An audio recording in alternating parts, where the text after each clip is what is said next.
Well, good evening, everyone. I'd like to welcome you tonight to the January 12th, 2021 City Council meeting at 7 o'clock, City of Brentwood. And at this time, we're going to do roll call. Margaret, could you do roll call, please? Councilmember Mendoza.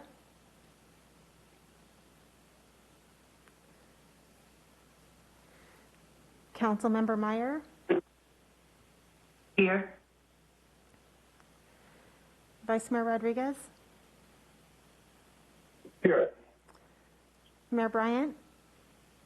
Here. The record should reflect that no council members indicated they were unable to hear the proceedings clearly. I'd like to remind the council, staff, and the public to please speak directly into your microphones during the meeting to ensure that everyone can hear what you have to say, and that when you are not speaking, please remember to mute your microphone. This time, if you could join with me in the Pledge of Allegiance. Pledge allegiance to the flag of the United States of America, and to the republic for which it stands, one under God, indivisible, with liberty and justice for all. At this time, we're going to go into business items. Item A is a pretty exciting one. Item A.1 A Resolution confirming the appointment of Karen Rarey to the City Council for a term expiring upon the certification of the November 8th, 2022 General Municipal Election results, and requesting that the City Clerk notify the Contra Costa County Elections Department of the appointment. Turn it to staff. Margaret. Good evening, Mayor and Council members. State Government Code Section 36512B requires that the Council, within 60 days from the commencement of a vacancy, either fill the vacancy by appointment or call a special election. At the November 3rd, 2020 General Municipal Election, then Vice Mayor Joel Bryant was elected to mayor, which created a vacancy for his at-large term. This at-large term is anticipated to expire in December 2022 after the November 8th, 2022 General Municipal Election is certified. Following council direction, staff conducted a survey after the December 15th, 2020 council meeting. The council held a special council meeting on December 29th, 2020, and voted to appoint Karen Rarey, the candidate receiving the second highest votes in the 2020 mayoral election, to fill the at-large vacancy. The resolution included in your agenda packet this evening confirms this action. At this time, I'm available if you have any questions. Are there any questions from council to staff? No questions. Okay. Seeing none, then I'll turn it back to Margaret for public comment. Public comments. If you wish to speak under public comment on this item, please use the raise your hand feature in WebEx and staff will unmute you. And when it is your turn to talk, I'll call upon a name if provided. Remarks are limited to 3 minutes per person. Staff will provide a verbal notice when there's approximately 30 seconds left on the timer, after which time the microphone will be muted.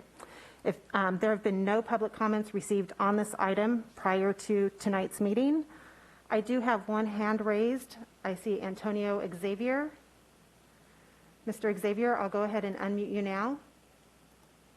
Go ahead. Can you hear me? Yes, go ahead. Okay, I was hoping to speak in general public comments, not specific to this item. Okay. Is that at this time, or should I hold on? I can call upon you when we get to that item next, if you want to go ahead and leave your hand raised. I will wait for that. Thank you very much. Thank you.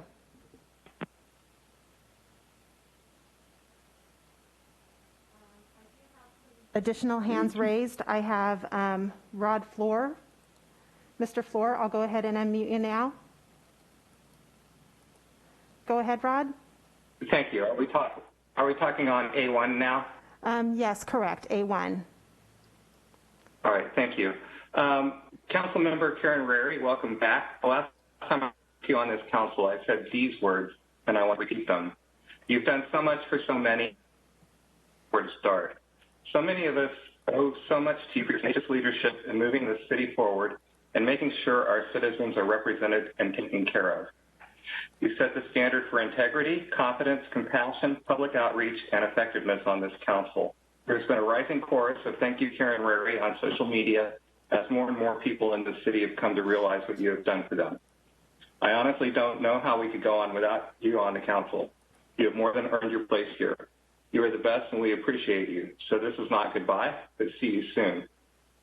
I have never been more pleased to be right. We cannot wait to see you in action with your new fellow council members, Mendoza and Meyer.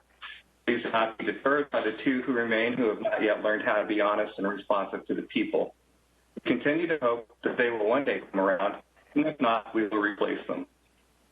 Karen, we citizens know you stand with us, and you know we stand with you. I will say again, and not for the last time, thank you, Karen Rarey. Thank you.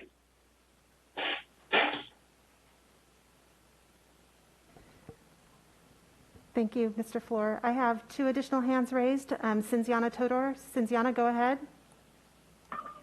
Hello, Margaret, Mr. Mayor, City Council members, and especially Karen Rarey. Welcome back. This is such a nice site. I think you will do great things. I hope you will enjoy the next 2 years on this council and will serve with the same dedication as we've seen in the past years, in the past 4 years. And I want you to know you have a lot of support in the community. I will stand right behind you as long as you represent the Brentwood residents and their best interests, and I know you will. So welcome back, and I wish you much success in your new function. Thank you. Thank you. The next speaker I have with their hand raised is Bianca Gutierrez. Go ahead. Hi, can you hear me? Yes, I can. Go ahead. Hi, good evening, everyone. My name is Bianca Gutierrez, and I'm here as a graduate and former employee of One Day at a Time. I'd like to start off by saying that I was utterly distraught and baffled by the comments made in regard to an organization and a man that truly changed the direction of my life and my future.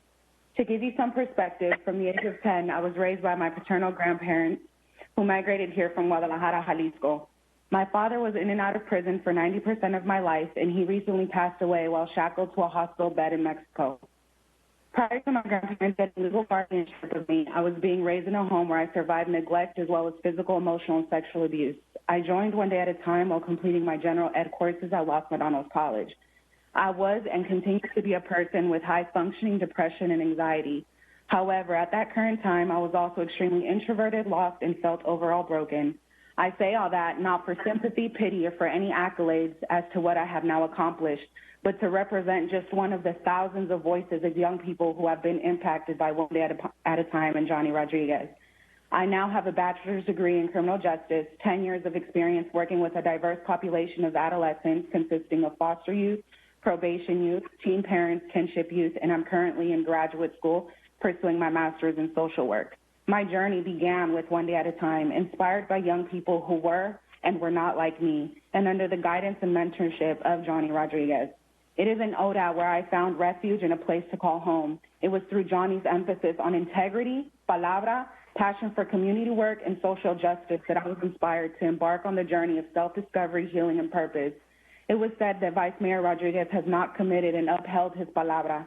But if you ever spent a day with him at the center, one of the school sites, at a community event, in the homes of the young people in the program, you would think otherwise.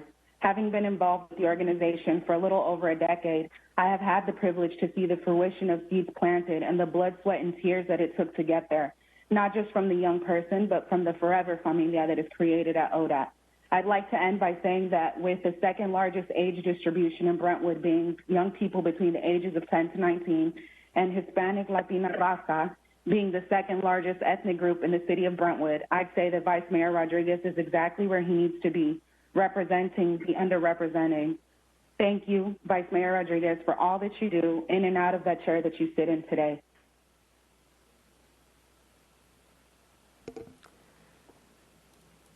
Thank you. I have no additional hands raised for this item. Okay, so then at this time, we will close public comment for this item and move into council discussion on this item, and we will begin with Councilmember Mendoza. I just want to say welcome back to Karen. And, you know, I've watched her for the last few years, and I feel like I have a ton to learn from her. So I'm looking forward to that because she knows how to navigate all of the resources, which I don't. So I'm really excited to have her on board as a mentor as well.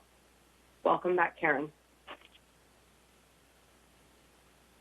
Councilmember Meyer. Thank you, Mayor.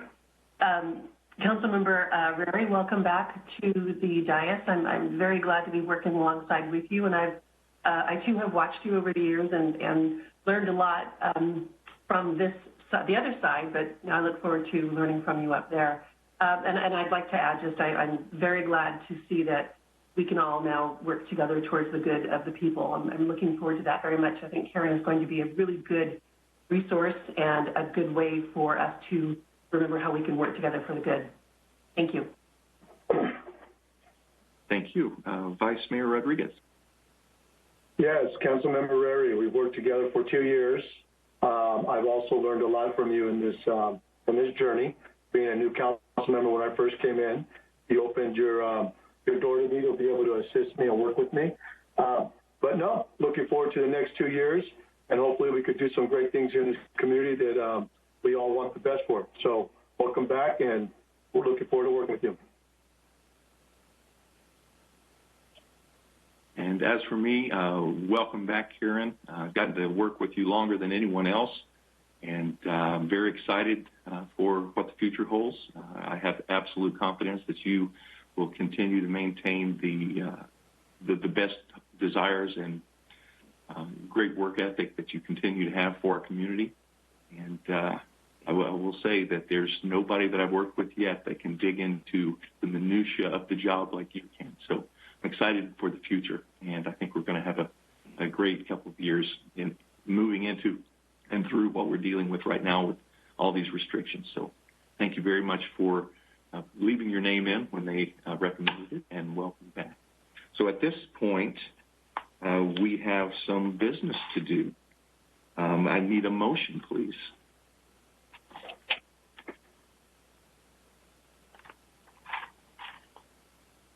Motion to adopt the resolution appointing Karen Rarey to City Council.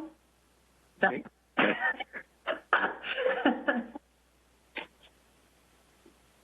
And I second that. Okay, we have a first and a second. Roll call vote, please. Councilmember Mendoza? Yes. Councilmember Meyer? Yes. Vice Mayor Rodriguez? Yes. Mayor Bryant? Yes. Motion carries unanimous. And if you'll just bear with me while I make Karen a panelist.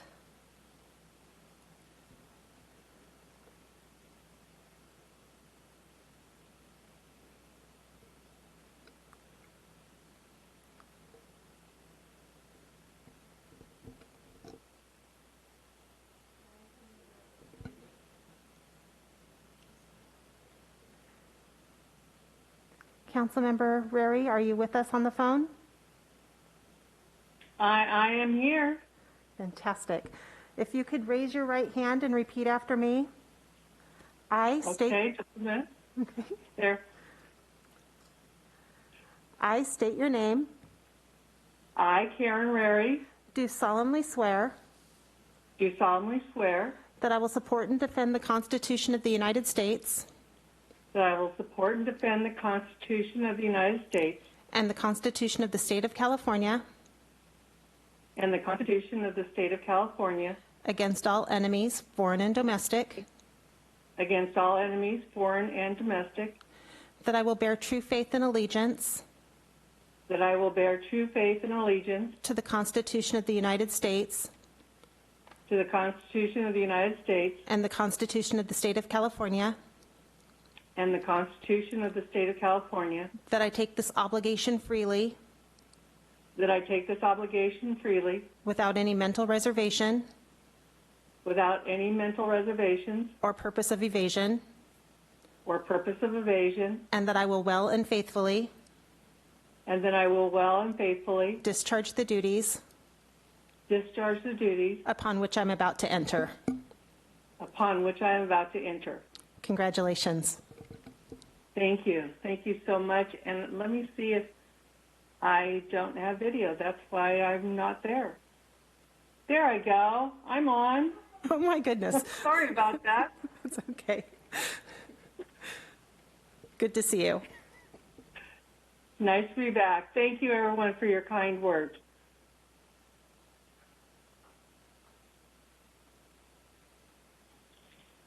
Welcome back, and it's good to see you now, as well as hear you. At this time, we will open public comment on this item, so the public is permitted to address the City Council. Well, I'm sorry, on general items, and I'll turn this public comment over to Margaret since she's in control of the hands. At this time, the public is permitted to address the City Council on items that are listed under informational reports, items on the consent calendar, requests for future agenda items, new request, and items that are not on the agenda. We received two general public comments that were sent via email prior to the meeting, and these will be made available on the city's website on the City Council Agenda Online page. If you wish to speak under public comment, please use the raise your hand feature in WebEx, and I'll unmute you when it's your turn to talk and call upon a name if provided. Remarks are limited to 3 minutes per person. I'll provide a verbal notice when there's approximately 30 seconds left on the timer, after which the microphone will be muted. While council encourages your comments, unfortunately, state law prevents the City Council from discussing items that are not on their meeting agenda. They do take them seriously, however, and if appropriate, they will have staff follow up on them. I do have a few hands raised, and if you just bear with me while I get to the speaker timer screen.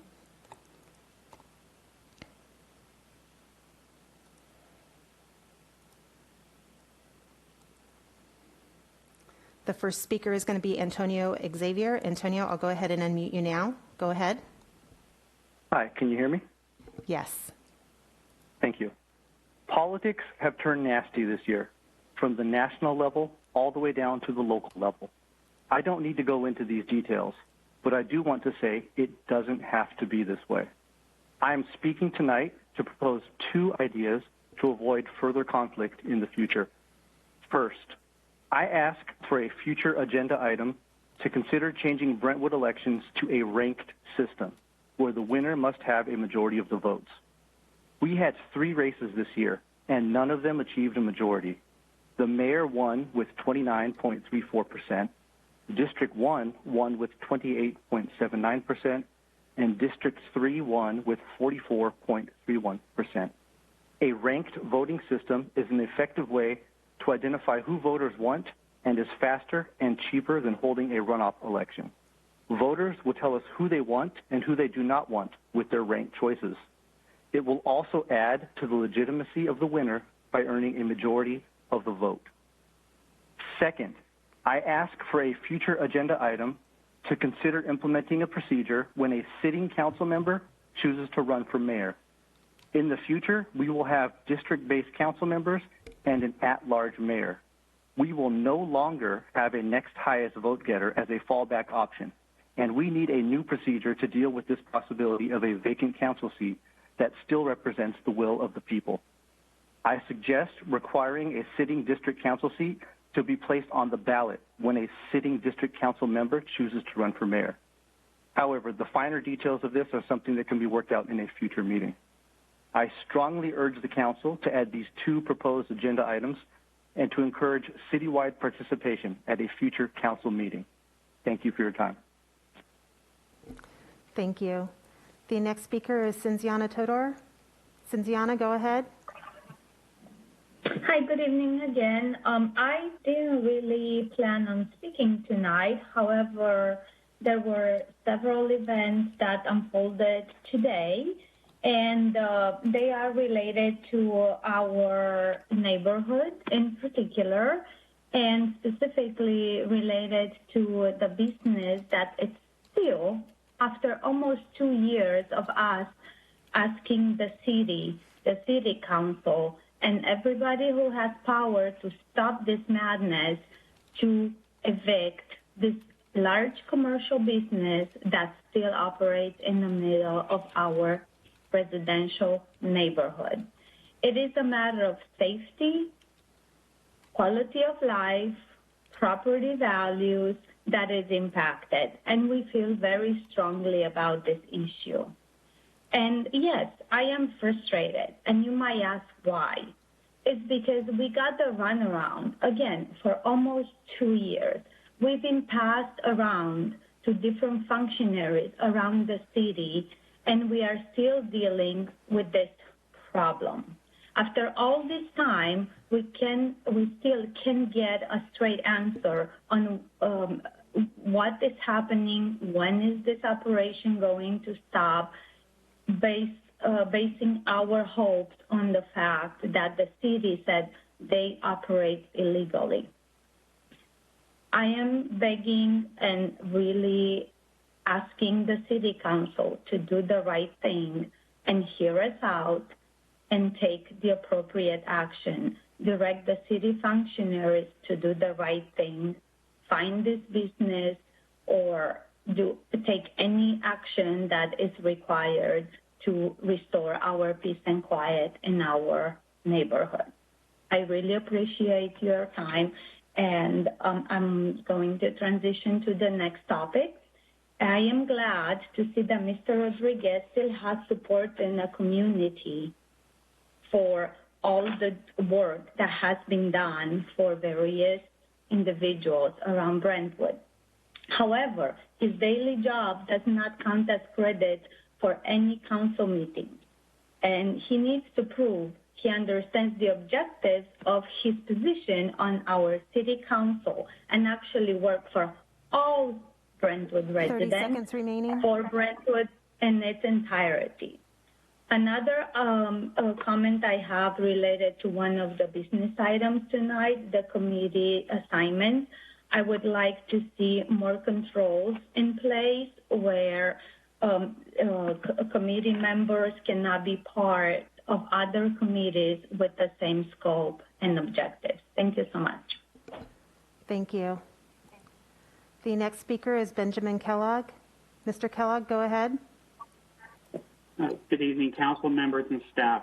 Tonight I call upon the council to do something very easy tonight and costs no money to the city now or in the future. This is not just a softball request for you all. This is a wiffle ball request. You only have to use your voice as public servants. Everyone loves firefighters and public safety personnel as a whole. I call upon you to place a future agenda item to support the consolidation of ECC, FPD into ConFire, as well as support for Measure X funds to go to the fire district. We all need to support this endeavor when it comes to the Board of Supervisors as well as LAFCO in the future. Again, we need your voice in this matter, and we voted for your voice in this matter. Thank you very much. Thank you. The next speaker I have with their hand raised is Dave Sparling. Mr. Sparling, go ahead. Good evening, council members, mayor and vice mayor. I don't know if this would be a request for a future agenda item or just a request. There's two things I'll talk about. I guess I could save one for the committee discussion later, but I'll probably end up doing both now. The first one is I would like to see a more regular update from the economic development group of Brentwood on what's happening in economic development. I know tomorrow night we're going to hear about the Innovation Center of Brentwood, an update on that in that town hall. But that project is likely 3 to 4 years away from actually happening, if not longer. And there's a long way to go between now and then. And I would like to get see more transparency of what the department is doing to help the local businesses, the small businesses, as well as recruit businesses.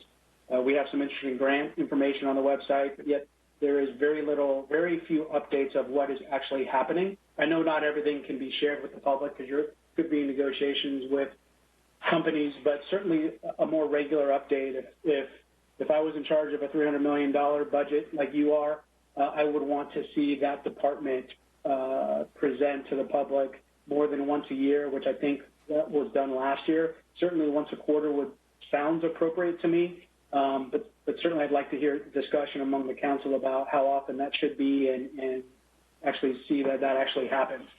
Secondly, regarding the committee assignments tonight, certainly looking forward to the discussion of who's going to land where. But one of the things I would ask, and I said this back when I think the council member at the time, Rodriguez, brought up committee assignments and who should be on where, and I think he wanted to get on some additional committees.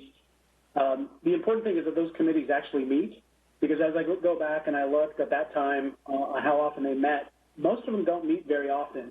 And I'll call out the Economic Development Committee. I think through the last 2 years they met twice, which is, I think all of you would agree that that's probably unacceptable.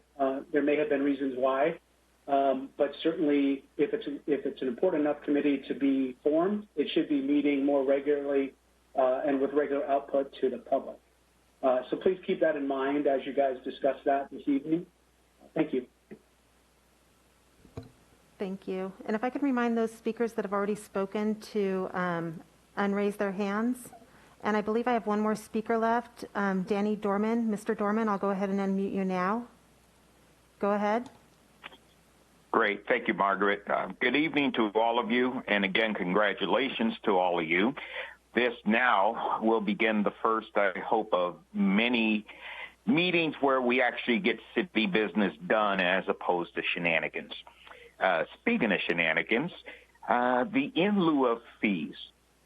I would hope to put that on a future agenda item. I don't know the parliamentary speak, but basically something that either eliminates in lieu fees or makes it unattractive. We all talk about affordable housing, and I more than often said, look, if it's a joke, just let us know, so then that way I can stop pestering you guys about it.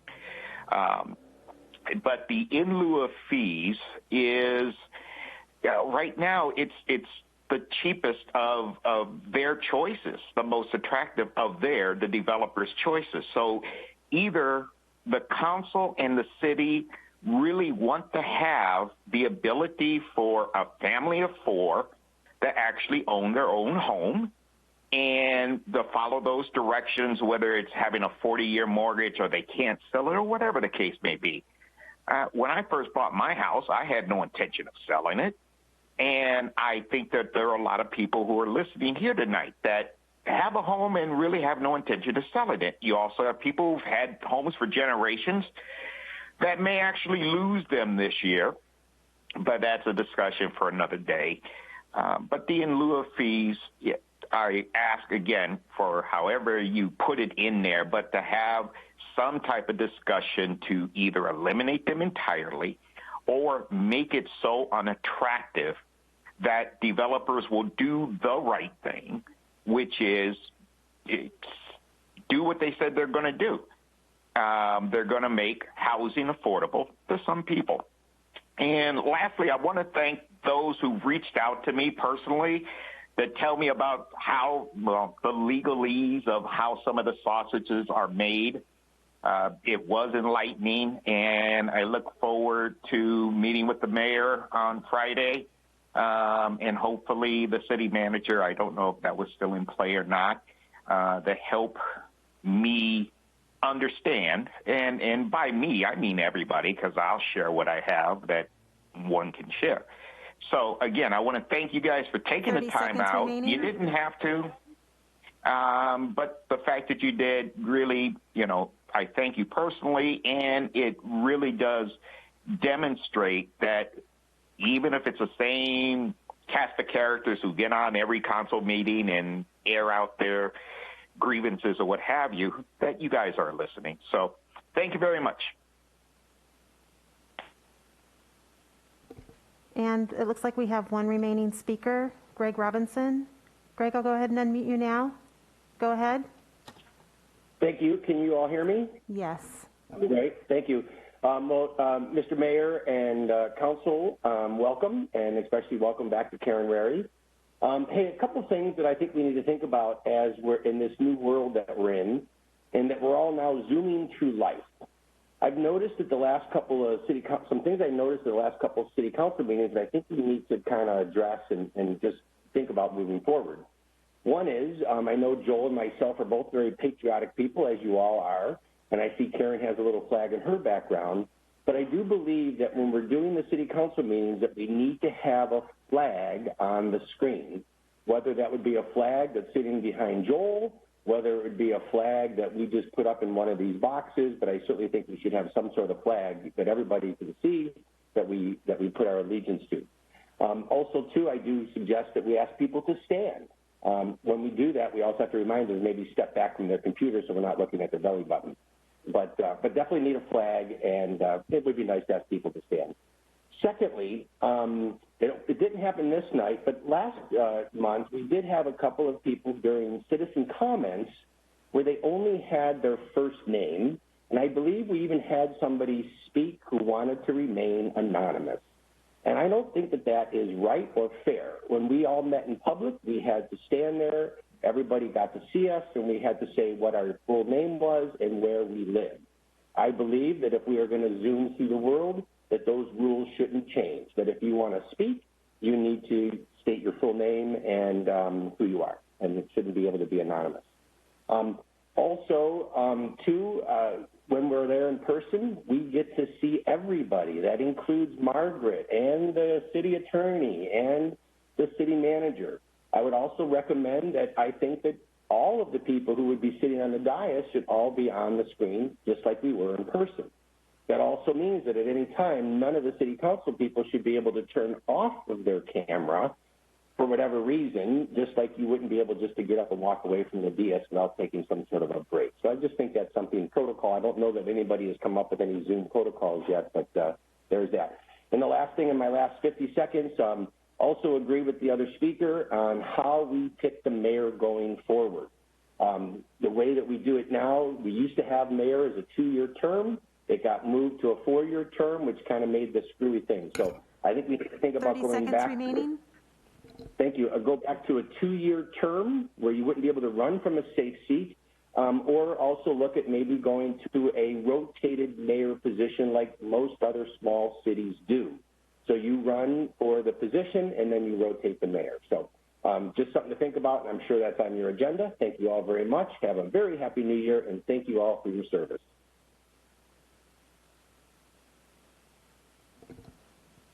Thank you. We have no additional people with their hands raised. Okay, well, I want to thank everyone for your public comments tonight, and everyone that did send them in that are on the website. We will now close public comments and move into informational staff reports from council members. And so we will begin with Councilperson Mendoza. I have nothing to report. And Councilperson Meyer. Yes, since we last met, I was appointed to the League of Cities, Cal Cities Housing, Community, and Economic Development Policy Committee. So the first meeting is tomorrow. I will be attending those on a quarterly basis and, of course, doing whatever work is involved in between, and will report back once the meetings have started taking place. Thank you. Great. Thank you for doing that. Vice Mayor Rodriguez.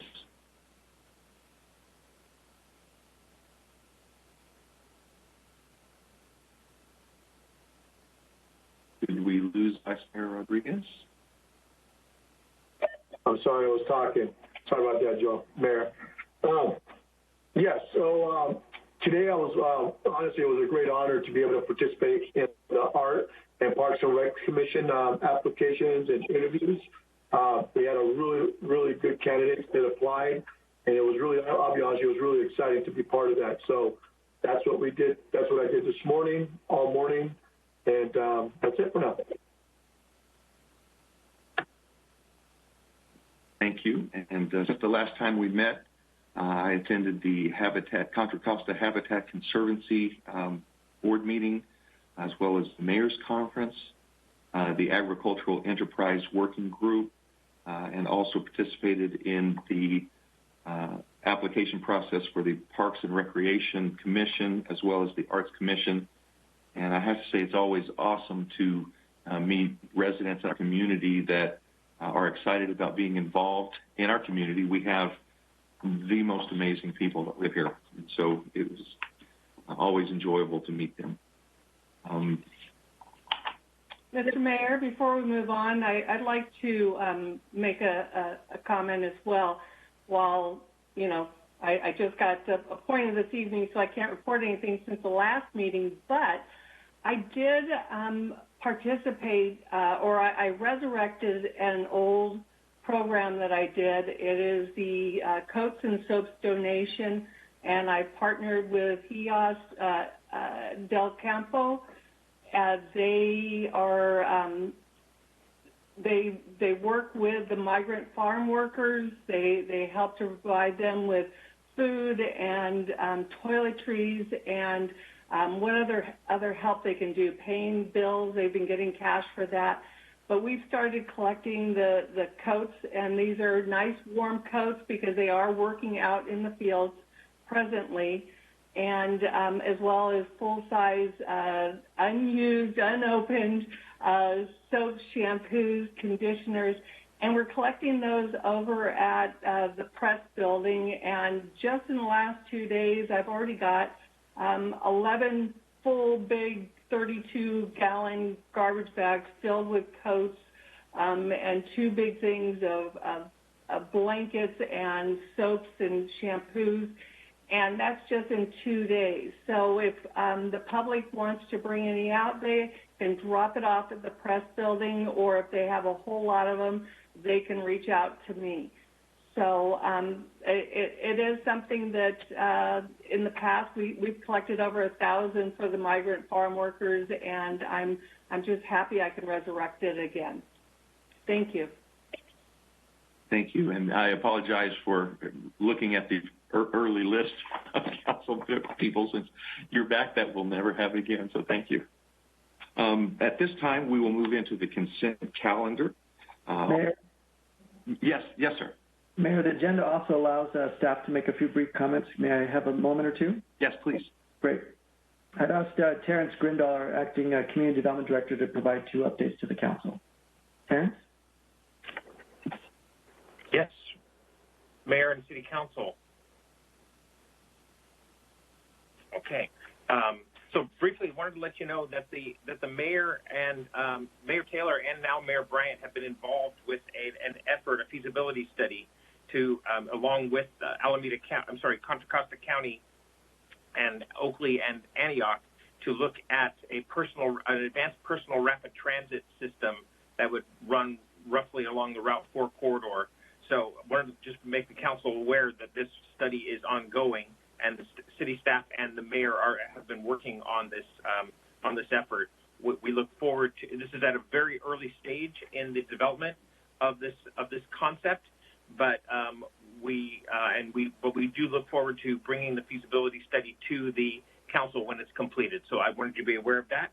In addition, it's already been mentioned tonight, but wanted to bring the community's attention to the fact that tomorrow evening we'll have a city council planning commission workshop to talk about the master planning that's going on for the Innovation Center project.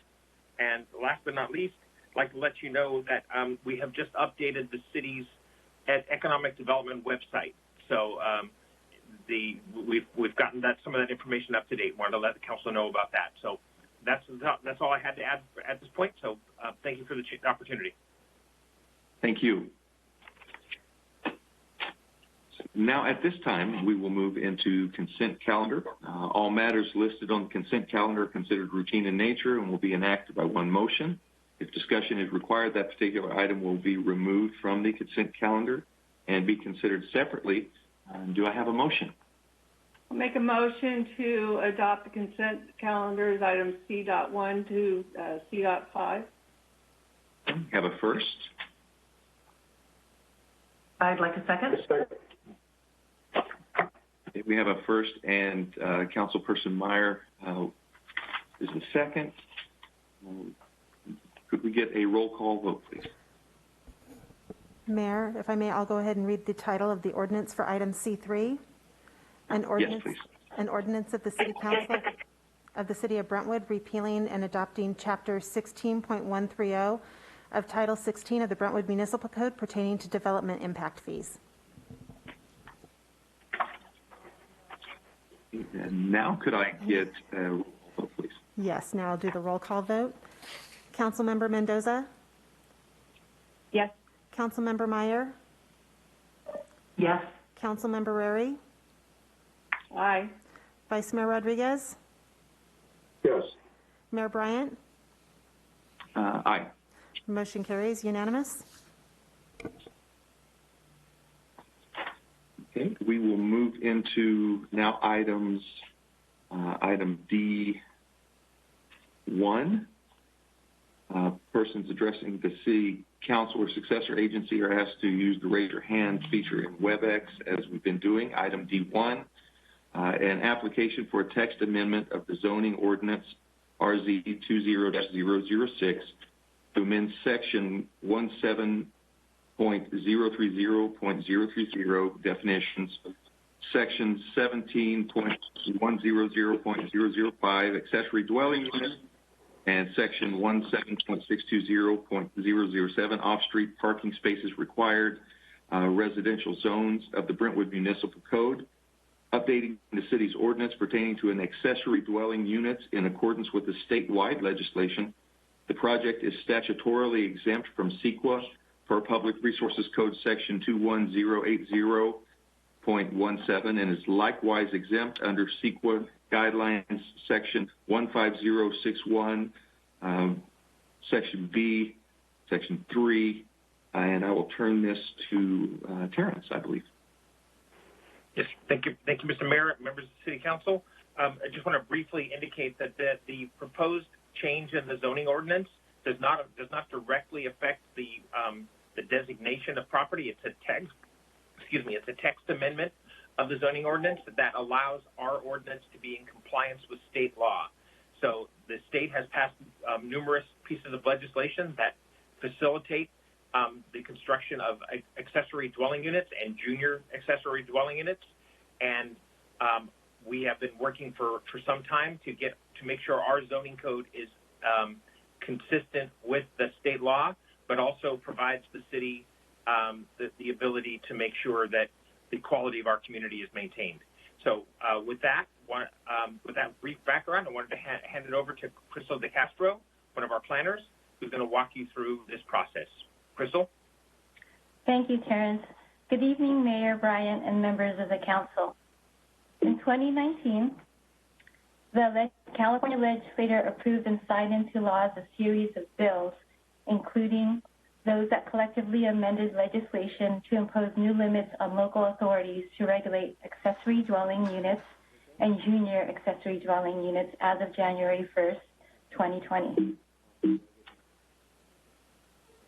The new laws mandate that cities and counties with an ADU ordinance inconsistent with the new statewide ADU legislation apply or adopt the new state standards for ADU and JADU approvals.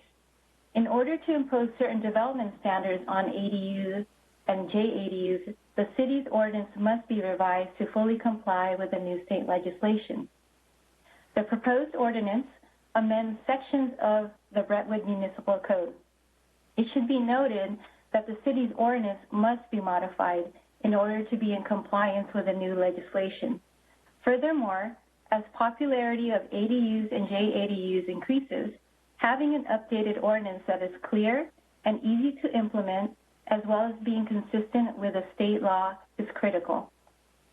The following slides will provide a summary of the substantive changes in new ADU legislation and the proposed modifications to the ordinance. The first one applies to the definitions.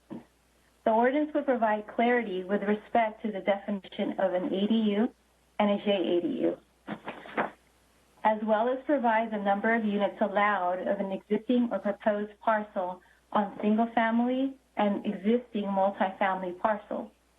The process is now also ministerial, with the submittal of a building permit. The approval or disapproval must be processed within 60 days of the city's receipt of a completed application. The new ADU legislation also allows jurisdiction to impose only objective standards on any ADU or JADU, such as required setbacks, height, and size standards. Development standards may not be applied if they would effectively prohibit the development of an 800 square foot ADU up to 16 feet in height with 4-foot side and rear setbacks. The impact fees include the imposition of impact fees on an ADU or JADU less than 750 square feet is now prohibited. When impact fees are imposed for units 750 square feet or greater, the changes must be proportionate to the square footage of the ADU in relation to the primary dwelling. JADUs are subject to an owner occupancy requirement. The new ADU legislation prohibits the imposition of owner occupancy requirements for detached ADUs. 1 parking space per dwelling unit or bedroom would be required. However, there are exceptions that prohibit parking requirements for ADUs within 1/2 mile walking distance of public transit and other qualifiers. The rental of ADUs and JADUs are prohibited if they are less than 30 days. And lastly, utility extensions are required to be placed underground, with the exception of converted space. The proposed ADU ordinance is in compliance with the current state legislation. Therefore, staff recommends the council approve the ordinance. This concludes the presentation. Staff and the city's legal consultant, A.1 A from Goldfarb Lippman, are available for any questions. Thank you. This time, do we have any questions of staff? I will just move down. Councilperson Mendoza, do you have any questions of staff? No. Councilperson Meyer. Yes, I was hoping to get clarification on a couple of things I think the residents might be interested in understanding a little better. And one of them is, I already got an answer from Tim, but I think, again, this is something residents might be interested in, is whether these units could potentially go towards our affordable housing numbers. And then the other question would be, if you cannot do less than 30 days, where do Airbnbs fit in within this kind of ordinance or outside of it within the city? Councilmember Meyer, this is Terrence. I'll be happy to answer your questions. The ADUs would count towards our production goals in the affordable housing requirements. However, they wouldn't, without further and detailed study, they wouldn't count as part of our required designation of housing sites. But if we did appropriate studies, then they could. Essentially, we'd have to demonstrate that the sites are that the units are actually used for affordable housing. We couldn't just assume that they were. Secondly, the Airbnb or that kind of transitory use is not allowed anywhere in Brentwood except at hotels. So that same regulation applies to the ADUs and the JADUs. That there's no short-term rentals allowed. Thank you, Terrence. In follow-up to the question about affordable housing, if someone were to build a junior ADU for a family member and that family member was lower income, would that then still potentially apply towards affordable housing? No, it would not. The use of a unit by a family member would not qualify as an affordable housing unit. Okay, thank you.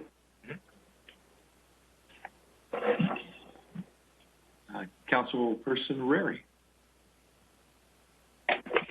No questions. Thank you. And Vice Mayor Rodriguez? I don't have any questions. Thank you. Okay. And I also don't have any clarifying questions.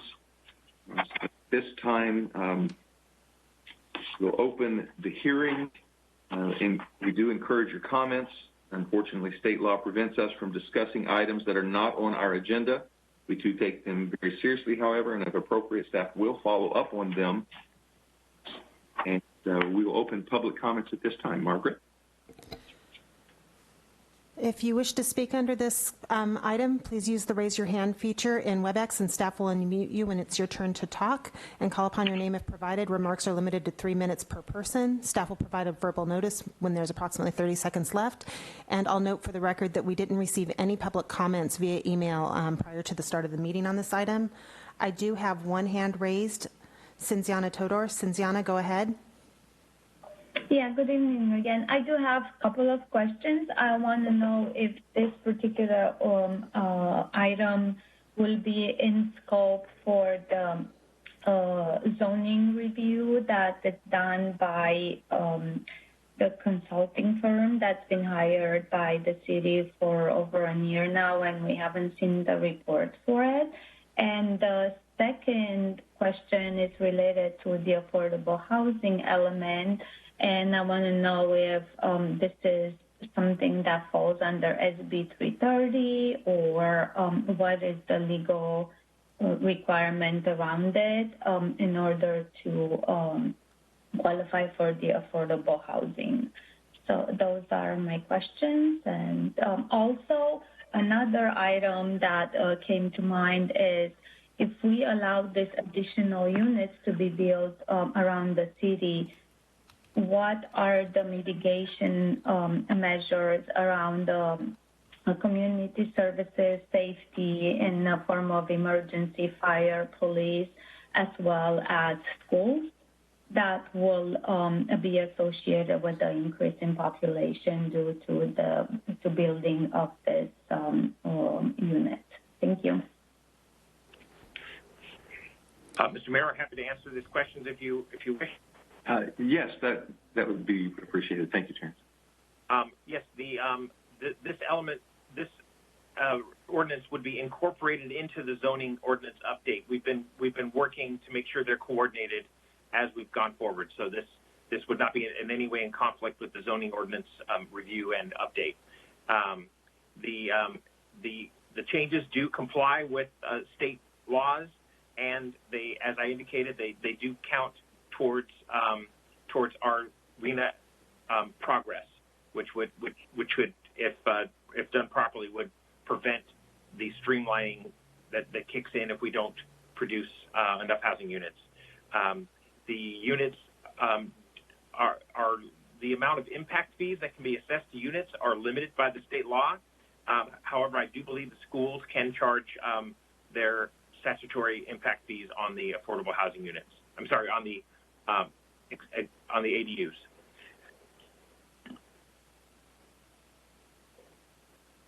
Thank you, Terrence. I do have a question for you.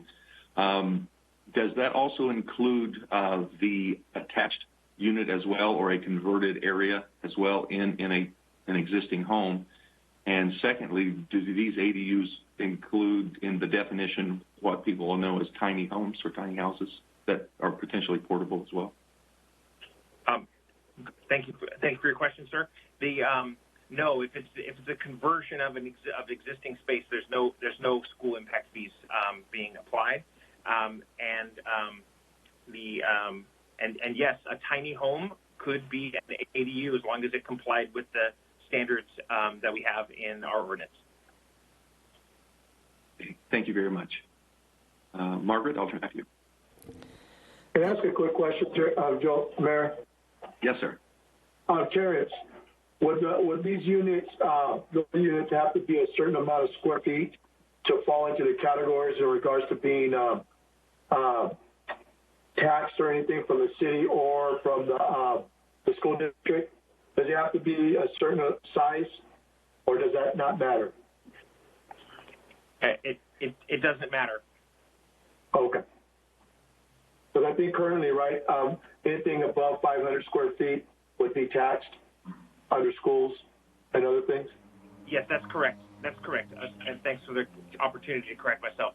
If the unit, which rarely are they under 500 feet, but if they were, then they would be exempt. Other than that, they would have to cover those costs? Correct. Okay, thank you. Okay, Margaret, we will turn it back to you for continuing of public comment. I do have another hand raised. Bobby and Carrie Jurisic, and I apologize if I've mispronounced your last name. Go ahead. So I was just, I guess, had a comment.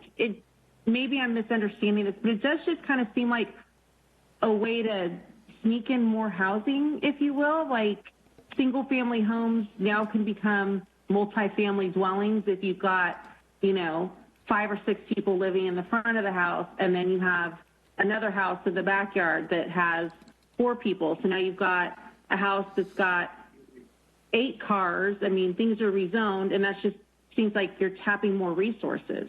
Again, fire, police, street, garbage, everything increases when you're doing that. So that's it. Thank you. Thank you. There's no additional hands raised at this time. Did I kind of say that all right? Okay. At this time, we will close public comments, and we'll move into board discussion. And we will begin with Councilperson Mendoza. Excuse me. I believe we need a motion to close the public hearing. I'm sorry. Yes, thank you. Could I get a motion to close the public hearing at this time? I make a motion to close the public hearing. Okay, we have a first. Second. Roll call vote. Councilmember Mendoza? Yes. Councilmember Meyer? Yes. Councilmember Rarey?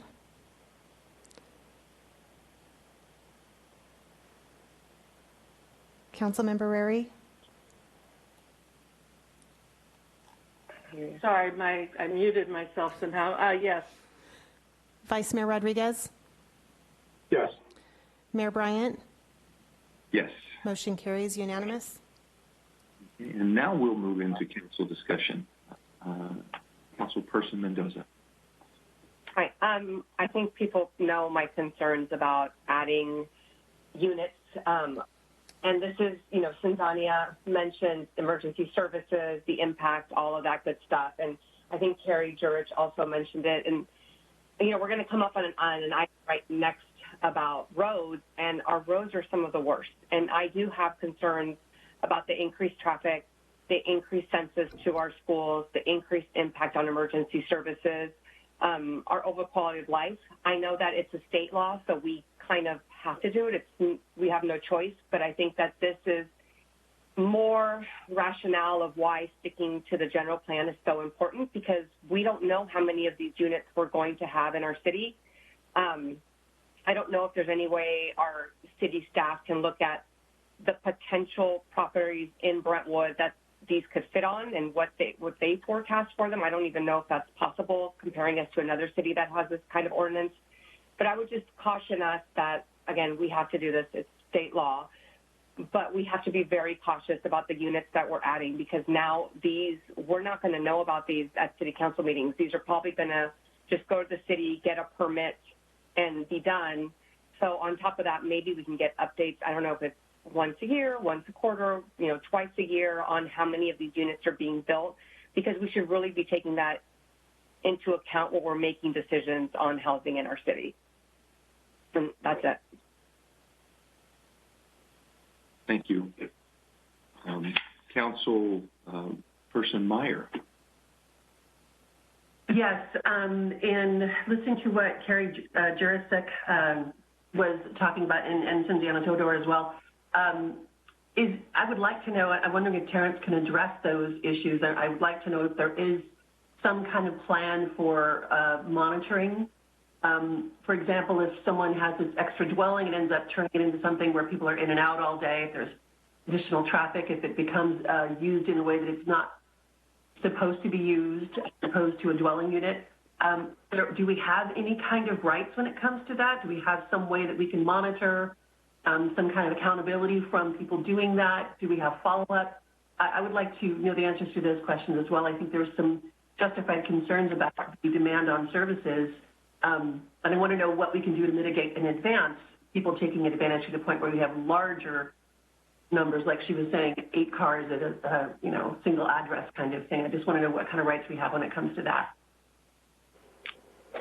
Mr. Mayor, would you like me to address the comment? Yes, please. Councilmember Meyer, the state limits what kind of impact fees we can charge on these units. We are in discussions with the Public Works Department to see about adjusting our impact fee ordinances so that they can be assigned a proportionate impact. The state law doesn't allow a a unit by unit impact fee. You have to make it proportionate to the size of the unit. So we're in discussions with Public Works that as we update our impact fees, we'll be able to take that into account. When it comes to monitoring, staff can certainly keep the council aware of the number of units that come forward. However, we can't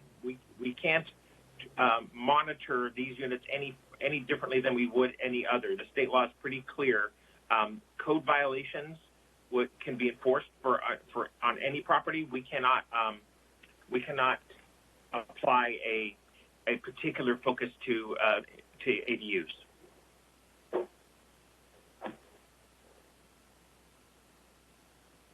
Can I ask one final question? Oh, yes, please. Since I have Terrence up there. Would neighbors be notified when something like this was permitted and the works are being put together? I'm going to actually toss that one to Crystal, if that's okay. Crystal, what is the notification procedure? So for these, since they're ministerial, there would be no notification procedure, as they are ministerial approvals through the building permit process. Thank you. Terrence, I have a question. Mayor, I'm next. Am I next here, Mayor? Oh, no, sorry. Hey, Councilmember Rarey, sorry about that. Councilmember Rarey. I have a question for Terrence or Crystal on this. This is just amending our text. We currently have ADUs. We don't have the junior ADUs as part of our current zoning, correct? That is correct. Mr. Mayor, if that's okay. That is correct. We allow ADUs. However, the state requirements are substantially larger. Okay. And so we also get reports on this. How often do we get the affordable housing updates? Because I know that in that part, it actually lists how many houses we've built, how many ADUs we've built. So how often will we be getting those reports with all of that information on there? I'm going to have to get back to you on the frequency of that, but we'll certainly meet the state law. Okay. So this isn't anything new other than the junior ones and the impact fee part of it, correct? That's really the only difference? That's essentially the same, except it's increasing the size of the unit. All right. Yeah, and what, I mean, in a footprint, as long as, let's say there's a 6,000 square foot lot and it's got, a 2,000 square foot home on it, as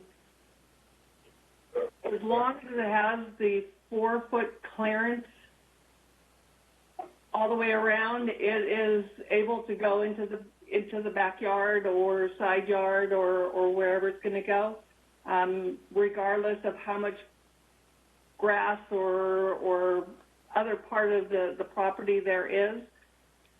Would that be correct? So it can basically take up the entire, well, not the entire backyard, but a large portion of the backyard or side yard. That is accurate. That is what the state intended. Okay. All right. Thank you. You're welcome.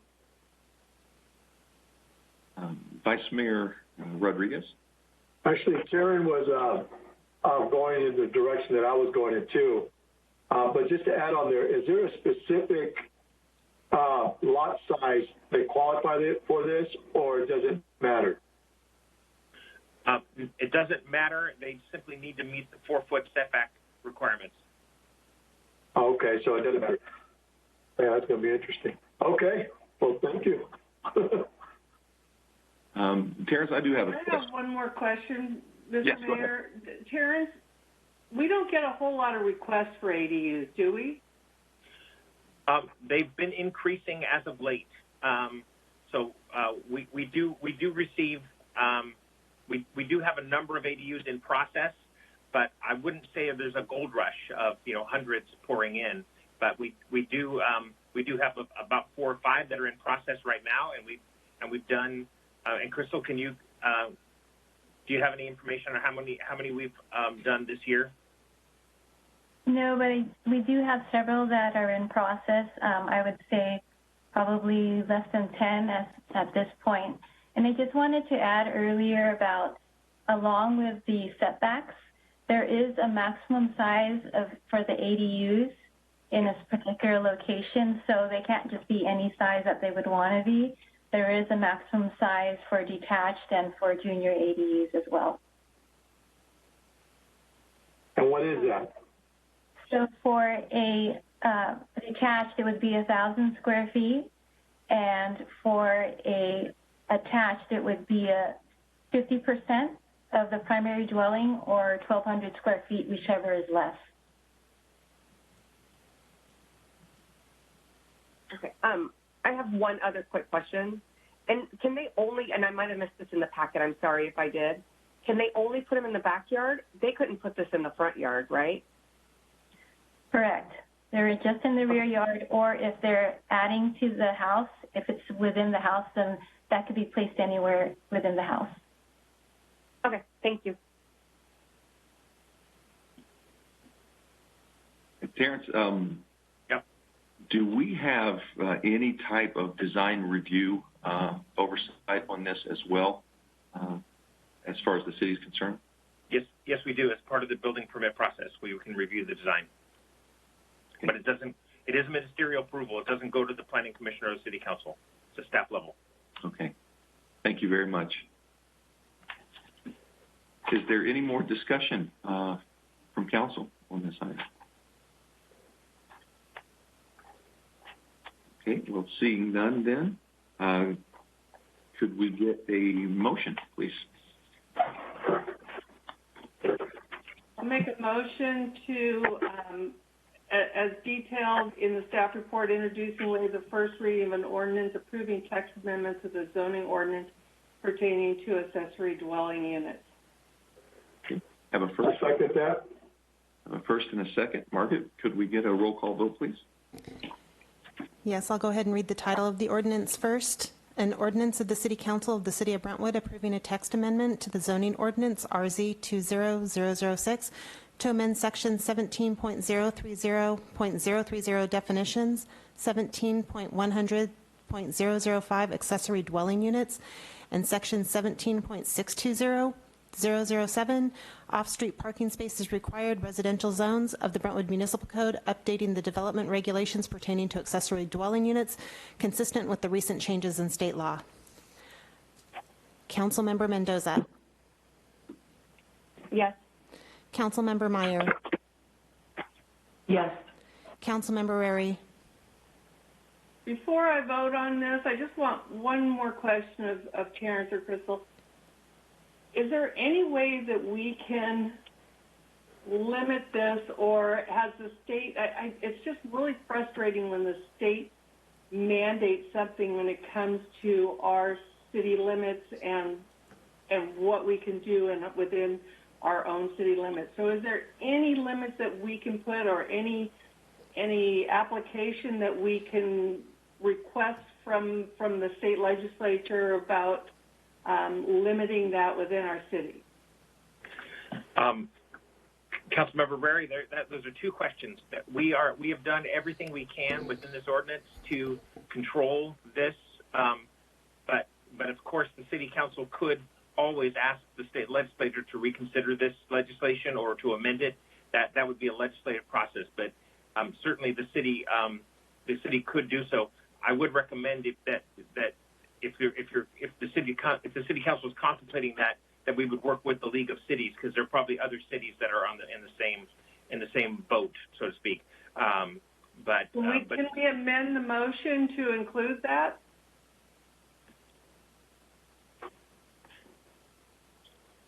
Before the city attorney jumps in, I'm going to probably say no. That wasn't a direction on legislative action wasn't a part of the motion, wasn't a part of the agendized action. But could I amend the motion that I made to include that we work with the League of California Cities to limit this in our cities? unless Damien has a problem with it, we certainly understand your concerns.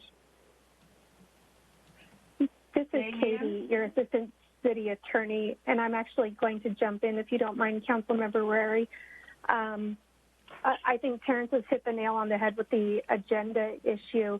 If you would like to add that as a future agenda request, that's something we could accommodate, but since this was noticed as simply the first reading of this ordinance and not the direction to work with the league in that regard, I think we would look for that to be a separate item, if you wouldn't mind keeping that for a future agenda item request.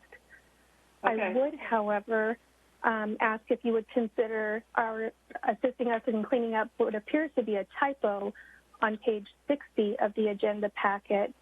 Right now it says impact fees required for units greater than 750 square feet, and that ought to say impact fees required for units 750 square feet and greater. Otherwise, we miss units that are coming in exactly at that 750 square foot level. So if the maker of the motion would consider amending to clean up that typo, then we won't trouble you with it on second reading. I will amend the motion to include the verbiage that you just suggested to clean up the agenda item. Thank you very much. And does the seconder of the motion agree to that amendment? Yes.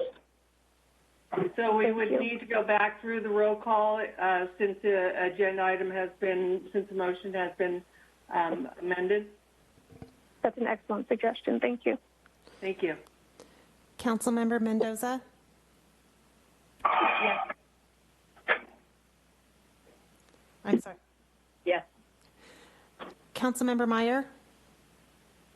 Yes. Councilmember Rarey? Aye. Vice Mayor Rodriguez? Yes. Mayor Bryant? Yes. Motion carries unanimous.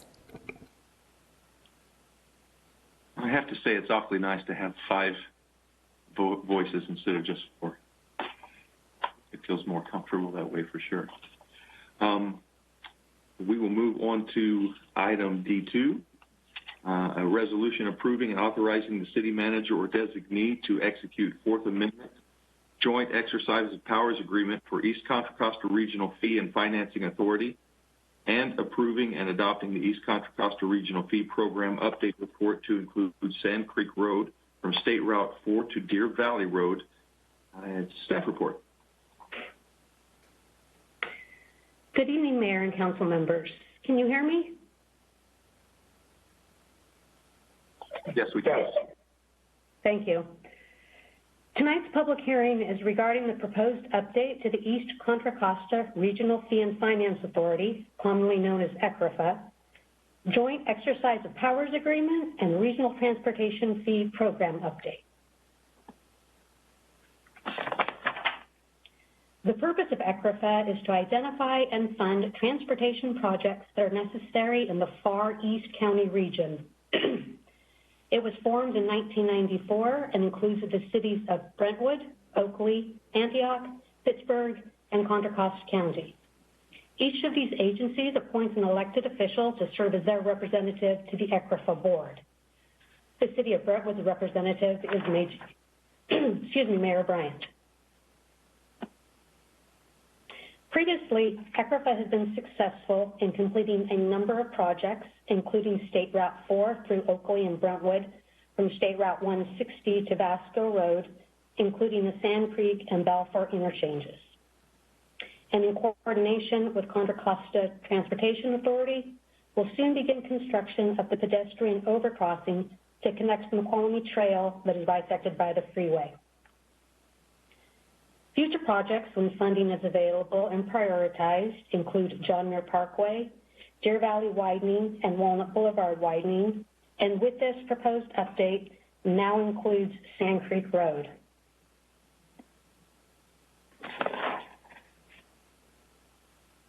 ECRFA last updated its regional fees and list of transportation projects in 2005. With a number of these projects complete or nearing completion, ECRFA member agencies now desire to include Sand Creek Road from State Route 4 in Brentwood to Deer Valley Road in Antioch to the list of ECRFA fee-funded transportation projects included in the JEPA, or Joint Exercise of Powers Agreement. The eventual construction of this roadway segment will greatly improve east-west connectivity and help share the traffic volume on existing roadways such as Balfour Road and Lone Tree Way. The regional transportation fees are created under the Government Code section known as the Mitigation Fee Act and are applicable to new development to fund improvements that mitigate the impacts of growth. Updating the fee program will allow fees to be used in the future for Sand Creek Road when the ECRFA board members prioritize the project through their strategic plan. The current ECRFA fee schedule is shown here and is collected at issuance of building permits for new development. In addition, the city collects and retains 1% from each permit for administering the fee for ECRFA. This concludes staff's formal presentation, and we're available should council have any questions. In addition, Dale Dennis, ECRFA project manager, is available to answer any questions. Thank you. Thank you, Deb. At this time, are there any questions of staff? Councilperson Mendoza? No, I don't have any questions. Okay. Councilperson Meyer? I have no questions. Thank you. Okay. Councilperson Rarey? Yes, I've got a couple of questions. First, on page 120, item of D2, it listed a new rate of $38,080 if all of the projects were included in there. So I just want to get some clarification on that. Does that reflect just adding Sand Creek Road, or does it include all of the other ECRFA shortfalls that are listed in there, and what will the new rate actually be with Sand Creek being added to it? I'm going to have Dale Dennis respond to that question if Dale is available. Dale is the project manager for ECRFA. Thank you.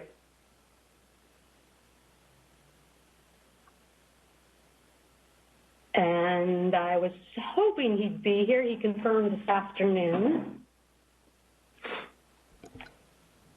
It appears he's on the line. I just see that he unmuted himself. Thank you, Margaret.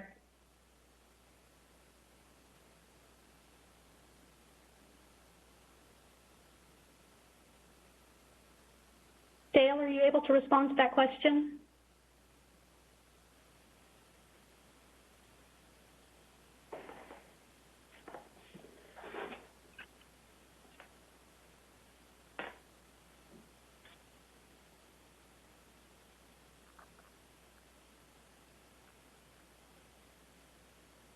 We might be having technical difficulties.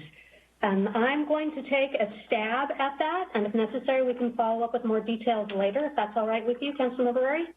Sure. Okay, so to answer your question, the fee is not proposed to change at this time with the addition of Sand Creek Road. So it's not looking at changing, and these numbers that they have in there for all of them, does that include just the fees or just the amount that is ECRFA's portion, or does that include all of the local participation and the authorities? I believe in the fee program update, it includes the ECRFA portion. Okay. The portion ECRFA would be supporting and funding. So we know that when the Balfour Road overpass went in, it jumped ahead of the James Donlin extension. And do we know now what priority will be given to the Sand Creek Road if it is added onto this, or will it even be part of the priority, the 1, 2, and 3 priority? At this time, it is not projected to be prioritized. As you mentioned, James Donnellan is the next priority, and it will be with the ECRFA board through their annual strategic plan adoption, where they choose the priorities and apply the funding towards it. Okay. And even if it gets prioritized and there's funding from ECRFA, we know that 3/4 of Sand Creek Road is in Antioch. The middle half is being built or has been built by the developers, those residential developers. And that the quarter portion that, there's a quarter of the portion that is within the Brentwood city limits. Do we ever see that last quarter of it being built as that land, I believe, is commercial and does not have utilities coming out to it, from my understanding.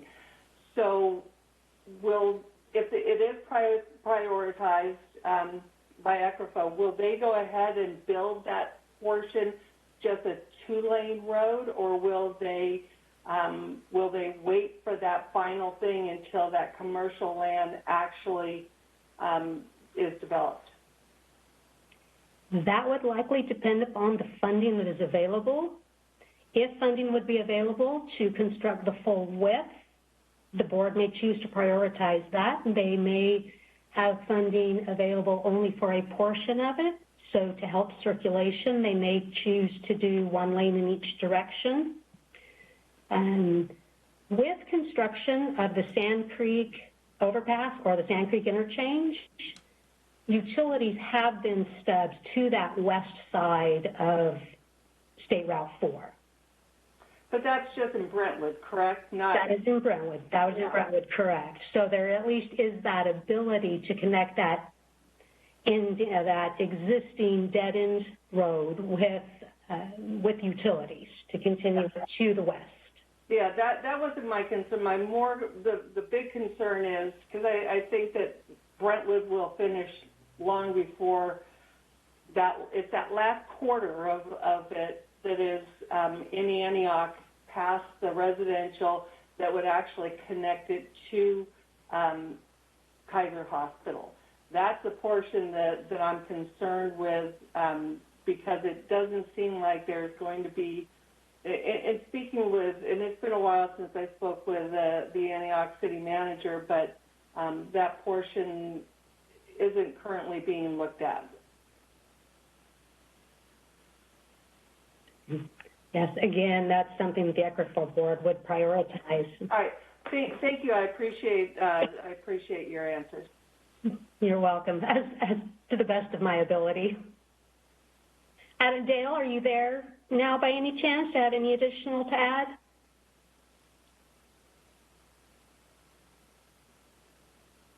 I'm not seeing, I see his name as a participant. Oh.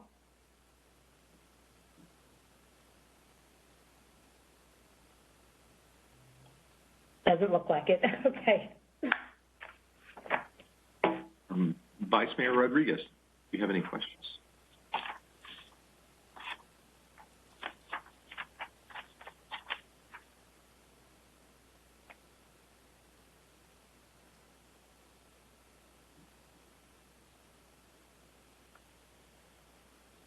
I'm sorry. That's okay. None of these, I know I saw the PowerPoint and I didn't see it on there, but would any of this be impacting our residents when it comes to fees or anything like that? Not our existing residents, no. These fees are applicable to new development only to help mitigate the impacts to the regional transportation. Okay. And looking at this, the $35 million for the Sand Creek, is that just for our portion in regards to that area, or is that going to be coming from, obviously I think it would be more than that, right? But is $35 million just our portion that we're looking at? No, that's the entire stretch. That's the entire estimated cost of the roadway from Deer Valley to State Route 4. So I know that there's, obviously Antioch's involved in this. What portion would we be obligated to fund, and what does that look like? When you say we obligated to fund. The city.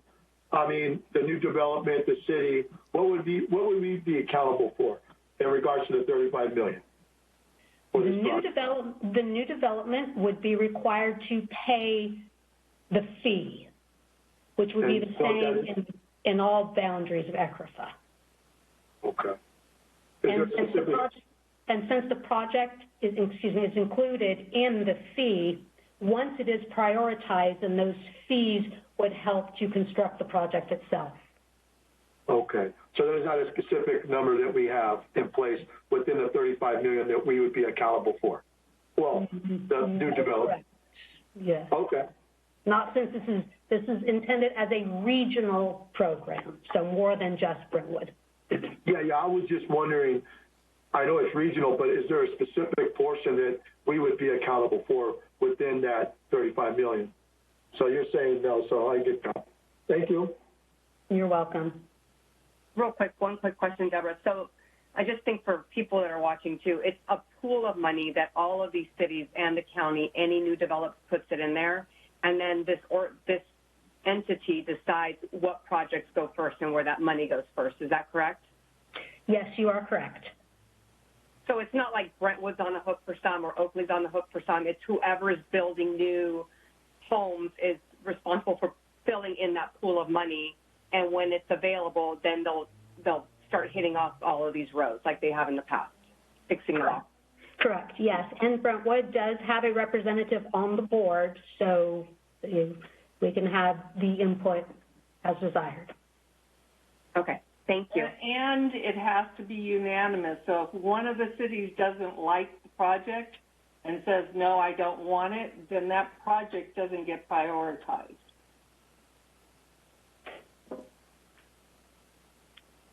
Okay. If there are no more questions of staff regarding this, and I don't have any, all mine were answered in the process, then we will open the public hearing. As a reminder, we encourage your comments. Unfortunately, state law prevents us from discussing items that are not on our agenda. We do take them seriously, however, and if appropriate, staff will follow up on them. I'll turn it to Margaret to control the public comments on this. I do see that we have one hand raised. Mr. Floor, go ahead. Thank you, Margaret. I didn't have any prepared remark. I just have a question that came up from watching the presentation. We're often told, that if this development goes here, we'll get that road, and if it doesn't, we won't. And specifically, Sand Creek Road, we were told a lot, for Measure L and for some of the other projects going in, that they would fund Sand Creek Road. But what I'm hearing is that's not really correct. What actually is happening, they pay developer fees into a bucket, and then someone decides which road to build. So whether somebody builds, say, Bridal Gate, or whether they build on the other side of town, all that money goes into that bucket. And Sand Creek Road gets built when ECRFA says Sand Creek Road gets built, regardless of where the construction is. Am I on the right track with that? Yes and no. It is because of that very reason, not wanting to have to wait for new development to come about and build these improvements, that ECRFA is proposing this update to just now, for the first time, include Sand Creek Road as an ECRFA available project. So up until the adoption of this, if it is adopted tonight, Sand Creek Road was not available for ECRFA funds.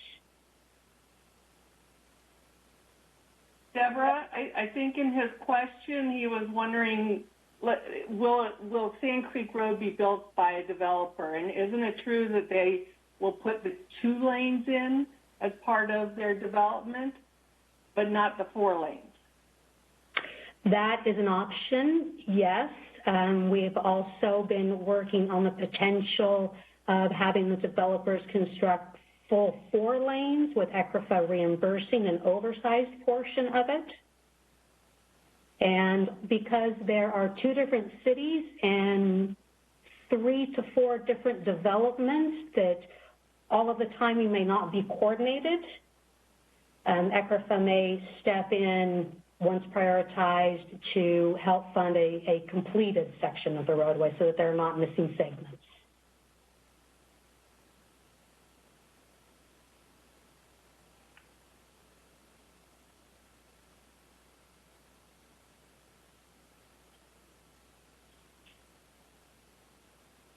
Okay, so at this time, thank you, Councilmember Rarey, for the clarification of that. But at this time, we are still in public comment, and so once we get all of the public comments, then Council will be able to discuss this and address some of the questions brought up in public comment. Mr. Floor, since your time was interrupted during your public comment, even though it wasn't answered, do you have further questions on this item? That you would further public comment until we can get to the question? I'll go ahead and unmute Mr. Floor to see if he would like to continue his comments.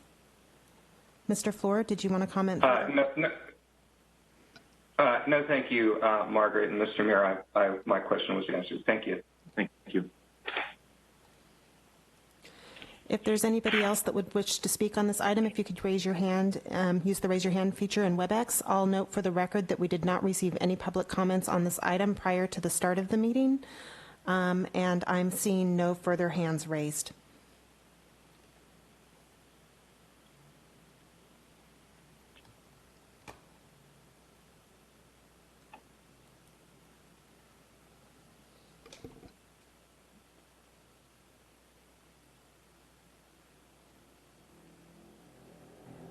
Mayor, I believe you're on mute.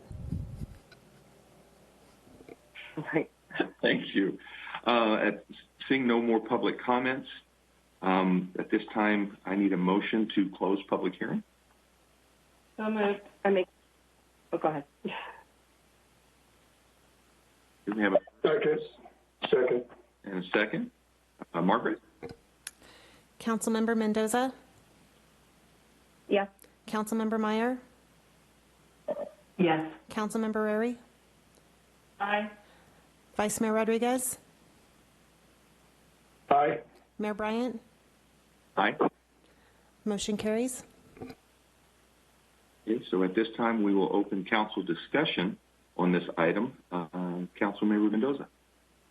Yeah, I mean, I think it's great that there's a pool of money that we can be put on a list to get our roads done, because we know we have huge traffic issues. One of the things when I went over the packet that was kind of stood out to me was on page 98, when they're comparing some of the different intersections in different cities, and Brentwood has the worst grades, like C's and D's.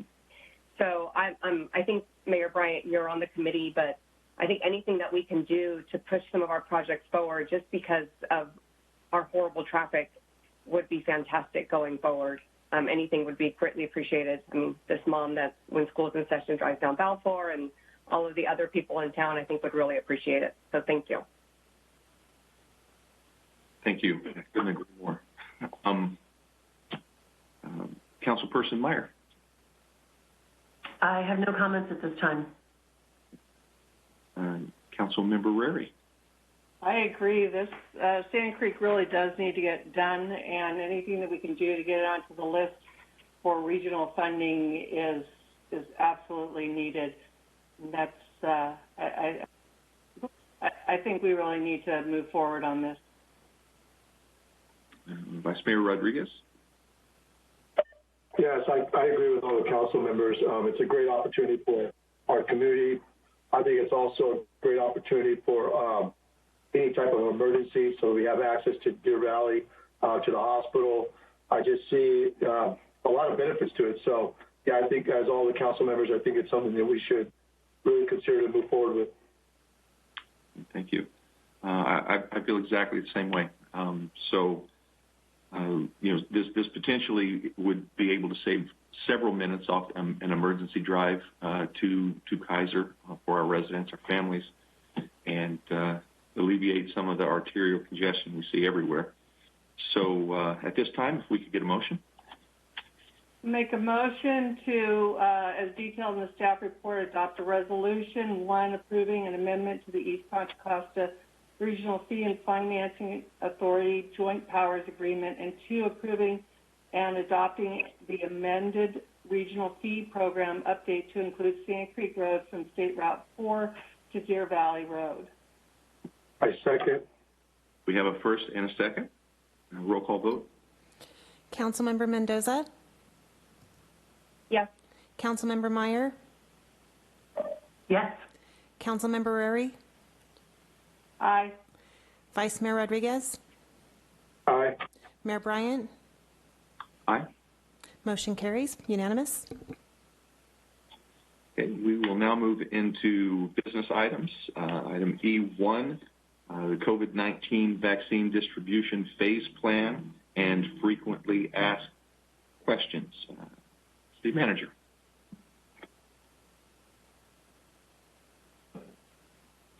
Good evening, Mayor and Council. We'll now move into this presentation as requested to discuss the Contra Costa Health Services vaccination phasing plan and have a brief presentation with some information for you. As mentioned already, we had put together a staff report and the county was already changing information. So this is the third time I put this PowerPoint together with more changes even today. So it's an ongoing, very fluid environment, but obviously very important, probably one of the most important things happening in the world right now is getting everyone vaccinated against this pandemic. As you may be familiar with, we have our own issues here in Brentwood, 2,400 positive case counts since the inception, over 500 new cases just in the last 14 days, and 18 deaths so far. About 5 of those were occurring in the long-term care facilities. By ethnicity, this was some information that was requested. You can see in this chart showing Hispanic ethnicity, non-Hispanic, and then unknown. About 35% is unknown, positive cases confirmed. The green is the percentage of that ethnicity's population, and the blue is the confirmed cases. And just point to the bottom sentence here. If COVID infection and testing were evenly distributed, we would expect the blue and green lines to be equal for each group. Because there are so many cases with unknown ethnicity, it is more difficult to draw conclusions. And when you look at deaths by ethnicity, you see of the approximate 390 so odd deaths in the county, the majority of those are falling in the non-Hispanic Latino population, and a very small portion for unknown. The vaccination distribution plan as morphed, there we go, changed even again today. Reference here the website so you can find more information, and as it is obviously changing. But phase 1A is for healthcare workers and employees and residents of long-term care facilities, and that began in January, still continuing. And just today, they have moved into phase 1B, and those are for individuals 75 years and older, and expect sometime later this month to also move into the second tier of that for those between the ages of 65 and 74. As you can see on the chart, they're estimating springtime for phase 1C, and those are the aged individuals of 50 to 64 or those with high-risk medical conditions and other essential workers. And then phase 2 estimated to be sometime this summertime, all other individuals 16 years or older, not in phase 1. It was mentioned on the county's website, the county health, that as they move into phase 2, they're expecting there to be approximately 900,000 residents, and to get to a community immunity status of 75%, they would need approximately 725,000 of our residents to be vaccinated. So they're looking at ramping up by doing more hiring of clinicians to help administer the vaccines, and are doing about 1,200 a day, or they expect maybe, I'm trying to remember now, I think it's 1,200 a day, and they need to be about 7,000 a day in order to get to that community immunity status of 75% this summer. So a lot of work to do, but it is ramping up. With phase 1B now opening up to individuals 75 and older, they're invited to go to this website at coronavirus.cchealth.org/vaccine, and from there there's a link where you can click on an appointment and request form. And I won't go through the form necessarily, but just want to make the public aware of that. The staff report also included all of the frequently asked questions, about 20 of them, that were on the county website at the time. I don't think they're all there now, but I'd be glad to answer any questions that the council may have.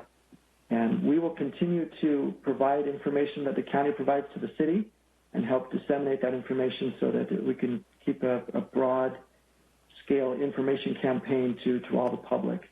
Obviously, we're not in the jurisdictional role of disseminating the vaccine or the information, but we'll help share that message as best we can. Thank you. Are there any questions of staff?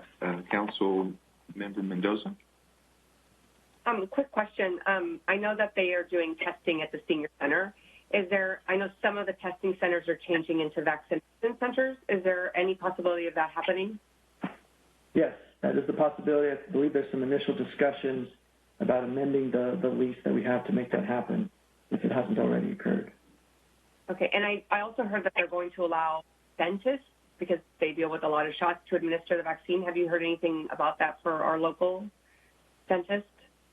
Nothing specific to our dentistry firms now, but I understand that they're looking for all hands on deck to help administer these vaccines. Okay, thank you, and thanks for that update. Councilperson Meyer.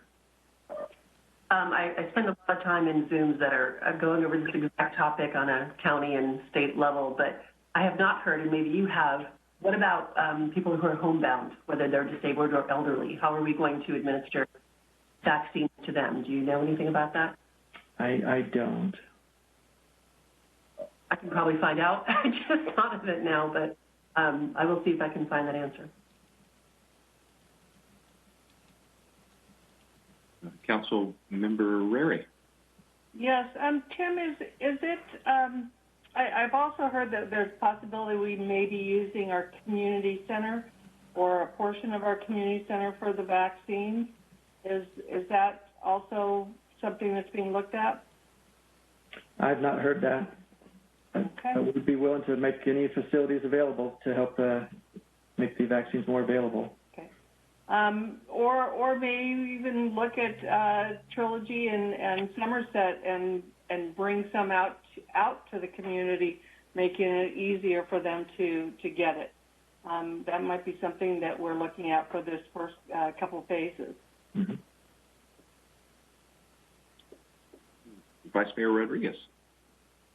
Yes. I guess my question is, Tim, is how are we doing as a city, and you might have mentioned this, getting information out to the community, but also within the Latino community? Is there specific handouts or information that we're giving that the county has in Spanish and English that we're trying to get out to these communities? If you could explain that a little bit, Tim. What avenues are we using to inform them? We're not currently doing any advertising other than this first time presenting it to the council, but when the county provides us those materials, we'll help disseminate those in all the languages that they provide them in. Yeah, because we see one of the largest communities being impacted by this is the Latino community. And sad to say, but there hasn't been a bridge between the Latino community and the city in many, many years when it comes to, information and things like that. So I'm hoping if there's a way that we could gather that type of information, not only to the Latino community, but to our residents. And maybe, obviously, we can't create the information because it's changing all the time, but maybe getting the same information coming from the county, but be a really big support in pushing that out to our residents, especially for our farm workers, but also our Latino community, because they're the ones that most of the time are not getting the information because they're either not part of certain settings or arenas where they're able to get updated information. Sure. I should mention that for me to jump. Is it okay if I jump in at this point? I just clarify, the County Health Services website is in Spanish as well, so that's also a resource that can be shared. So if we could get that out to the community, that type of website and things like that, I just think that sometimes people don't know where to look, right?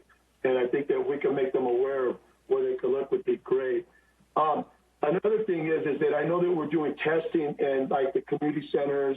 I mean, I don't know if the community, but some of these centers. Is there any way that we could look at actually bringing the testing out to the communities.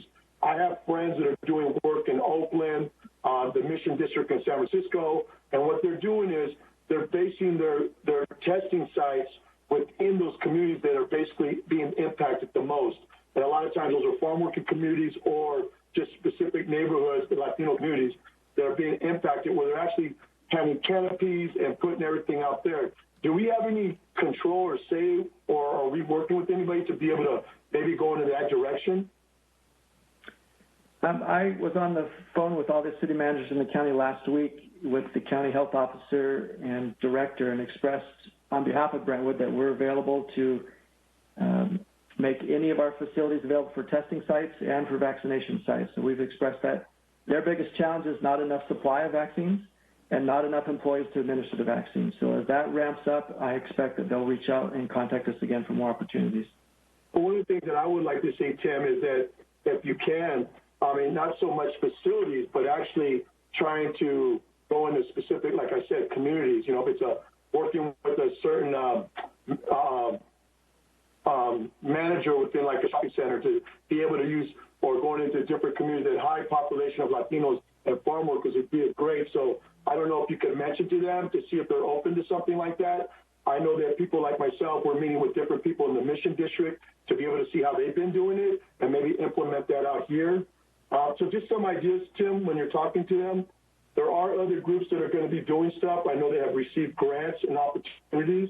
One is the United Latino Voices, and a group like that, that are people that are working with, they're going to be hosting 3 different types of events with other nonprofits. And I think it'd be great at some point if you could connect with them just to see a little bit more what they're doing, and if there's a collaboration or partnership that we could create with these different groups to support that kind of work. So absolutely.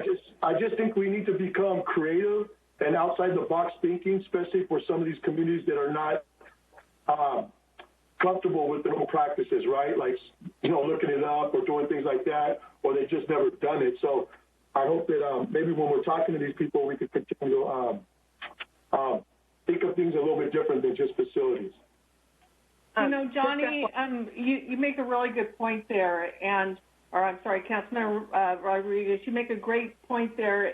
And didn't we used to, or didn't John Muir Medical Center have their mobile health clinic that they would go out to the Village Drive Community or the Village Community Resource Center?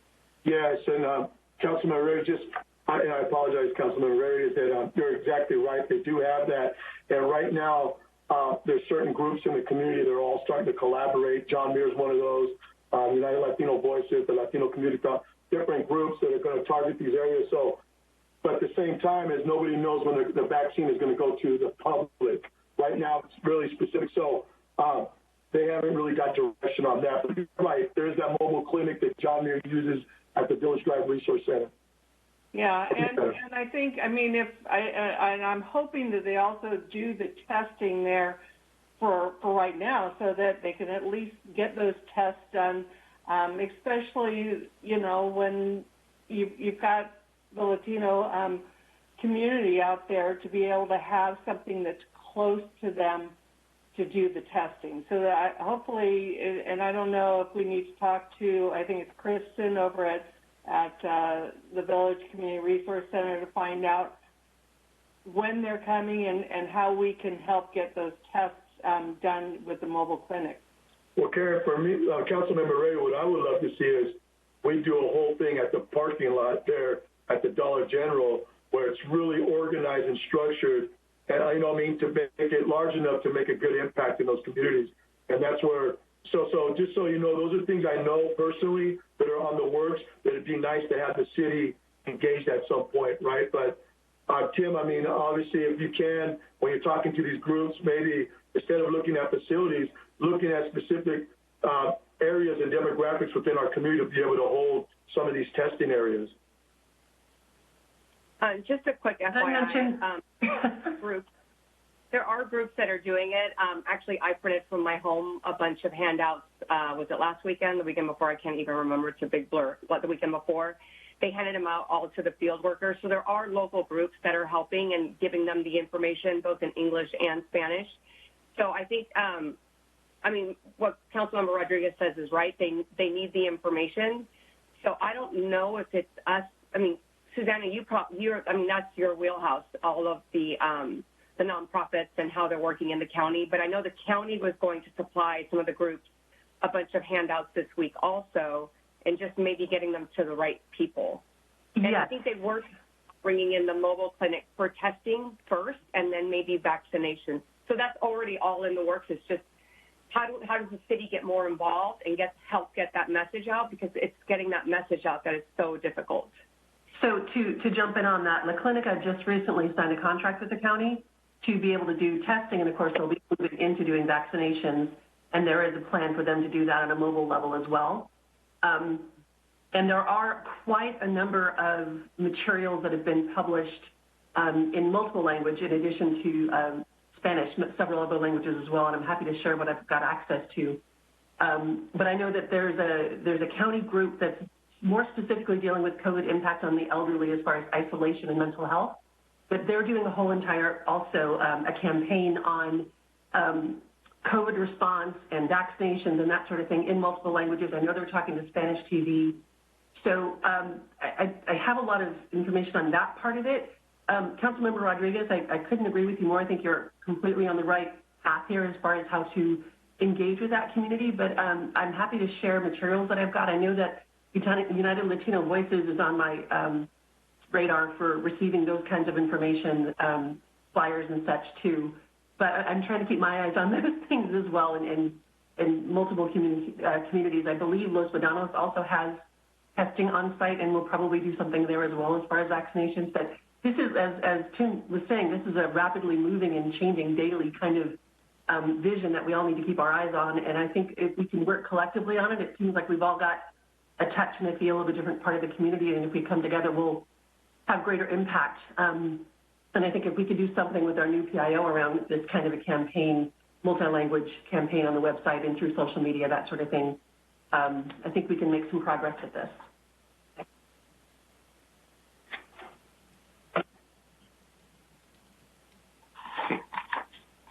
If there are no more questions of staff regarding this, we will move into. Yes, go ahead. Was that a cough or a comment? I'm sorry, Mayor. That was. That's I'm sorry. So at this time, we will move into public comment. I will turn it over to Margaret to manage the public comments. If you wish to speak under public comment, please use the raise your hand feature in WebEx, and staff will unmute you when it is your turn to talk and call upon a name if one is provided. We received one public comment that was sent via email that will be posted to our website, and I do see one hand raised right now. Maribel, I'll unmute you now. Go ahead. Hi, good evening, everybody. I just wanted to touch upon the COVID outreach and everything that's happening. And this is Maribel with Hijas del Campo. I wanted to just quickly mention that we've gotten some amazing information with Hijas del Campo from the county of Contra Costa. They've actually invited us as a group to join a discussion, a roundtable discussion, in order to understand what other organizations are going through. So within the API community, the Black community, just organizations to understand how we can really reach out to marginalized groups. And so we're really excited about that. So we are happy to team and partner up with anybody who wants to get this information out. Locally with Brentwood citizens, Latino community members, we have that work with our organization. We have been taking out, masks and hand sanitizers and things like that. We have also gotten those printed out flyers, and we are taking that out to them. We're also, we have the media, the marketing materials in a textable format. So we've been sending out to our campesinos the textable format of that information that has a lot of the, COVID sign up for testing, and even reaching out to a nurse. So we have that information, which is really great. So yeah, like I mentioned, we're happy to partner with anybody who wants to partner with us to get that information out. VCRC has also been a really great as far as reaching out to the community. With Kirsten, she's been really open to partnering and how we can disseminate that information for everybody to be protected. And also recently, Roots of Peace donated 2,000 masks. So we are happy to get that out to our campesinos, which we have started to do within the area. So it's just a matter of getting it out as fast as possible. 30 seconds and remaining. Getting the information out, and especially with being in purple. And also one thing that I wanted to mention was, yes, testing sites. If SF can do it in the purple, then we should be able to know and follow suit on how we can do the same thing while being in the purple field currently with COVID. So, all right. Thank you. That's all I got for today. Thank you. And I have another speaker, Danny Dorman. Mr. Dorman, I'll go ahead and unmute you now. Go ahead. Great. Thank you again, Margaret. Excuse me. There's quite a bit of information, and as the gentleman stated, this is a very fluid situation. Now, I guess I would be categorized in the 1C group. I'm 60 with pre-existing conditions. I'm also a vet. I also have health care. And so now the question, and this may be outside your sphere of influence, but is there a centralized area where someone like me who wants to get the vaccine but is not sure how to go about it?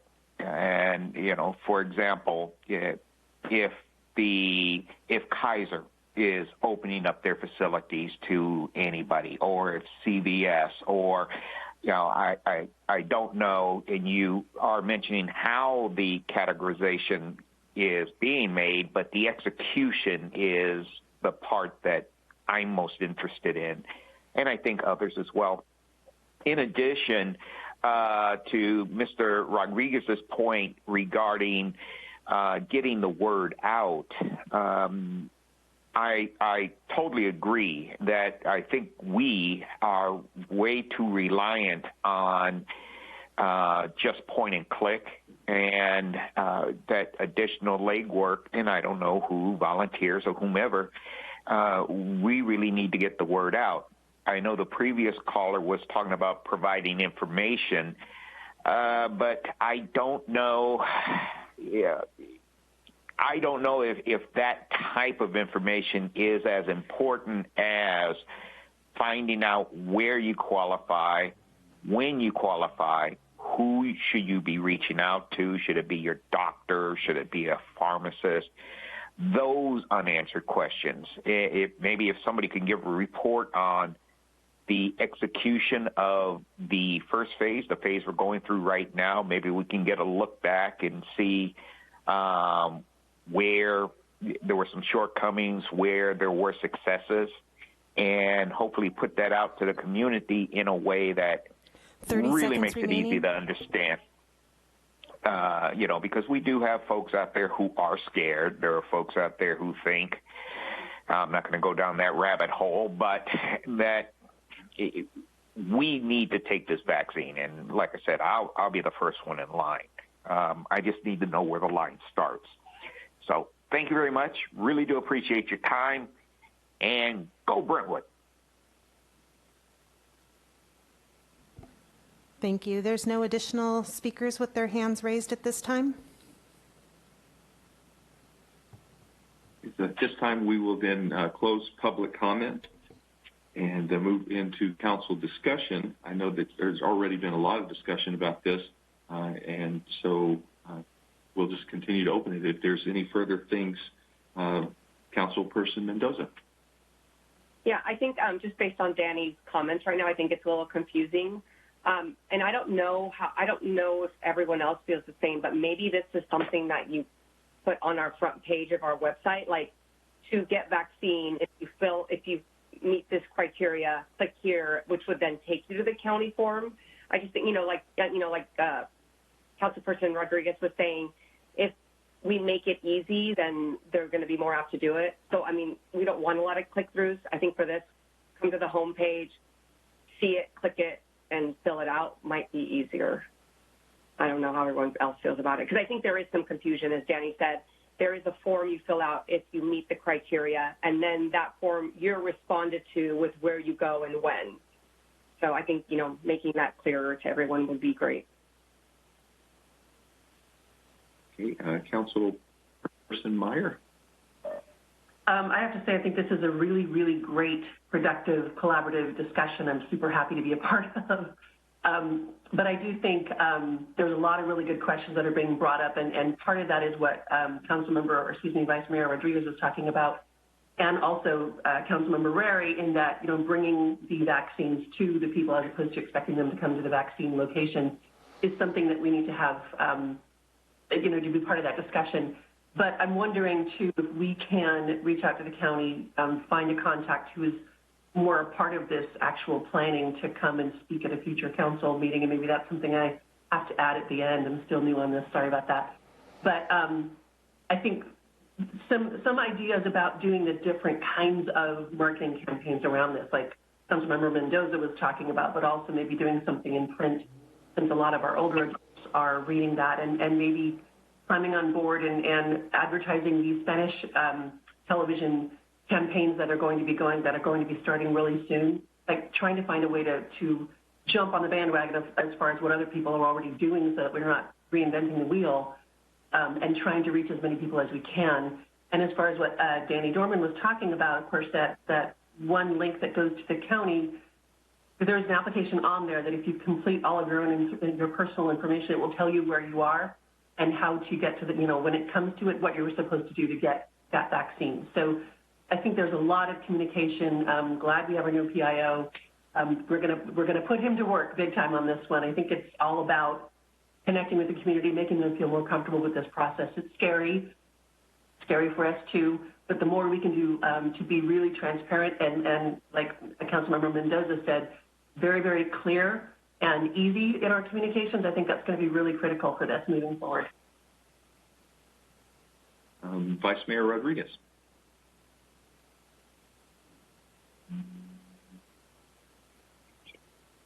Oh, I'm sorry. Councilmember Rarey's next. Sorry, Councilmember Rarey. Yes, thank you. I will gladly get used to you being back. I'm sorry. So, and I agree with them, especially Councilmember Mendoza, in the fact that we need to really, on our website, maybe even have a boxed-in area instead of adding it to the trending list. Moving it up towards the top. I'd actually like to redo our entire website. It's really difficult and not user-friendly. But yeah, to make that so that it's more visible to the public so that they can click on it, fill out their form.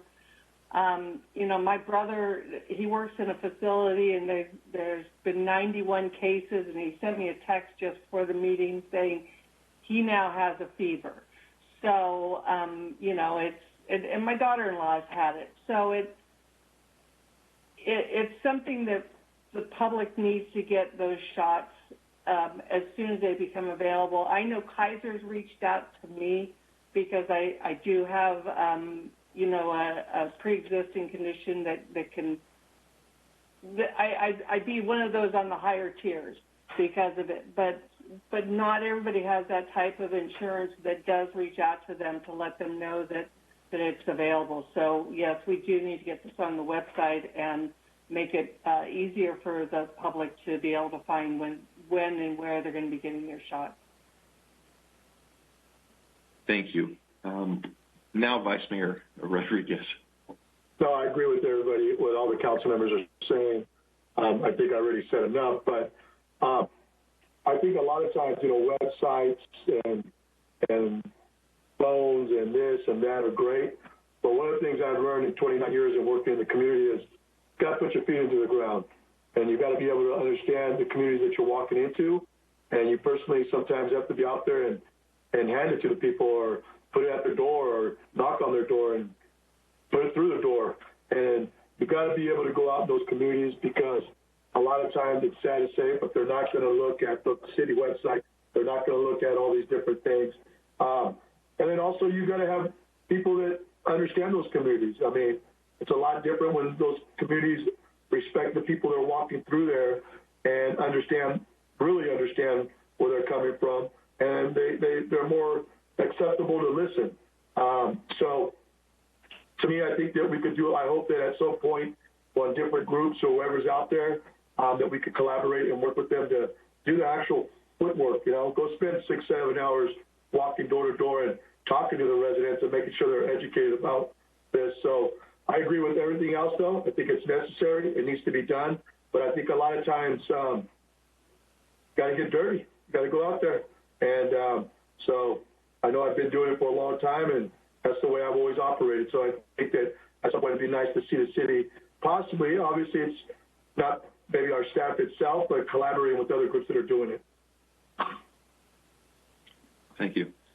Now, I completely agree with everything that's been said. One of the fantastic things that we have now as a city is the diversity of skill sets that we have here on council. We have we actually have a council person, Meyer, who now I can say I know somebody that knows a guy. Anytime we need something from Senator Glazer, he's always been very responsive to the needs of our community, and being able to get all of these different resources tied together so that the city, what we can do from the city side of things electronically, web-wise, resources-wise, and just do everything that we can at a higher level than we've ever done before to be the location that anyone can go to and be easily connected to all these resources.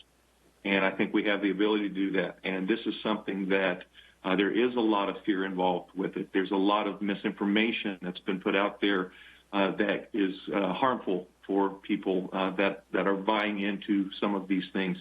But we really do need to take advantage of every opportunity so that it is simple. And thank you, Councilperson Meyer, for clarifying what Mr. Dorman's question was.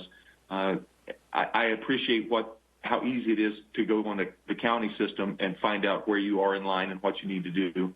And it would be nice if we just had a single page, like Councilperson Rarey said, make it very simple from the city. This COVID-19 you click on that, and everything informationally that we can do as a city is simple, and all of the little things that they can click on to go to county and other resources.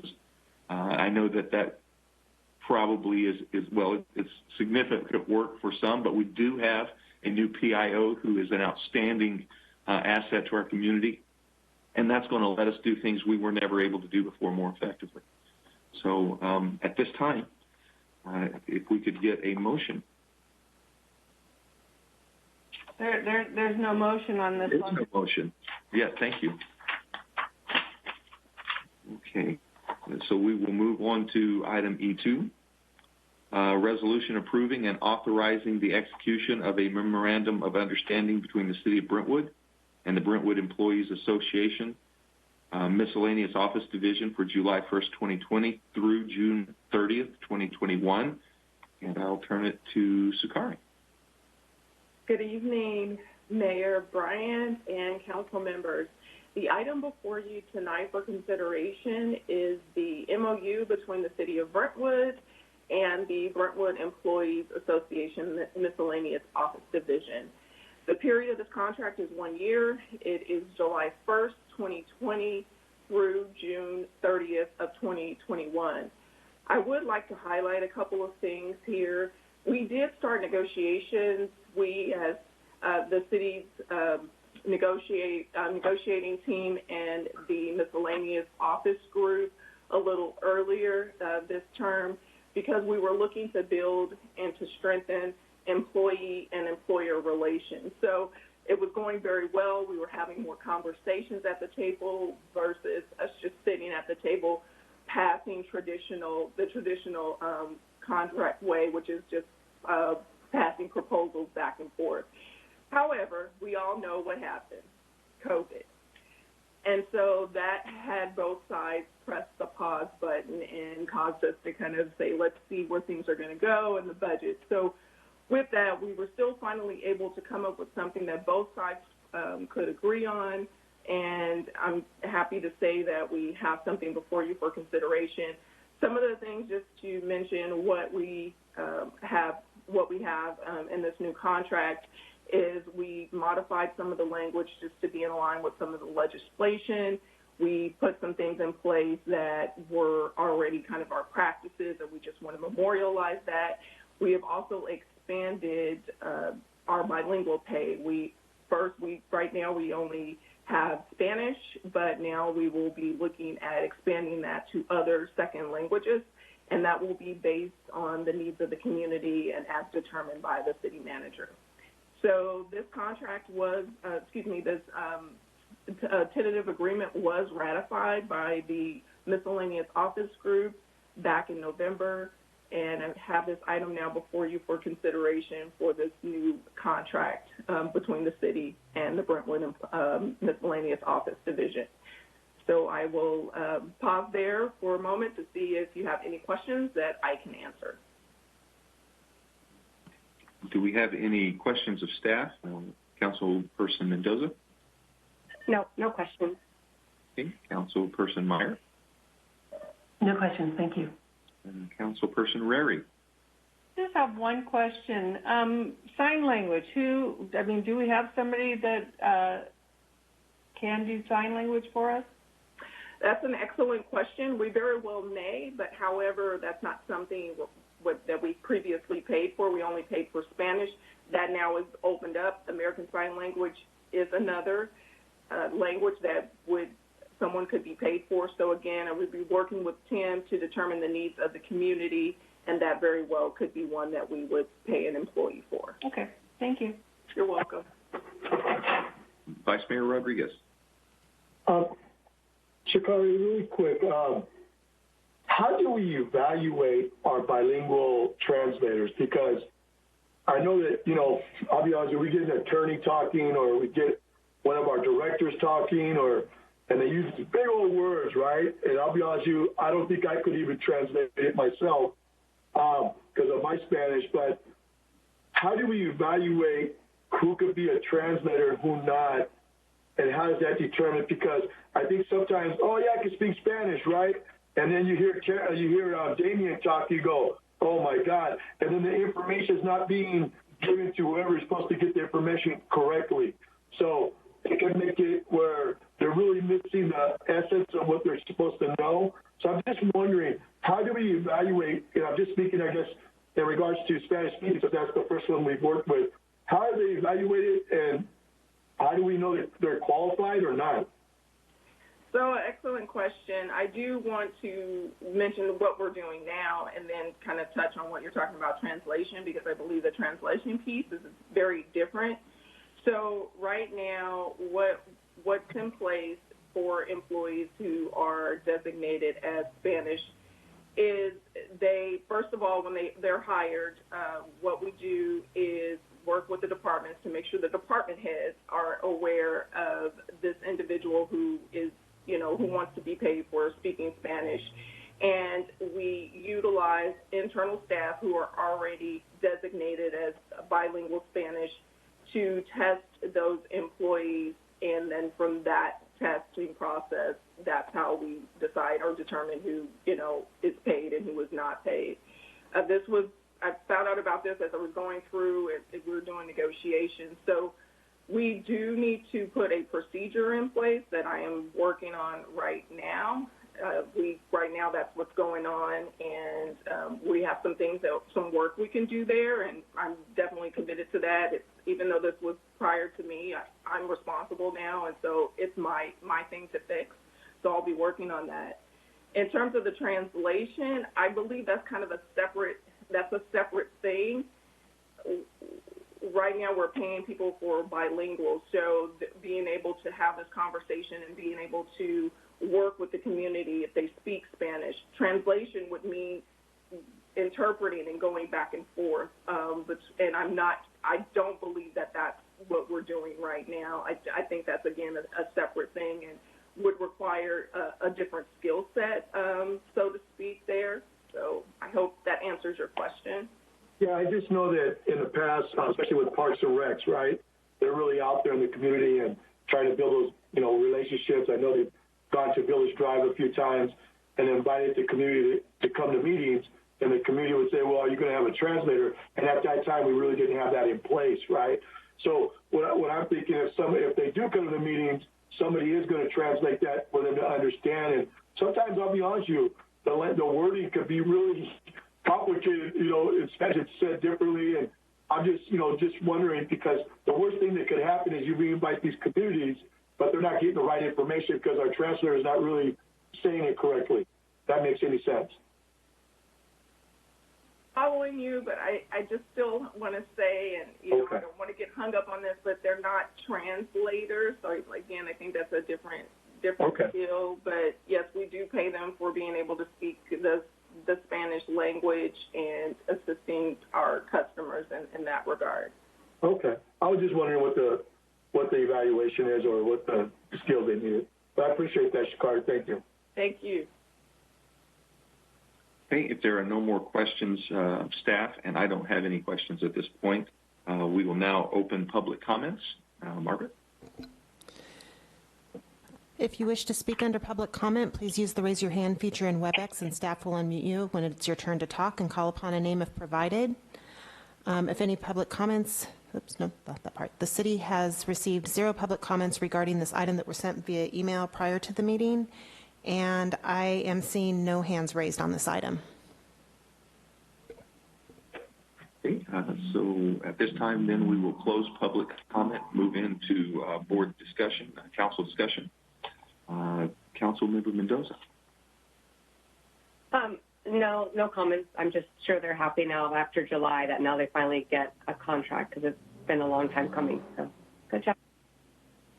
Councilmember Meyer. No comment. This is pretty clear. Thank you. Councilmember Rarey.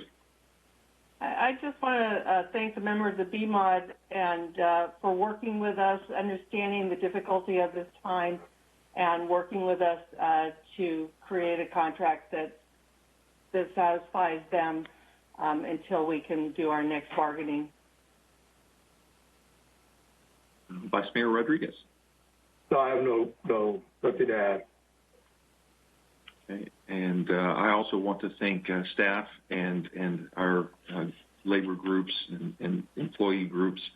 It seems like over the years, it's been a very consistent and situation where anytime our community or our country or our cities are in difficult financial times, we just have amazing people that work here that really work hard to make sure that our community is well taken care of, even if they have to carry an unexpected and oftentimes undesired extra level of burden financially.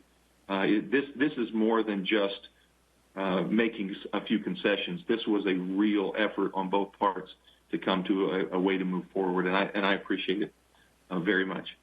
And so at this time, if we could get a council motion. I'd like to make. Go ahead, Kevin.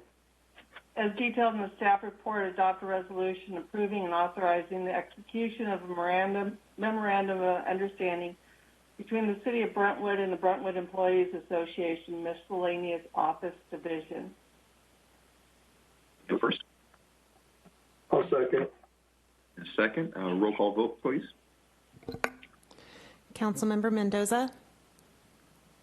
Yes. Councilmember Meyer? Yes. Councilmember Rarey? Aye. Vice Mayor Rodriguez?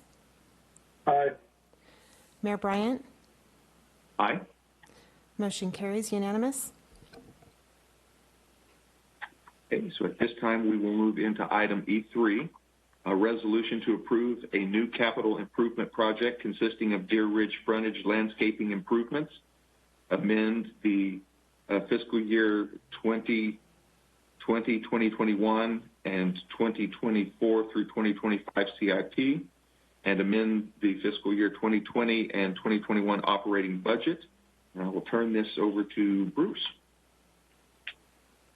All right. Good evening, Mayor and City Council members. Back in October of this past year, staff presented to the City Council a process for the city to take over certain landscape frontage areas from the owner of the Deer Ridge Golf Course and allow the residents of the Deer Ridge subdivision the ability to fund both of the capital improvements and the ongoing maintenance of those areas. As you all know, the owner of the golf course has stopped maintaining the property, including the 14 landscape frontage areas. I would like to note that this item is not about the overall golf course parcel, but it is regarding these 14 landscape areas. The first step in this process is for the City Council to approve a new CIP project that defines the project and approves funding for the initial design work to be performed. The CIP project for design includes completing a survey and basis of design, preparation of a final design and construction documents, including landscape plans, and to prepare construction cost estimates for these 14 landscape areas. These construction estimates will then be used by the city's Landscape and Lighting Assessment District consultant to determine the maximum assessment to be levied on the property owners and to complete the engineer's report for this new Landscape and Lighting Assessment District. Staff will then bring to the City Council around April the resolution of intention for the formation of the new assessment district, and ballots will be sent to the affected property owners. After the 45-day period stipulated by law, the City Council will hold the public hearing for the new assessment district, ballots will be counted, and results tabulated. Then, based on an affirmative vote by the residents, the next steps in the process are outlined in the staff report. And these steps include amending the CIP project to include the construction phase of the project and reflect the funding of the project as being provided by the new Landscape Lighting Assessment District, accept the offer of dedication of the real property from the Deer Ridge Golf Course owner for the entry area parcel, approve the construction contract and complete the project, and finally accept the improvements for maintenance by the city with a notice of completion. The project construction and ongoing maintenance of these areas will then be funded through the assessment district from the newly created Landscape Lighting Assessment District and paid for by the property owners of the Deer Ridge subdivision. Costs incurred by the city for this design phase of the project will be reimbursed by the newly formed LLAD. In the event that the Deer Ridge property owners do not approve the formation of the new assessment district to fund the construction and maintenance of these 14 landscape areas, the project will not move forward and the city will not be reimbursed for the cost of the initial design phase of the project. And these landscape areas will then remain the responsibility of the golf course property owner to maintain. So back in October, the council requested more information before making a decision on this item. The council directed staff to survey the Deer Ridge residents to gauge the level of property owner support for this project. So staff followed up on this and mailed out a letter to all 1,061 property owners, posted information on the city's website, and requested property owners to complete a survey regarding this project. The letter was mailed on November 6th, and the survey was open through November 30. The results of the survey data indicate that the city received 179 unique responses, with 141, which is about 78% in favor, and 38 responses, about 21% not in favor. This concludes my presentation, and myself and staff, and we also have the city's landscape lighting assessment consultant, Francisco and Associates, also here to help answer any questions. Thank you. So questions of staff. Councilmember Mendoza. Yeah, I have a quick question. I know it says that it's a payback period of 10 years. It went down from 15 to 10 years for these fees. And that says between $70 and $90. When they are done paying back these fees, what do you know what an estimate is of that taxable amount just for the maintenance going forward after they've paid back all of these fees? Yes, I think so, at least an estimated number, but I would like to see if, I think Brian Brown from Francisco & Associates is available. He might be able to answer that question. Brian, are you there? Okay. I know 10 years is a long way from now, so it'll change some. Yeah, I'm here. If I recall correctly, I believe the estimate was going to be somewhere between $20 to $30 for maintenance after the initial period of paying off the capital improvements. Okay, that's great. So it goes down from 70 to 90 to 20 to 30 for these homeowners. Okay. Thank you. That was my only question. Council Member Meyer. Thank you. I just want to ask for clarification for the sake of transparency. If Bruce, you could just remind everyone exactly what this will include as far as, it's not going to be the common areas. It's not going to be the golf course. It's going to be entrance and very specific areas that are in front of golf course entrances. Or I've read it, but I want a little bit more clarification on record so that there aren't surprises down the road. People aren't disappointed by what level of difference they're seeing in their community. I know there's a lot of dissatisfaction in general, but I just want to make sure that people are truly understanding what it is they're getting from this. Yes, actually, Joe, I think, can outline that pretty well. He's our park planner that has been specifically working on this project, and he is also available as a panelist. Joe, would you be able to outline that a little bit better? Yeah, Bruce, I'm here. Can you hear me? Yes. Great. Yes, 13 of these landscape areas constitute what are known as the parkway strips along the frontage of the parcels that make up the golf course. So it's essentially 13 areas that are between the curb and the sidewalk, about a 5-foot strip along all the golf course frontages, and the 14th area is the entry feature at Foothill Drive. I'm sorry, would that include the fountain? Yes, that includes the fountain area. Thank you. But does it include the fountain, not just the fountain area? Yes, it'll include the entry monuments, which the fountains are a part of the entry monuments. So those will be working, they'll be running, because that was a question that people had on those fountains. We anticipate that will be the case, yes.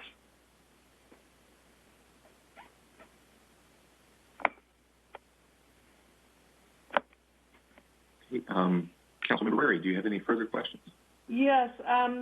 Education is going to be a huge part of this, and educating the public. As Councilmember Mendoza had, or I think she had asked, or no, it was Councilmember Meyer had said that, what's it going to, it's not going to be the golf course. So we need to make sure that we educate people. And if this is approved tonight, which I hope that it is, how soon do we expect the educational component of the proposed light and landscape district to begin? And can we expect mailers, information on the website, social media posts, and or virtual town halls to address the questions of Deer Ridge residents?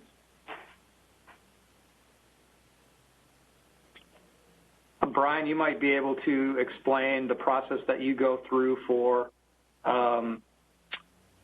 bringing the information to the voters for the ballot. But we can, what we did for when we did the mail out is we also included information on our website, and we did receive several phone calls to help explain the process as well. So in addition to, or before that goes out, we can do some additional outreach to the owners once again, just like we sent out a mailer to everyone, an additional letter to begin with. So how about a virtual town hall? I think that might be good for Deer Ridge residents to be able to hear about it, see a PowerPoint on it, and then be able to answer, be able to ask questions about it. I think that may be something we need to do. Yeah, I think that's something that we could organize, make sure the timing is right so that we can do that before the ballot goes out. And so property owners are aware that it's coming and they'll be looking for it and can respond to it. So I think we could do the timing of a virtual meeting. Okay, that'd be good. And I had another question, but it slipped my mind. So maybe during our next part, I'll remember what it was. So thank you. Okay, Vice Mayor Rodriguez. Yes, I guess I obviously I want to thank everybody that did the survey.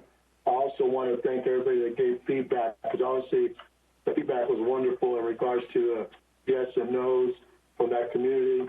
But I do have some concerns, and obviously I just want to, if Bruce or anyone else could help me with this. And I really like the educational part in regards to doing a town hall meeting or on Zoom or whatever. But the concerning part is, if we were to host those town hall meetings, we would have already approved $102,000, right? $102,600. Is that right, Bruce? Yes, based on council action tonight. If council takes action tonight to move this forward, then we would approve that process to move forward. Yes. For me, I'll be honest. I wish that we would have done the town hall meetings before tonight's meeting, right? Just to really be really clear to everybody so they understand what they're walking into, but also the city.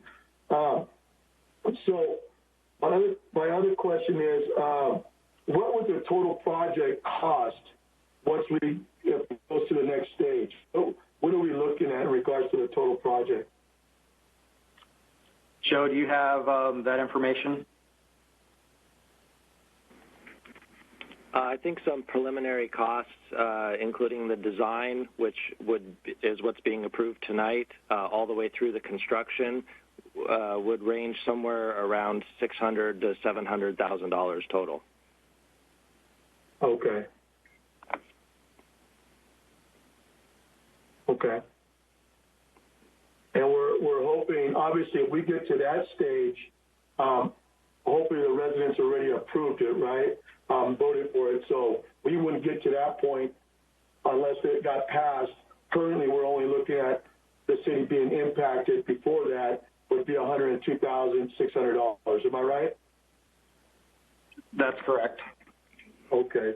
Well, I guess what's concerning for me is that what was all that we did to do the survey? Because my understanding there's only 188 people that responded and did the survey out of 1,061 homes. And then out of that, I mean, you mentioned it earlier, Bruce, 150 agreed and 38 didn't. But the number, like 800 and some people or 700 and some people that didn't participate. How do we do to get this out there to really get people involved? Was there anything else but mailers? Yeah, we basically, we mailed out the letter to every property owner, but it was up to the property owner to take that information from there, read the letter, and respond. So out of those letters that went out, we got the 179 unique responses. We didn't, to be honest, staff felt a little, by doing a lot of outreach, we did not want to manipulate the process one way or the other. So we mailed it out to everyone, and we put information on our website, and we asked them to respond, and that's how we responded to the survey. That's what we did it for. Yeah, because in reading the feedback from those surveys, I'll be honest with you, the no's were really passionate, really adamant about not supporting this project, right? And I think a couple of times, I mean, in reading it, and please, I hope I'm not wrong, because I'm not trying to quote nobody, but they feel that it wasn't really going to make any impact in regards to what it looks like in that area, because the parcels were so small and spread out. It wasn't the actual golf course itself. And I guess that's the piece where I guess we would educate the community, right? If we did town hall meeting or something like that. Yes, if we did a town hall, we would show virtually go through where these landscape areas are. They're also all in the packet, and they were all these landscape areas were also online as part of the information that went out with the letter. So we directed those to the website, and they had all this information there for them to look at. But yes, we did field some calls, and there were some people that were adamantly opposed to this as well. Okay. So what is the percentage that we need for this to pass if it goes to a vote? I mean, to an election kind of a thing? Brian can correct me if I'm wrong, but I understand that it is a majority vote of those that respond and return a ballot. So it's 50% plus one of the responses of the ballot. So that's correct. Tony, if you wouldn't mind, I wanted to clarify on that. So let's say only 25% responded. Of those 25%, we would need 50% plus one. So let's say we only have the 179. We would need 50% of those plus one in order for it to pass, correct? We don't need the whole 179 divided by, 50% plus one. That's correct. So it is 50% plus one of the actual respondees that vote and put in a ballot. So let's say only one caveat on that, Bruce, if I may interrupt. Yes. Is that it's 50 plus one, but it's weighted by assessment amount. So under the current methodology that we're looking at, all the single-family homes within that district would pay the same amount. So if you had 25 homes that responded, you would need a majority of those homes to support the assessment. So all 1,061 homes there don't need to be involved in the survey. And if you don't do not the survey, if you don't vote and do the ballot, you just won't count, but everybody that did would. That's correct. Okay, thank you for clarifying that. So I guess for me, there's concerns, right? Currently, we're in a pandemic. There's a lot going on in our city, and I know that this is important to our residents. But it is a little bit scary because we could possibly lose $102,000 and some change if this wasn't to pass. I'll be honest. I wish more people would have responded on the survey because it would have been great. That wasn't. It could have been better, I guess. But I just wanted to express some of those things. Those are some of my concerns. We also still have a school district that's involved because it's part of that area that obviously we could talk about later. But, so I just wanted to learn a little bit more, but also make sure the community understands what we're walking into when it comes to making this type of decision because it's not a for sure thing that's going to happen still. It would be sad for us as a city to lose that kind of money. I'll be honest with you, I would love it to pass and be easy, but obviously these days you just don't know. So thank you for answering my questions, though. Bruce, I also have a question regarding the weighted assessment. So all of the single-family homes have the same weight of their assessment. What would be something for the residents to understand regarding the parcels that may have a more significant impact on the vote as far as the weighted assessment goes? What parcels are we talking about? Brian, do you have that information? I do. So for example, I know there's been discussion about what percentage, the school district parcel may, how much may their vote be weighted? And in relation to the overall total assessment, it's only would count for about 1.6%. So even though it would be, weighted higher than the single family home, it's not going to be overly significant where they're going to be representing, potentially, 10, 15% of the overall assessment. And I have a question again. The district doesn't pay, though. Correct. At this point, but we'll get into that. This is actually right now, we're just questions of staff, then we'll get into the discussion after public comment. But I have a question that I was asked, and I don't have the answer to it. I'm sure that you probably do, from one of the residents of Deer Ridge, and that is the owner, the property owner of the golf course. Whoever, I know there's a few names going around, but whoever the physical property owner of that golf course is, what is the assessment weight that their vote would be, or does it have an impact at all? Brian, do you have that information? Yeah, let me pull that real quick. I don't know that I have that in front of me.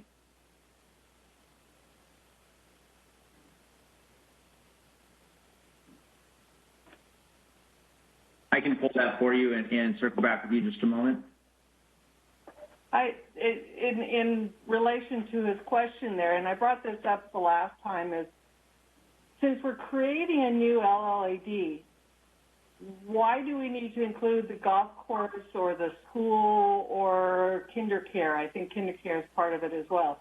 Why do we need to include any of those? Why can't we just do the residents in creating this new lighting and landscape district? All right, so two things. So one, to respond to Council or Mayor Bryant's comment real quick, it would be the clubhouse would be about nine times a single family home, for example. So a single family home would essentially be worth, let's say, one vote. The clubhouse would be worth about 9. So again, it's about half of what the school district parcel would be. Councilmember Rarey, your question as to why we can't just exclude, the school district or a parcel of that nature. Unfortunately, with assessments, the state statute pretty much requires that assessments be assigned based upon the benefit and based upon the location of the school and neighboring properties. All of these properties within the development are determined to benefit from the maintenance of these improvements. So unlike a tax, which has a lot more flexibility, the assessment's based on benefit. Therefore, any property that is deemed to receive special benefit has to be assessed.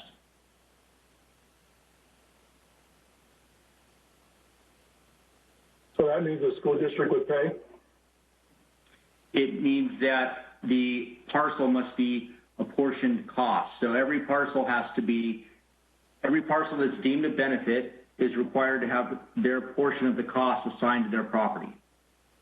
So, and so that no other property essentially subsidizes that property by not paying. So at the end of the day, if there's an outside funding source that comes in to pay for another property, that could happen, but it can't be the other property owners. At our last meeting, it was said that the school district's assessment would be waived.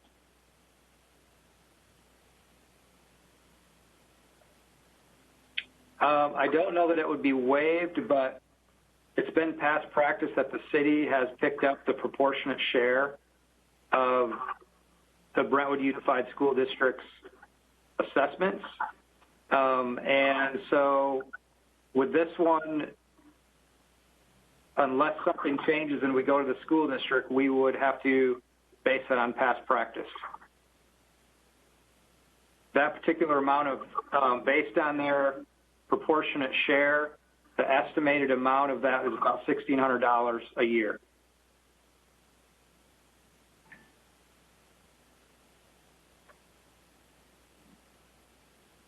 Thank you, Bruce. If there are no more questions of staff right now, we will open public comment.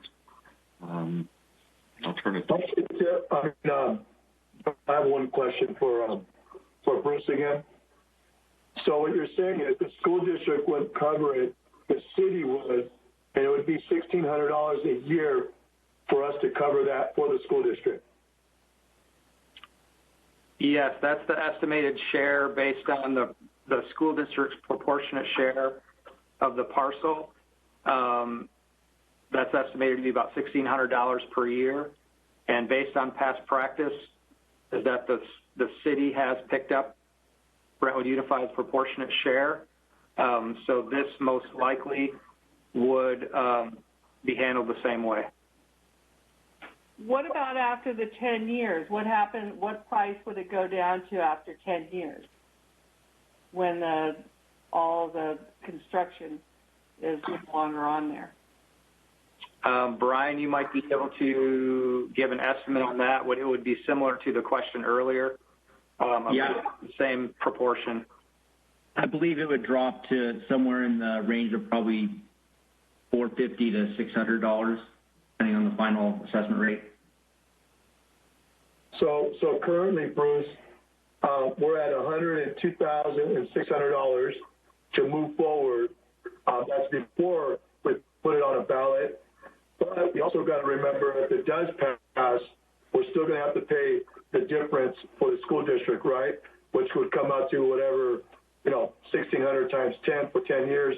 And then, of course, it would reduce like Councilmember Rarey just asked.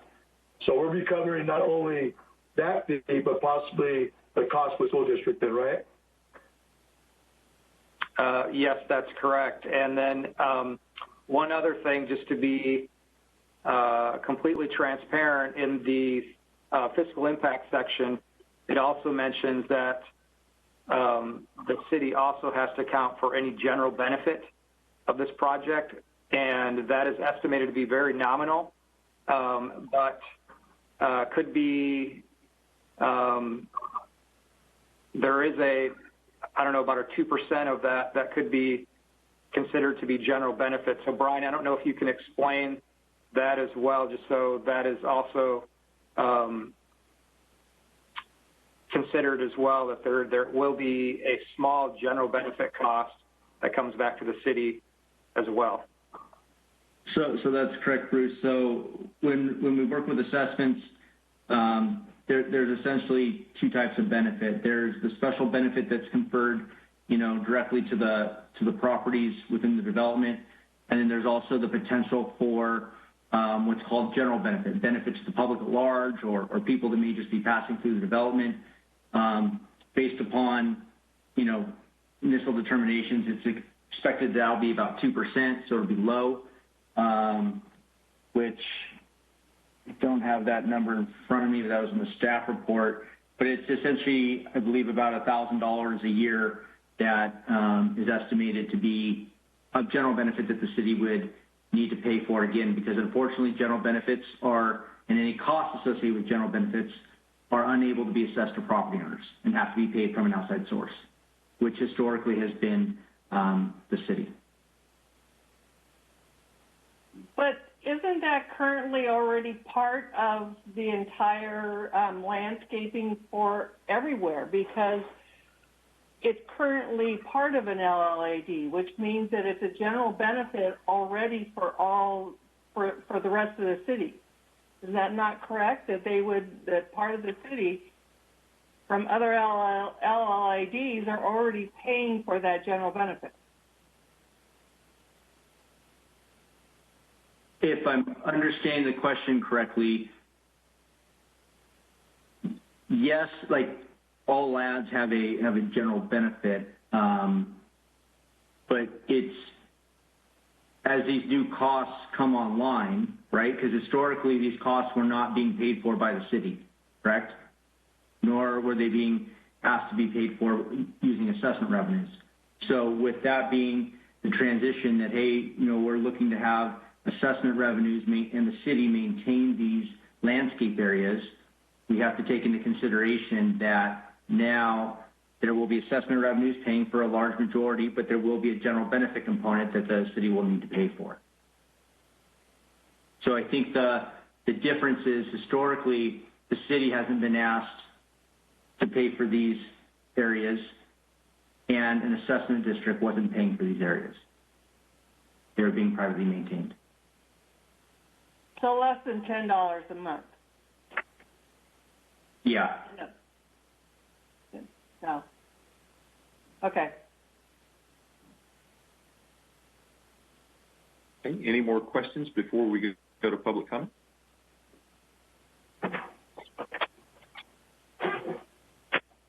Seeing none, at this time we will open public comment. Turn it to Margaret.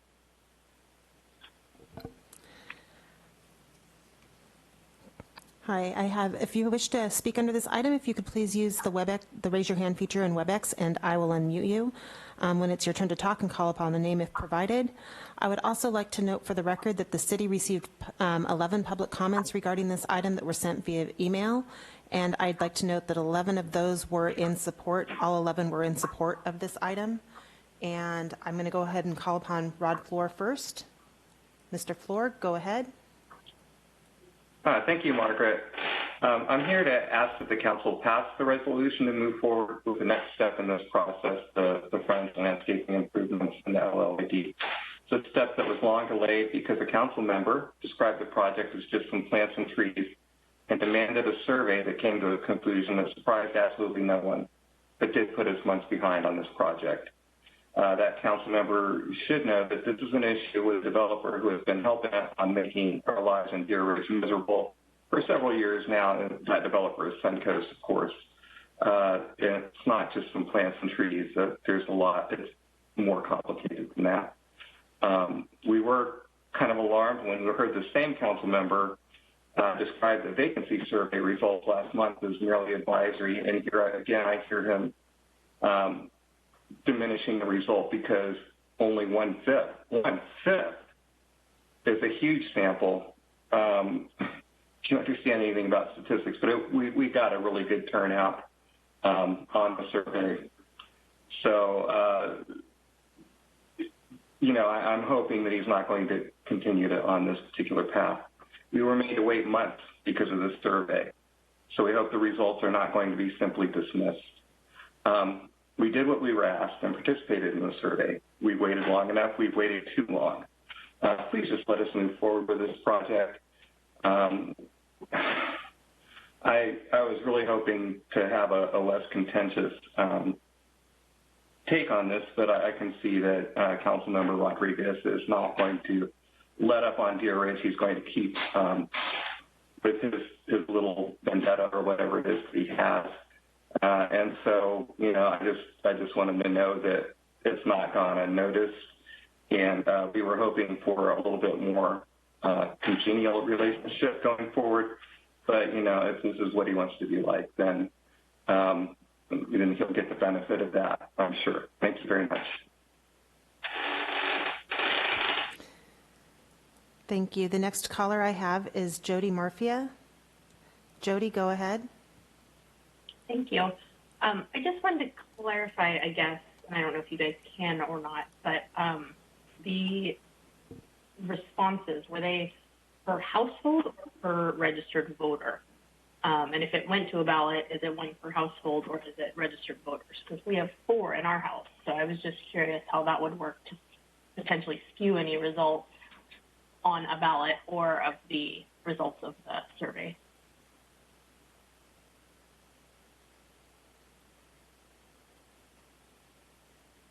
Do you want us to answer that now, Mayor, or wait until after public comment to address any questions? Ms. Marfia, we will have staff address your questions, but during public comment, we're not allowed because of the right. response. So yes, we will have them answer that after public comment. So. Thank you. Thank you. The next speaker is Marisol. Marisol, go ahead. Hi. I wasn't planning to speak tonight because I sent an email to the full council and to the city clerk earlier today. However, after hearing comments, I think as Rod just said, I feel I need to speak up. It was about 20% of the residents of Deer Ridge that responded to that letter, which if you look at any special election, that's actually not a bad number, considering there was no promotion, no information, just something that they got in the mail. It was mentioned that many negative comments were on that survey. However, the survey was 80% yes, and the no's were only 20. So leaning towards those negative comments seemed very odd and not really much of a leg to stand on. how many times do you have to hear from us? The community is telling the city council that we want this, and we want you to hear us. If the survey was the ballot, if you're counting that as the ballot, it would have passed. So I'm hoping you read my email from today, because if you didn't, in my email I said that Deer Ridge is an embarrassment right now, and these efforts will at least help improve some of that blight.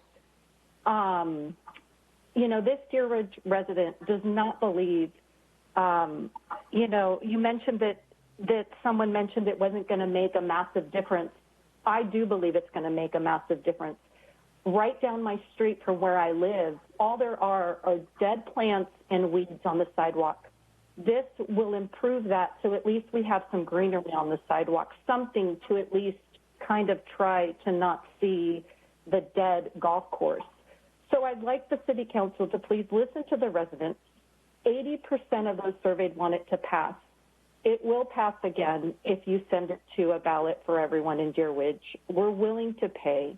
So I'm asking the council to please support and pass this Deer Ridge frontage landscaping. Thank you.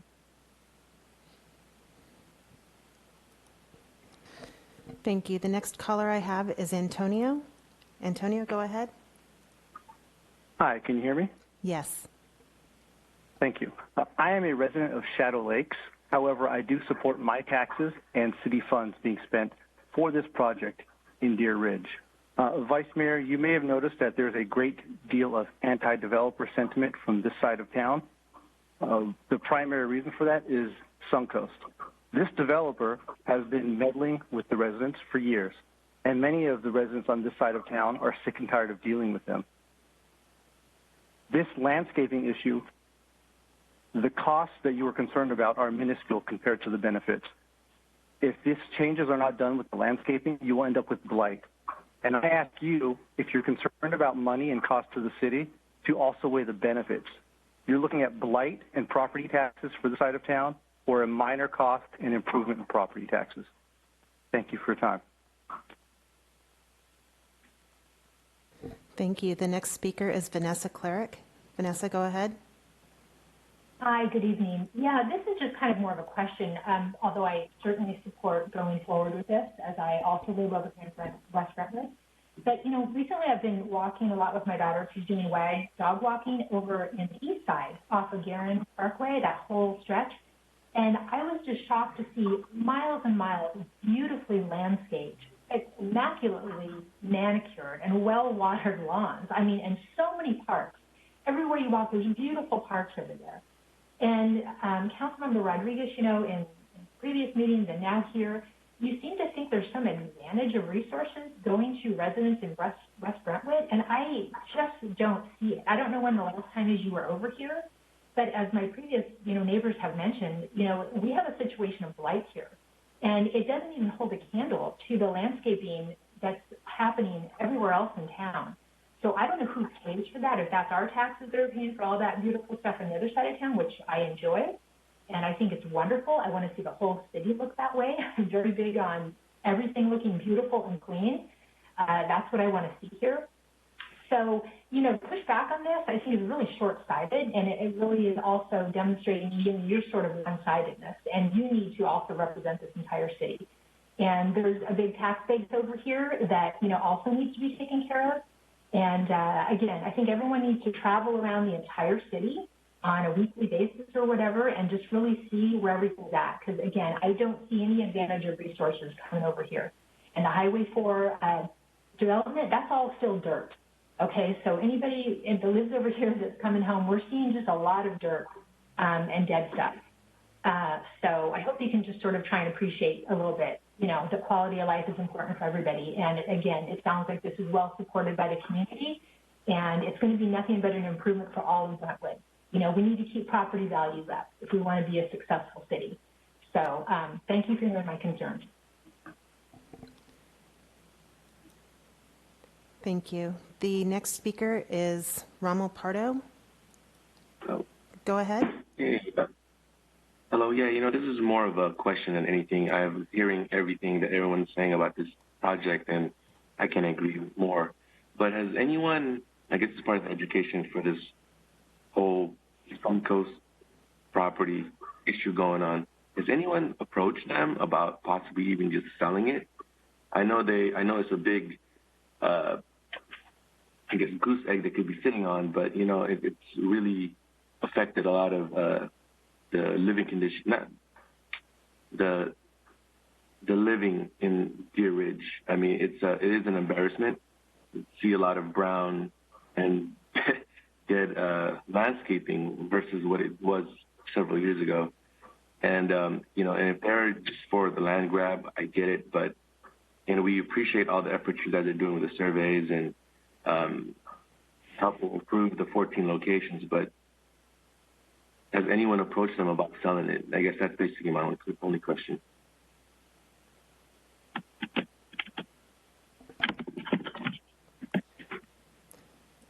Thank you. I have one more speaker with their hand raised, Benjamin Kellogg. Mr. Kellogg, go ahead. Hi there again. I wasn't planning on speaking, but I'm really concerned why we don't, again, read public comment emails and letters that are sent before the meeting. It seems to me that we get more comments in that way than we do people actually coming to the meetings, speaking live and giving their opinions. So we may have, 11 people sending in letters pre-meeting, but only a few get up and stand up and speak. However, it seems like some council people only take into account what they hear live, then they do the comments that come in via email. I don't know if it's because they don't read the emails that come in before the meetings, but I really think that everything needs to be read into the record. I don't live on that side. I live in District 2, but I am for this. But I think everyone's voice needs to be heard and read into the record so that everyone can hear the gravity of the opinion that is being made. Thank you and have a good night. Thank you. The next speaker is Bobby and Carrie Jurisic. Go ahead. Hi. So I just want to say that we've lived in Deer Ridge for almost 13 years, and pretty much since we've lived here, we've always complained to the golf course owners about these areas because they just have never been maintained properly, the front entrance being a really big one. And just in case some of the council members don't know, we've even gone as far as to do a GoFundMe where we contributed our own money towards the entrance. The golf course matched it apparently, and a few plants were planted. I mean, we've been desperate for some maintenance in these areas for quite some time, and it's just been a growing frustration, and we're just over it, and we're willing to pay for it. And if we can get it under city control and have the city maintain it, we know we would be in good hands, and we know it would be maintained just like the very few areas that you guys maintain within our development already. So I urge you to please pass this and expedite it. I also have a question as to the penalty fees that Suncoast is, the fines that they charge right now. Could those fees that they are paying or will have to pay be put towards this, to offset some of the costs to the city, whatever that amount be? I don't know how many tens of thousands of dollars, but that might lessen the burden a little bit for the city. Otherwise, where will that money go that they pay in fees? Thank you. Thank you. The next speaker with their hand raised is Wayne Francis. Wayne, go ahead. Hi, good evening, Council. I would like the Council to really consider passing the motion to approve this issue. It has been, as quite a few neighbors have mentioned previously, been a long-standing issue of blight brought on by Suncoast, and it has affected the property values of the entire community. And they've pretty much held us at ransom, and obviously this is just the first step in terms of getting some of the issues addressed, and that is the common areas and the entrance of the community. And I echo the same sentiments that was just brought up by Carrie about the fees, the fines that the city is receiving as a result of the non-cooperation of Suncoast. Where do those fees go? Do they go to a general fund, or do they go into offsetting the expenses that that the residents are the ones who are going to be incurring in terms of the annual fee? And I'm for that fee to take care of the blight in the area, but I really do consider that the funds or the fines should be used towards addressing the concern or the issue that we currently have, offsetting the cost. This has gone on for too long, and as many speakers have stated before, it needs to be addressed. And it is, as the last time this issue was brought up before the council, Councilmember Rodriguez said trees and plants.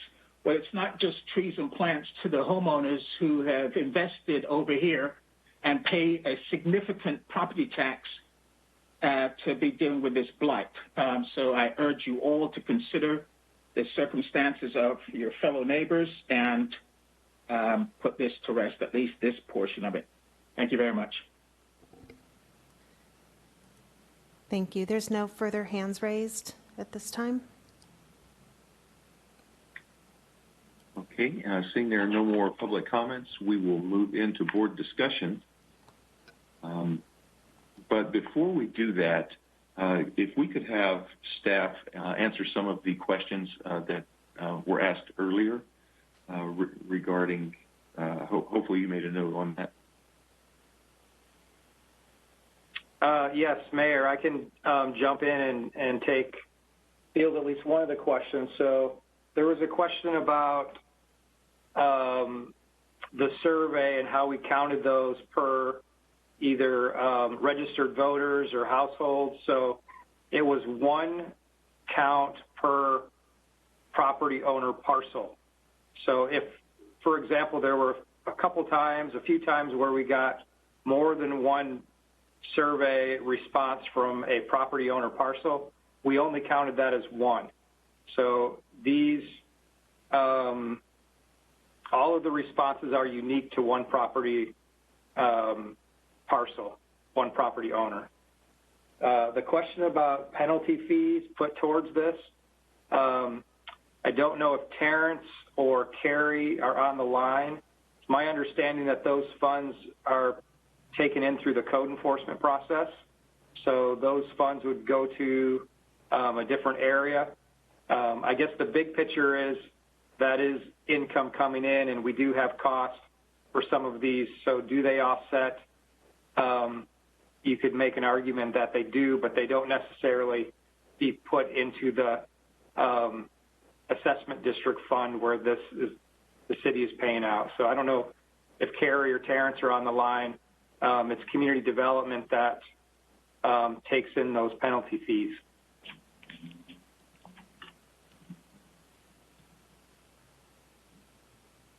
Yes, good evening, Honorable Mayor and members of the City Council. This is Carrie. So the funds that come in through citations go into the general fund, so they're available for any purpose that the council so desires. They do not go directly into one area, where they're cited. There's also the issue that I believe a substantial portion of these citations are under appeal at this time. Significantly, most of the funds have not been collected yet, and pending the appeal. Carrie, aren't they being fined about $4,500 to $5,000 a week for the different parcels? I would have to defer that to Terrence or code enforcement, community development. I don't necessarily see the fines coming through pending the appeals. Yeah, I know there are $500 a week, and I thought there was like 9 or 10 parcels, so it was adding up pretty fast. The numbers are significant. I don't know if they're being cited on a weekly basis. I know the dollar amounts are getting up there, but I don't know the frequency. That may be something, if we can't answer tonight, we can send something to you tomorrow in terms of how frequently they are being cited. Yeah, it would be great to be able to use those funds towards reducing some of this cost to the residents.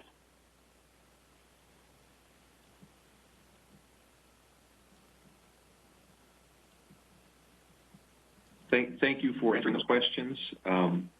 So at this time, we will open up to our council discussion regarding this. Council Member Mendoza. Yeah, so the first thing is I think that we as a city have a responsibility when we're approving development. Like we say yes, we go through all of that, and it's because we're trusting a developer. And I think when some things fall through that we can help take care of, we should help as much as we can. In this case, I find it commendable. I mean, this reminds me of Karen's issue with the parks when she lived somewhere else. I remember the homeowners paid for a park. I think it is fantastic that citizens are taking it upon themselves to take care of this issue.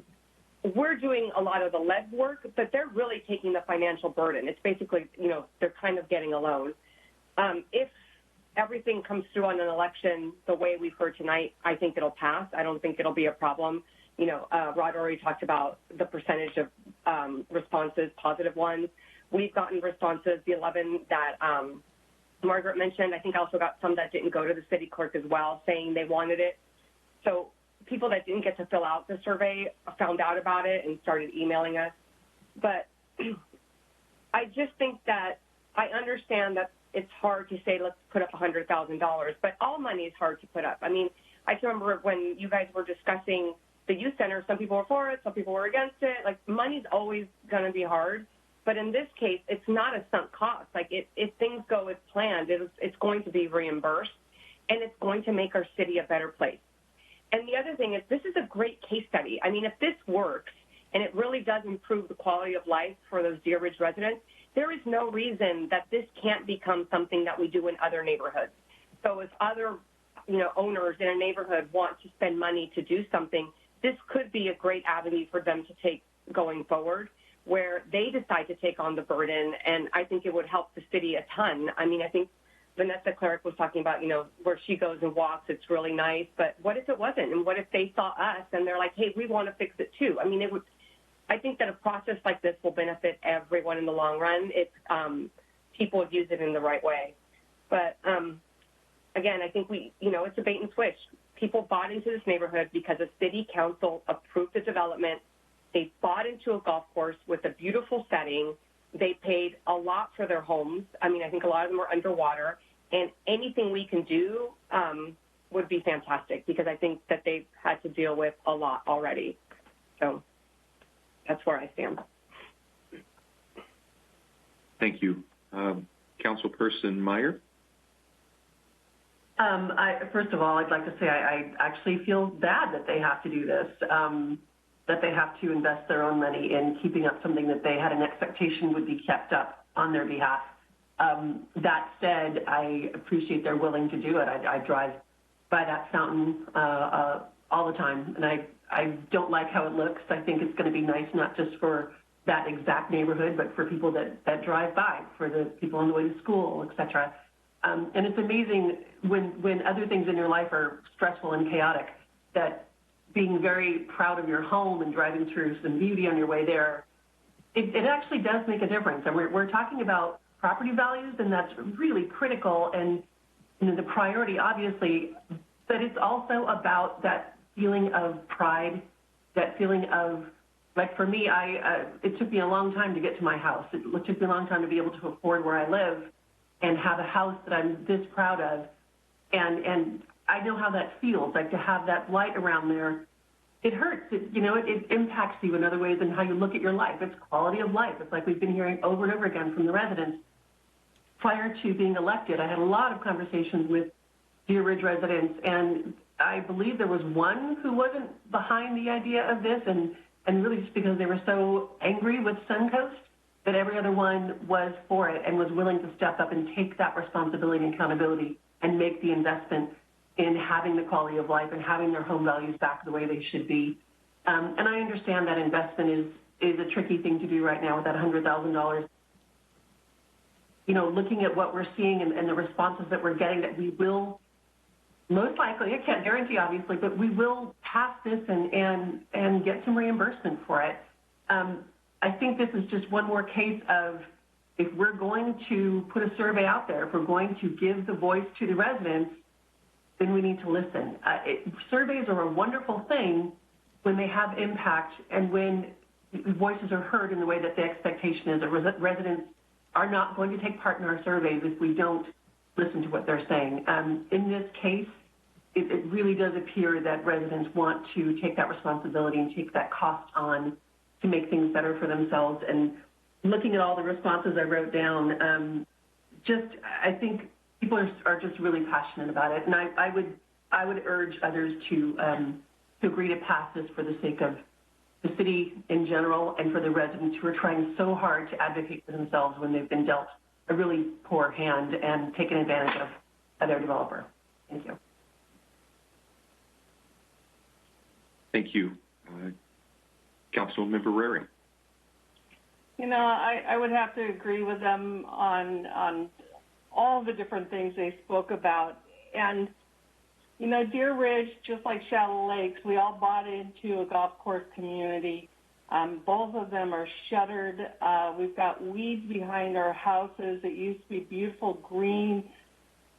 When I moved into my house in Shadow Lakes, my husband says, I thought you wanted a big yard. And I said, I do want a big yard. I said, look, I have a huge yard that I don't have to maintain, because I could look past that fence and see this gorgeous golf course, which is now all weeds. And that's what Deer Ridge Golf Course did as well. They closed down, and it's all weeds behind the house.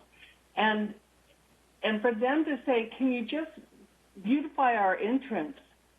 And the street, the trees that go down the street with some landscaping in there for, I mean, at $90 a year, that's $7.50 a month that they would pay to have a beautification that would help raise their property values. Because people, when they do go in to buy a home, they have to drive through that entrance.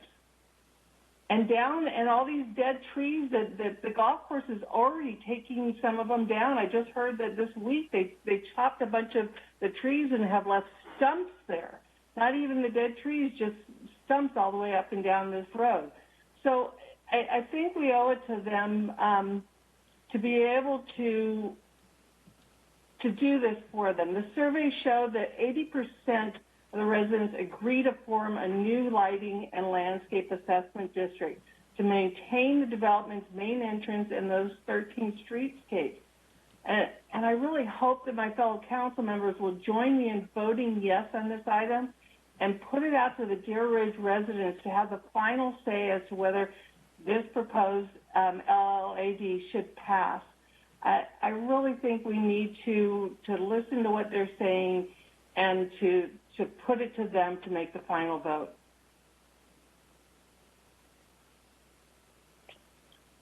Thank you. Vice Mayor Rodriguez. Yes, before I get started, I just want to say I appreciate what everybody had to say on public comment pertaining to this. I hope that nobody feels that I'm not here to represent the whole community, because I am. I just know that also we're given an opportunity to ask questions, and I wanted to ask a lot of questions, and I also did have some concerns. Doesn't mean that I don't support or I don't want the best for every resident within our community. I hope everybody understands that. I do know, though, it is difficult at these times. I think Councilmember Myers said at these times it's difficult when you're looking at $100,000 and making a decision like this, especially with the current situation. But I hope that everyone understands that the public comments, but also other council members know that I just feel like it's my due diligence to ask the questions, right, of what we're walking into and what our accountabilities in walking into this kind of situation. But I do agree. I think that, we have residents out there that have been neglected when it comes to what they've purchased and what they have had at one time. I do drive into that area. I do know people in that area, and it's a beautiful community, but also I do see where it's being neglected. So please understand when I'm asking questions, I'm just trying to do my due diligence and understand what we're walking into and hopefully make the right decisions, not just for E1 community, but for the whole community. And I do believe that if we invest in that community, it also makes, one, your community look better, but it makes the community, the whole city look better. And it's a good, it's a great opportunity for everybody. So please, I know that everybody reacts and says this and that, but I don't know. I guess if you haven't known me now, I like to ask a lot of questions, and I like to know what I'm walking into. So just, for me, hearing the speakers, just so you guys know, I do read the emails. I do look at things, and I appreciate everybody's feedback, and I appreciate everybody's opinion on this project. So thank you. Thank you. I do have a couple questions. Council Member Rarey just mentioned the trees that were cut down. I haven't seen those since that has happened. Are any of those trees that the city would be replacing through this process? And another question is, I know I walk through there very regularly. I ride my bike up there very regularly. And so I've seen that there are dead trees around. In this process, are there trees that will be able to be replaced through this LLD in this process should this pass? Yes, so basically the areas, all these 14 areas will be brought back to city standard for landscaping. So the city standard, if it calls for trees in those areas, then they will be back to the city standard for the landscaping. So if those trees that have been removed, or there's a lot of dead landscaping in these areas right now. So the capital project is to bring that all back to our landscape standards that you see around the city. Okay, thank you. That answered my question. I also live in Shadow Lakes. What many of the residents were saying, what Councilmember Rarey, who is a fairly close neighbor to me, when we purchased the homes on a golf course, I don't know that anyone expected to have what we have now. And so I don't have just empathy with our residents in this situation. I live in a very similar situation as well. And what Councilmember Meyer said is very true. When you are able to drive in and everything's green, one of the reasons I love winter right now so much, or the rain season, is because it does offset some of the weeds and the empty golf course when you go in, and you do feel better when you're doing that. This isn't really tongue-in-cheek, because when it happened, I remember a lot of my friends that do live in Deer Ridge made a statement about when they painted the lettering on the entrance monument, John Deere yellow, from whatever it was. Hopefully we can do better for our residents than that should this pass. But, again, I do want to reiterate what the Vice Mayor said as well. I read. I don't know any council member that doesn't read the emails and letters and listen to the voicemails that come in. And there is a responsibility that we have to ask the questions. And we're not always going to agree with everyone, but the more information that we have that's accurate and factual, the better information processes and decisions that I can make. And I do believe that, originally my concern was, and the reason I was in support of having this process go out to get input from the community was I legitimately wanted to know what the potential was of being made whole as the city, because this is a general fund issue, and with the results that came back, although they did seem, and I understand what the process is. It did seem that it was a fairly small result, but it was a large difference. And I feel very confident at this point, should this go out to the residents there, that it would be able to pass, certainly beyond the majority of 50+1. So my questions were all answered through this process. I know it took longer, but at the same time, I don't just get questions, and council doesn't just get questions from areas of certain specific areas in the community. Whenever we're spending money anywhere, we have to be able to give a very solid and fiduciarily responsible answer to everyone in the community as to why we made this decision. And if we vote to pass this as a council, there will be people in the community and in that neighborhood even that are very upset. But I have to look at myself and in the mirror and say, I did my very best to listen to the community, to make the right decision, and be able to give a solid reason why I make the decisions I make. And I'm sure that all council members feel that way. So that's the process, and I know it's very emotional and it's very personal. Our homes there's very little that's more personal than our homes and our families. And so at this time, if we could get a motion for this item. I'd like to make a motion as detailed in the staff report, adopt a resolution to approve a new capital improvement project consisting of Deer Ridge frontage landscaping improvements, amend the fiscal year 2020-21 to fiscal year 2024 to 25 CIP, and amend the fiscal year 2020-2021 operating budget. That's easy for you. Second? I just have to second. We have a first and a second. Could we get a vote, please? Councilmember Mendoza? Yes. Councilmember Meyer? Yes. Councilmember Rarey? Unequivocally, yes. Vice Mayor Rodriguez? Yes. Mayor Bryant? Yes. Motion carries unanimous. Okay. We've done a lot of work tonight, and now we're coming to the close to the end. Item E4, review the City Council committee assignments for 2021 and make appointments as needed. I'll turn it over to the City Manager. Mayor and Council, good evening again. I won't belabor the staff report, but you have the information in front of you. It is the time of season to appoint members to the various committees, the regional ones as well as the local ones.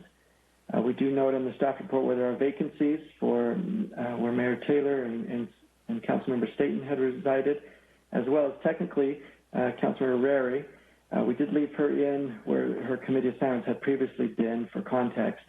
But any new appointments for her would need to be reappointed. And we corrected some information that was in the original staff report was published. The school interdistrict committee actually has the assignment of Councilmember Rodriguez, and actually I'm scrolling to it now. Councilmember Rarey was previously there as well. Also, you'll notice in the staff report that staff is recommending the consolidation of 3 committees. So you have the Land Use and Development Standing Committee, and are proposing that the Housing Policy Ad Hoc and the Economic Development Standing Committee, as was mentioned earlier in some public comments, those committees haven't met very frequently. We feel that with the Land Use and Development Committee that is set to meet every month, by consolidating the housing and economic development, which really fit well with land use and development. With that scope all consolidated between those 3, we could have more substantial meetings and meet more frequently. Also, as mentioned in the staff report, based on infrequent use of these other committees, for the Arts Public Projects Committee, which meets approximately once a year, and then the Neighborhood Improvement Committee that met maybe once or twice a year. Again, those committees have recommended that those go away. certainly the council has purview whenever you want to call a standing or ad hoc meeting to go ahead and do so, and staff will comply and prepare agendas and items for your consideration. So I want to make sure that's clear for everybody. But absent any other business, there's no need to hold a committee meeting or to have a committee in place. And certainly other committees can be created as needs arise for ad hoc purposes going forward. So with that brief introduction, I'll turn it back over to you, Mayor, for your recommendations and the council support of those. So with having to deal with the Zoom issue right now, which makes it a lot more cumbersome than it ever has been before through this process, and also because Councilperson Rarey was added to some that she was formerly on, I really feel like it would be easiest if we treat this as just similar to council discussion, somewhat free-flowing thoughts and ideas of who, instead of just me asking each individual council person. I think getting through this particular portion and process would be easier, just to ask a question and get instant responses for whoever would like to speak. Just understanding that we can't understand each other if we're all talking at the same time. But so I'd also like to give Councilperson Rarey the opportunity not to be appointed to some of these that it currently shows that she previously was, if that's her desire as well. I don't want to assume that that's something she wants to continue in, although if it is, great. So at this time, we'll just go down the list of from the top of continuing local committees all the way down through the regional committees. Mr. Mayor? Yes, sir. Excuse me. It sounds like the council will soon go into a discussion on the committee membership. You may wish to take public comment first, as this is an agenda item. So if you can take the public comment first, and then if there are no questions of staff, if you can jump into public comment and then go through your discussion on how you'd like to fill the committee. Thank you. Thank you. So at this time, we will open public comment. Is there anyone in the public that would like to address the council at this time regarding this item?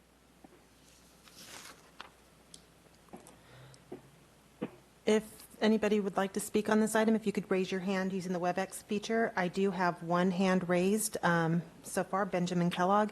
And I'll just note for the record that I did not receive any comments via email on this item prior to the meeting.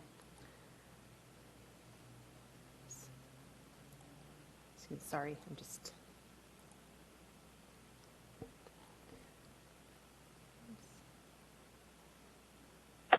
I'm having technical issues. It'll be just a moment. Okay, there we go. Mr. Kellogg, go ahead. Hi there. Thank you very much.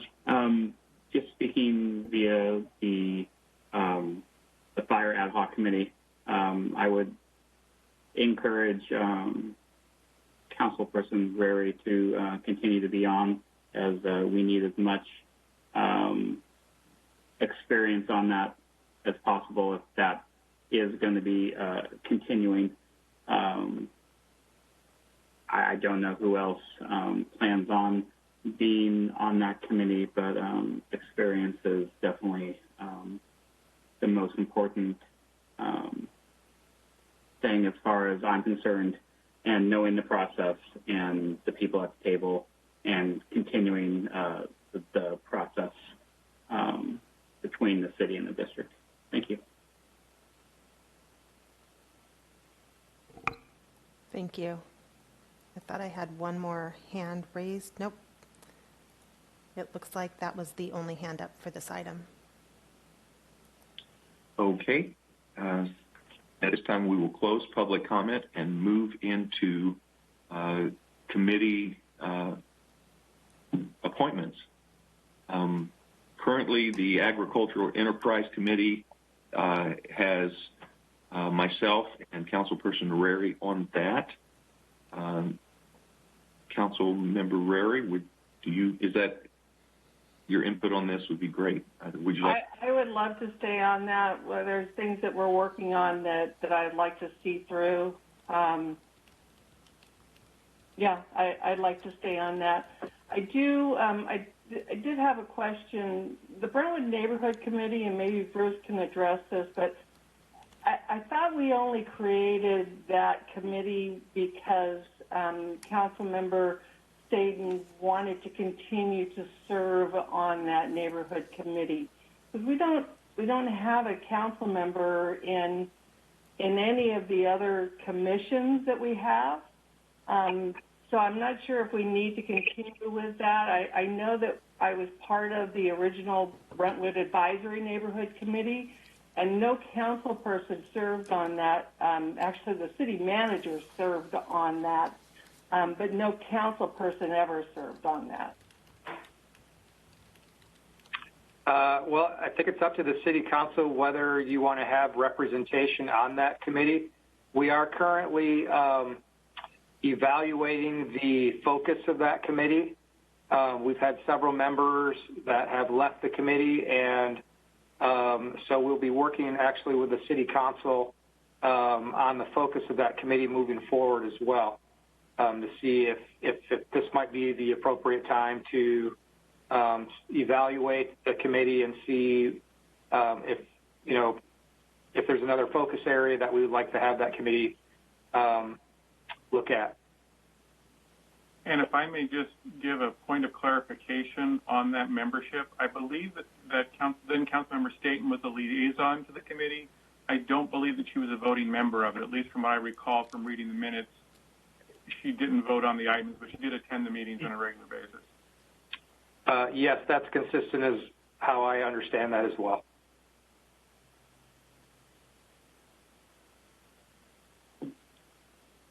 Okay.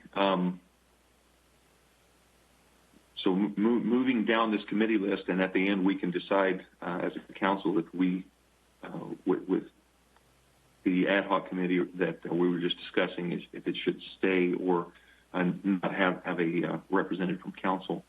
Mayor, I'm sorry, can I ask a question? Absolutely. On the agriculture enterprise one, are you definite on that as well, or is there potentially another opening on that? I will say that it's something that's very, very dear to my heart, but at the same time, Vice Mayor Rodriguez made a very good point a couple of years ago. If all of us stay on the things that we love, then all of us would be on most of these, and it doesn't give someone else an opportunity to learn that. So if that's something that you or Council Member Mendoza would be, or anyone else would be, I'm happy to make room for that. I know that, I'll be honest with you, I would love to be on that committee with Councilmember Rarey. Agriculture in this community has been part of my family for many years, and I just like to learn more about what they're doing and what they're offering in the community and be part of that. And obviously, I know Councilmember Rarey is there currently, and Mayor Bryan, if you're willing to step in that position, I'd be more than willing to be in that with her.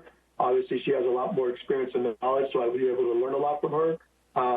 So yeah, I mean, I don't know, Councilmember Meyer, if you had also an interest in that, but I'm not gonna lie. So did I. I ain't gonna lie. I was trying to. I ain't gonna lie, Councilmember Meyer, is that I was trying to be patient. I was waiting, but I did. I mean, I do have an interest. I don't know how we want to do this, but obviously, being from this community as long as I am and all that, I love to see what they're actually doing in the community in regards to, a lot of different things that happen with agriculture in our community. Can I ask a quick question? And I don't know if this is out of turn, but it seems, and I don't know if I'm right or wrong, just from being in the audience, it seemed like there was a lot of things that were mayor-related that automatically go, just, you're mayor, you should do those. And then the alternate was always, or the second person was always the vice mayor.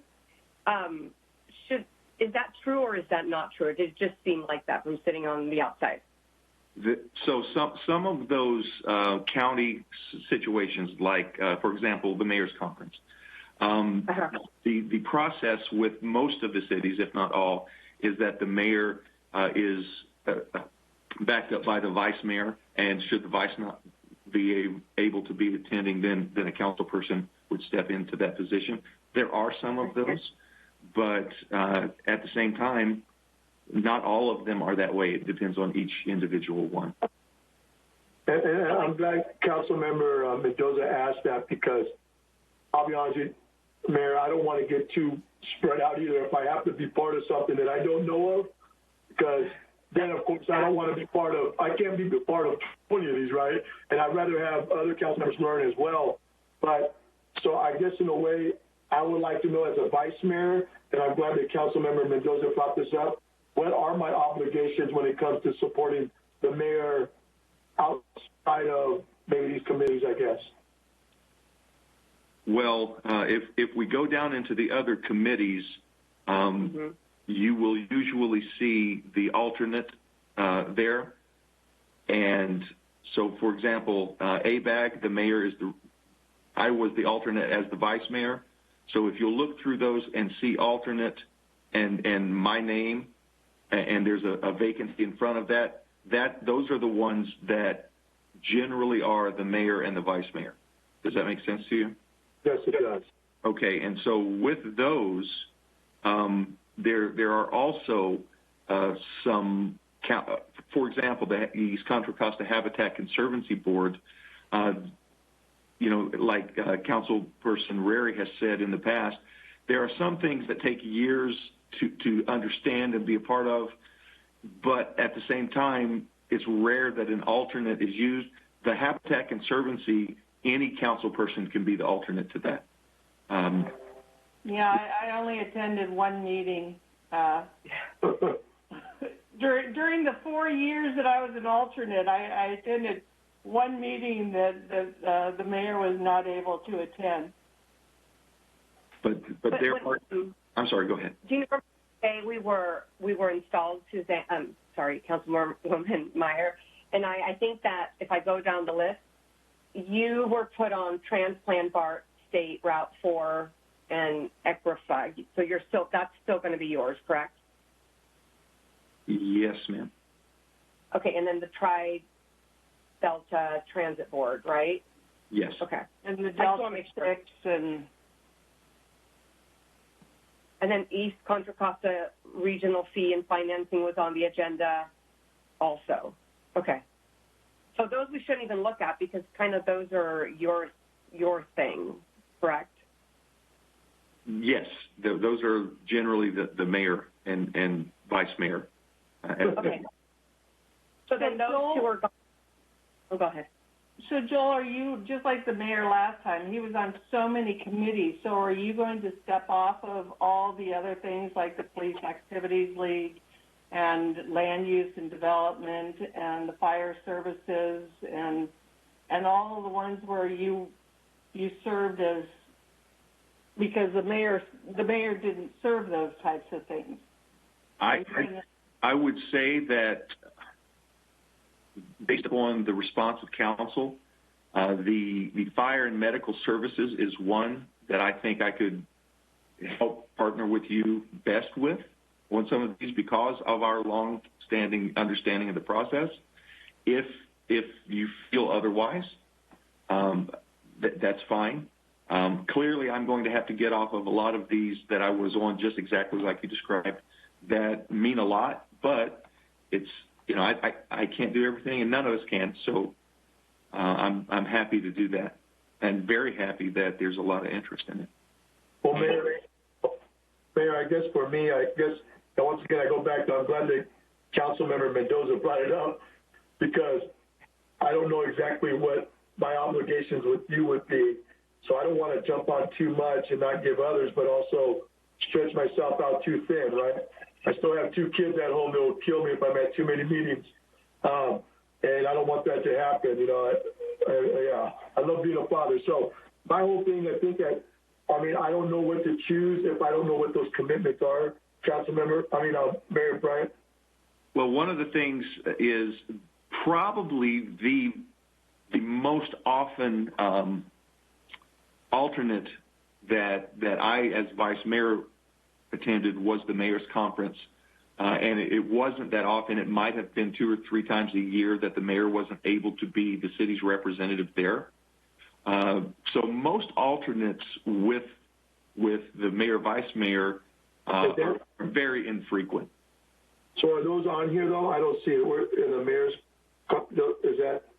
No, the mayor's conference I don't see as on here because this is specifically a city council committee. But I think those other areas that Councilmember Rarey's talking about that the mayor was involved in, and I don't know if they're not probably listed on here. Am I supposed to be somewhat an alternate or also attending those with you, just so that I know what that may look like? You're always welcome to attend. It's a whole lot easier now with Zoom. I don't know how long that's our situation. Clearly, it's going to be for maybe another month or two at least. But I guess for me, Mayor, I would just like to be part of the agriculture enterprise if possible, and then also the youth center, committee as well, ad hoc committee. And I don't want to make any other commitments to anything else until maybe we talk and I'm able to learn more about what those other commitments may look like.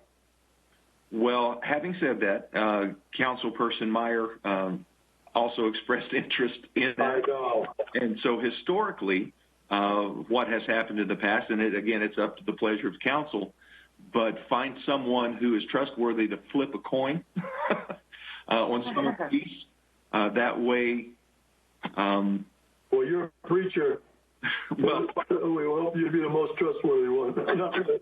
I would prefer it not be a council person. Yeah.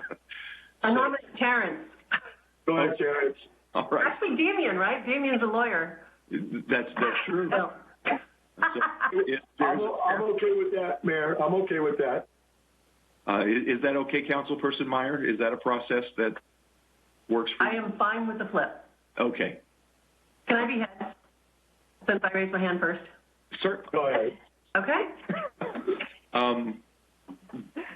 He's looking for a coin. I am looking for a coin. Okay. Thank you, Damien. Stay tuned.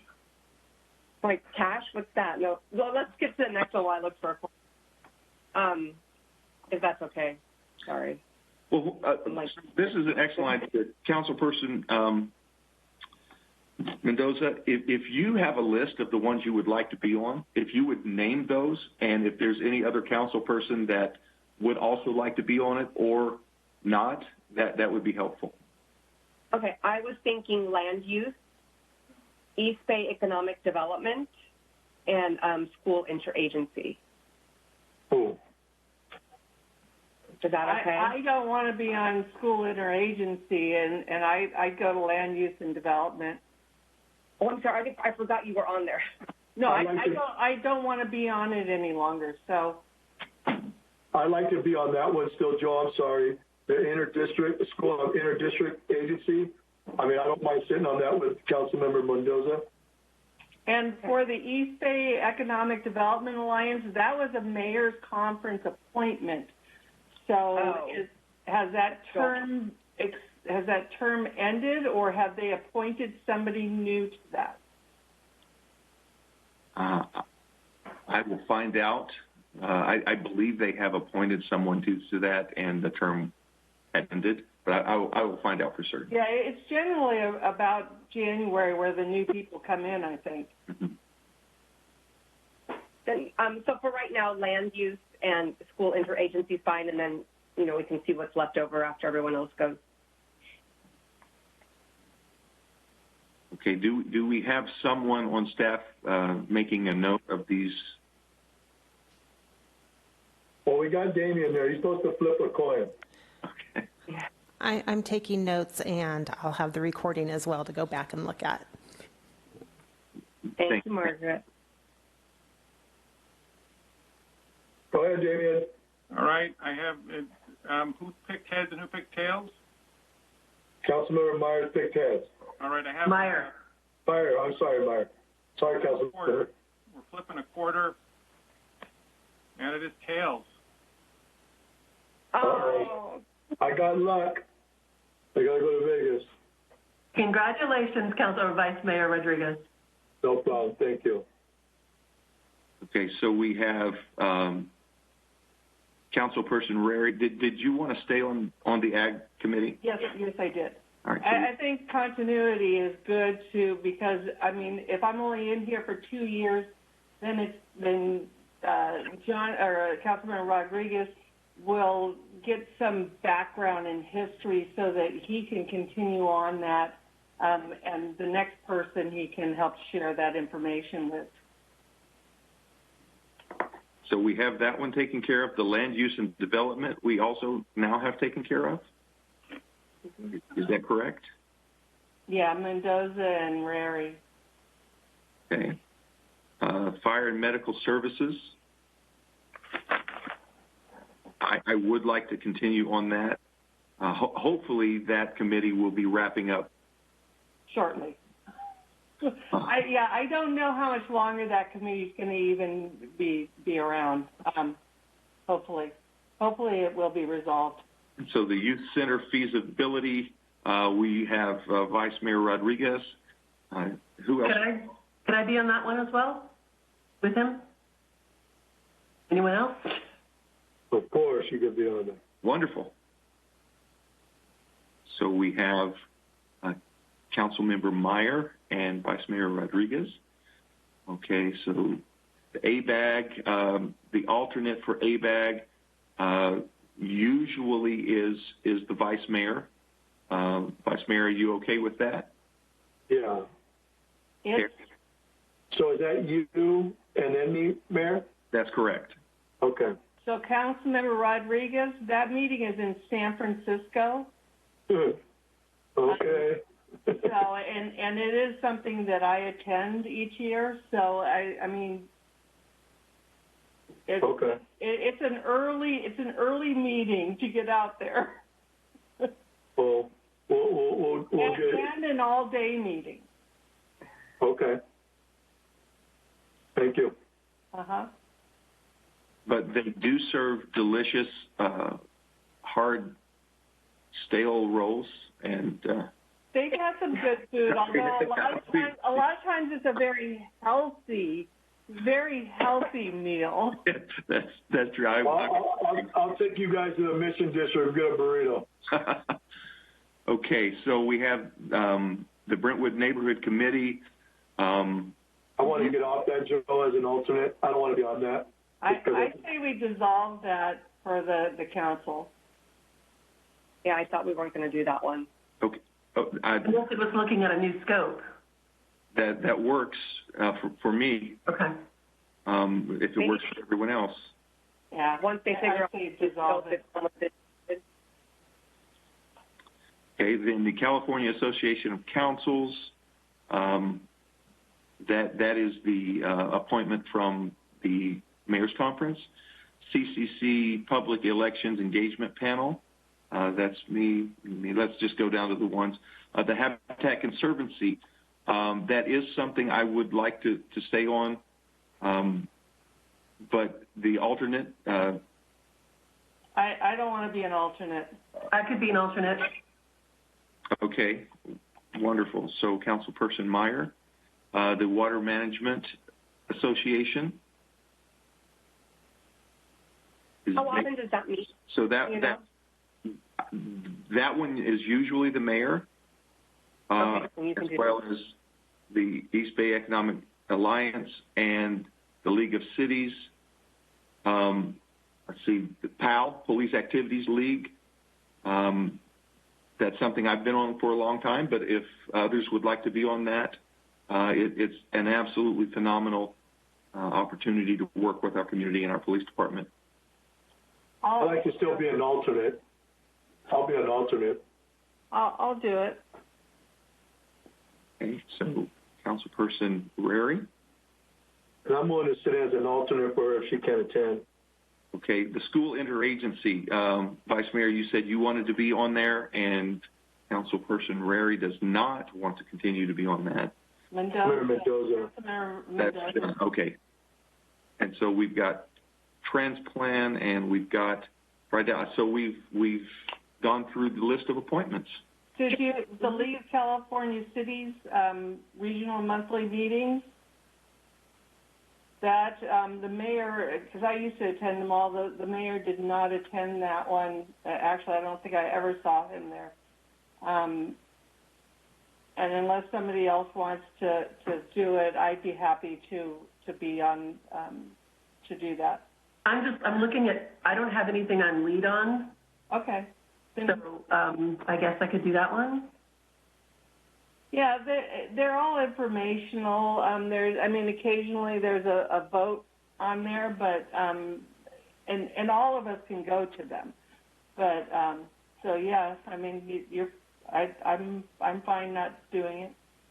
So there wouldn't be any conflict as far as scheduling that you know of, because I'm on that housing policy committee for the league? No, because I used to be on the public safety. I was on that for 3 years, and no, there's no conflict. Okay, then I'll take lead on that one. Terrific. Can I ask a question about going to these meetings? We go to these meetings, and when we come back, is this when we report out what we do? Do we tell the residents the highlights of what was covered? Did we add any value? What interesting things got brought up by other people on these committees? How does that work? Exactly like you described. Okay, that's what I was wondering. Thank you. So it looks like all of these are filled, and it looks like we're going to have a very successful and fun, hopefully, some of it's fun. Mr. Mayor? Yes, sir. If you don't mind, we still could have a motion for the council approving this. If I could, I'll be quick about it. If I can just read what I understood the council to have agreed upon. And if that's the case, someone can just make a motion for that and second it, and then we can just get it formally approved. I have, for the Agricultural Enterprise Standing Committee, Councilmember Rarey and Vice Mayor Rodriguez. For the Land Use and Development Committee, I have Councilmember Rarey and Councilmember Mendoza. For the Fire and Medical Services Committee, I have Mayor Bryant and Councilmember Rarey. For the Youth Center Feasibility Study, I have Vice Mayor Rodriguez and Councilmember Meyer. For the Association of Bay Area Governments, I have Mayor Bryant and Vice Mayor Rodriguez. For the Brentwood Neighborhood Committee, the council is not going to appoint a liaison to that committee at this time. For the California Association of Council of Governments, I have Mayor Bryant, and the same for the next three: the CC Public Elections, the CC Transportation Authority, and Delta 6. For the Habitat Conservancy Board, I have Mayor Bryant with Councilmember Meyer as the alternate. For the Water Management Association and the East Bay Economic Development Alliance, I have Mayor Bryant. For the East Bay Division for the League of California Cities, I have Councilmember Meyer. Wait, wasn't the water Mendoza? No, the mayor's doing it. Thank you. For the Police Activities League, I have Councilmember Rarey and Vice Mayor Rodriguez as the alternate. For the School Interagency, I have Vice Mayor Rodriguez and Councilmember Mendoza. For Transplan, BART, State Route 4, ECRFA, I have Councilmember Bryant with the alternate Vice Mayor Rodriguez.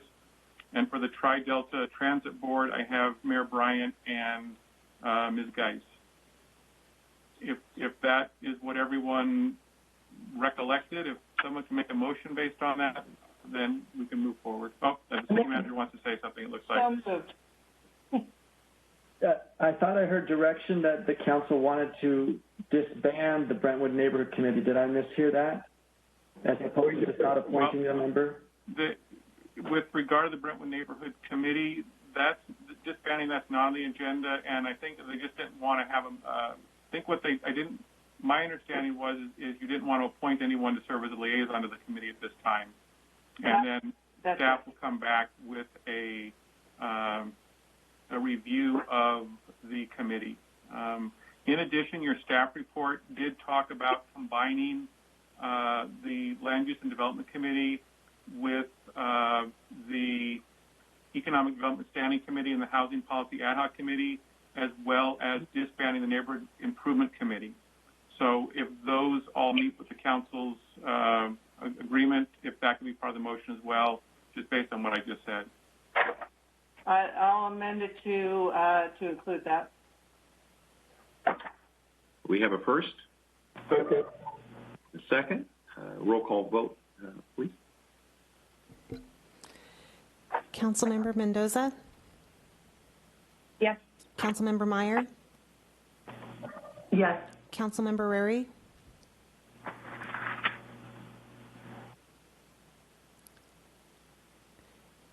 Councilmember Rarey? I said aye. Oh, sorry. Vice Mayor Rodriguez? Aye. Mayor Bryant? Aye. Motion carries unanimous. Okay, and we are now to item F, a request for future agenda items. And item F1, council members wishing to have an agenda item placed on future agendas shall make a request under this section of the agenda depending on the request. These items may be included on the soonest council meeting agenda available. And at this time, I'm going to ask for any council members that would like to have a future agenda item. Council Member Mendoza. Yes, I've actually been listening to other city council meetings, and I've also heard a lot of the noise after we had districting here in Brentwood. And I think to avoid a lot of the noise that we had this last time, we should probably leverage one of the things that another city is doing in Contra Costa, and they are actually putting together a citizens group to develop the maps for districting, and they just bring those maps to council. We don't move lines. We don't do anything. It's a direct representation of what residents wanted and how they want to be represented. So I want to explore that option, see, I know Martinez is doing it. They're starting their process now because they're hoping to get the census numbers sometime in the spring. So I just want to explore that, see what that would look like, see what's going on in other cities. And I think that would just take away a lot of the noise that we had out in the community last time and make it more of a representation of how residents want to be represented. Okay. Do you have any further future agenda item requests? Nope, that one is it. Okay, thank you. Council Member Meyer. I know there has been some work done by the city in partnership with the chamber. I know Council Member Rarey has done some work on this. I would like to get a report, a staff report on where we are in supporting our small businesses with their recovery from COVID. I'd like to see if we can explore other alternative ways of looking at grants, looking at more direct involvement with hand-holding when it comes to grants because they can be so complicated. Marketing support now that we've got a PIO. I just want to see where we can this discussion to see what we can do to help the small businesses that are suffering so much and find out what we've done so far, what's in the works, what's coming down the pike on that. Okay, thank you. Councilmember Rarey. Yes, I would love to get an update on that to see what else we can do. I'd like a future agenda item to introduce a moratorium on gas stations, coffee shops, bagel shops, discount dollar stores, storage businesses, and any other business that is oversaturated in our town. We are getting to the point where a lot of these things we don't need any more of in our city, and so I'd like to have staff I'd like to put that on the agenda. Also, a resolution to East Contra Costa Fire Protection District and ConFire supporting the consolidation, as well as a resolution to the Board of Supervisors to spend Measure X funding to open and staff at least 2 more stations here in Brentwood. And an update, the landscape business on Lone Oak Road was supposed to go to we already heard from Ciciana Todor earlier, but that landscape business was supposed to go to the Planning Commission to get a conditional use permit for being non-conforming business, and then once they got that, it was with the condition that they needed to vacate the property within a certain amount of days. And I'd like to find out where we're at with that and why it hasn't gone to the Planning Commission if it has not gone to the Planning Commission. to work with the League of California Cities to limit the ADUs and the junior ADUs within our city. That's it. I know it's a lot, but that's it. Thank you.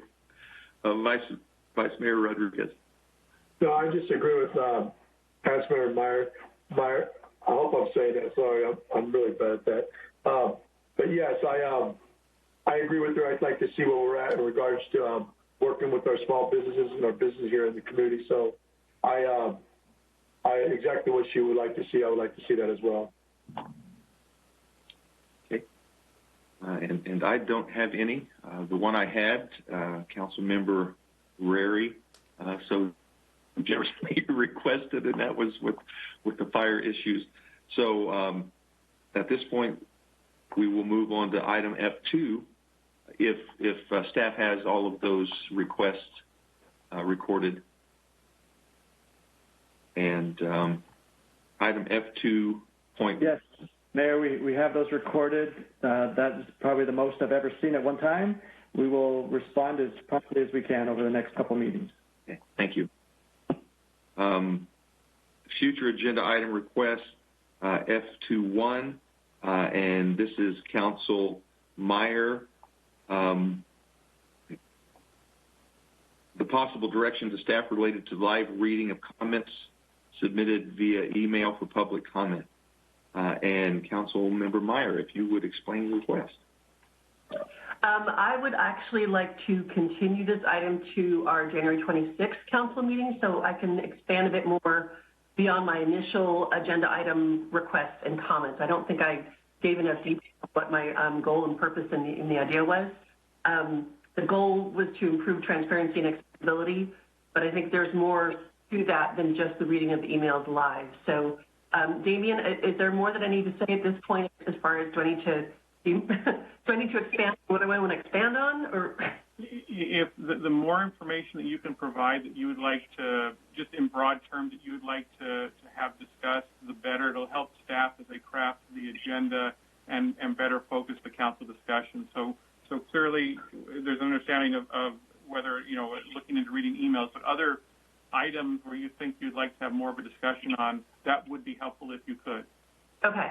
And I apologize to Margaret for not being a little bit more clear last time. My end goal, I know, but how to get there, I'm not as positive about. But go ahead. So if your goal is to have staff spend time and resources to look into how to improve transparency with comments with the public, then that should be broad enough. That should encompass quite a bit of a discussion and allow the council to talk about different options without going into specifics. As I'm thinking about it, rather than you listing a list, and if it's on the list you're not going to talk about it, just a broader discussion on different ways that the council can improve transparency. And accessibility. And accessibility, even better, accessibility for the public to communicate with the city. Okay, that's fair enough then. That's what I would like to do. Do I have to repeat exactly what you said? No, it's just you're just asking if your item could be continued. I don't think there needs to be a motion unless someone on the council wants to. We really can't have any further discussion other than what's on the agenda. So if it's okay with the council, staff would come back with this item at your next meeting, and there'll be you'll be able to have a broader discussion on it, and the public will be able obviously to ask questions on it as well and give their own public comment. Great, that's part of what I would like to hear too. Guys, just really what that end goal is, and I would love some brainstorming ideas about how to get there. All right, I think if I can ask the city manager if he has any questions or needs any clarification for preparing the staff report. If I've got my count right, I've got 7 items for future agenda items, including the clarification and expansion of transparency and accessibility for public comments, or is this for any city operation? I thought it was related to public comments. It is related to public comments, whether they come in via phone, email, message, call. I think that's broad enough for my purposes to schedule it, and then you can talk about what you need to along those lines. Great, thank you. Yep. Thank you. Okay, so if council is all good with the recommendation from our council. We'll move forward with item F2.2, the future agenda item request from Councilmember Meyer for City Council discussion of and possible direction to staff requesting the Parks and Recreation Department review how current programming serves adults with special needs to improve accessibility. Councilmember Meyer. So I might have been unclear in talking to, there were people, residents that wrote in with comments and wanted to make public comments. Is there not a time for them to, is there a time for anyone to make a comment on this specifically, or what did that, I might have been confused about that. Tonight, the process is to request council to have this added, or request staff to have this added to a future agenda. Then council is able to have a discussion there, which could include public comments for that. Okay.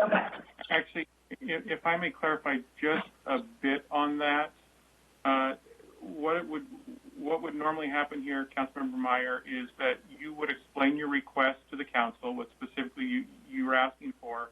The council would ask you questions or ask staff questions.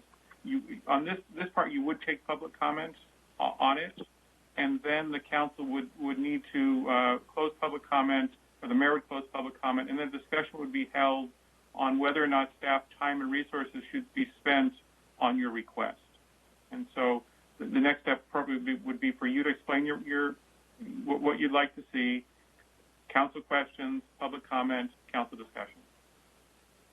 Got it. Thank you. Okay. Thank you.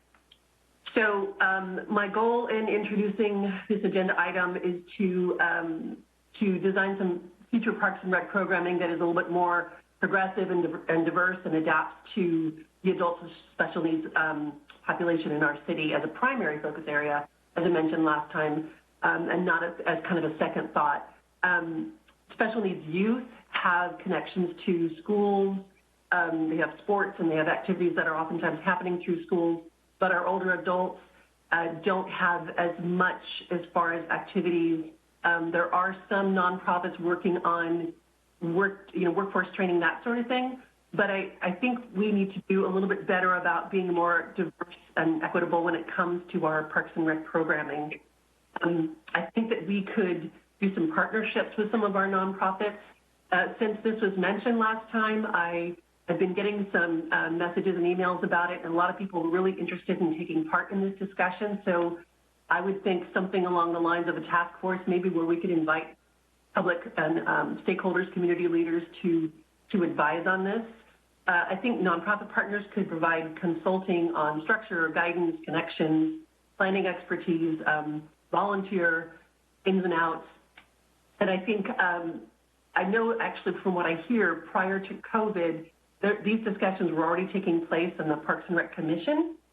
And so I think it's just kind of a continuation of that discussion. But I know that the older adults with special needs in Brentwood are thriving and vibrant, and they've got abilities to make really strong contributions to our community. And I think the more we can do to include them in our planning, and like I said, not ask them to adapt to what's already there, but design programming specifically for their betterment and their quality of life, I'm all about that. And I really hope to hear that it's something that we can spend some staff resources on. I'm open for questions. Councilmember Meyer, I do have a couple questions, and this is something that I regularly, as a council person over the years, have had a lot of the families here say exactly what you've said. There's never adequate, but there are substantially more things that younger individuals with special needs have access to than the older ones. Is this something that you have in mind, maybe having the Parks and Rec Department partner with nonprofits that are already providing this to work as, I can't, the name, the word has slipped my mind, but to subcontract through our Parks and Rec program, and maybe having our program be a clearinghouse to make available all of these different resources and work together with nonprofits to provide a unique program? Is that what you're thinking here?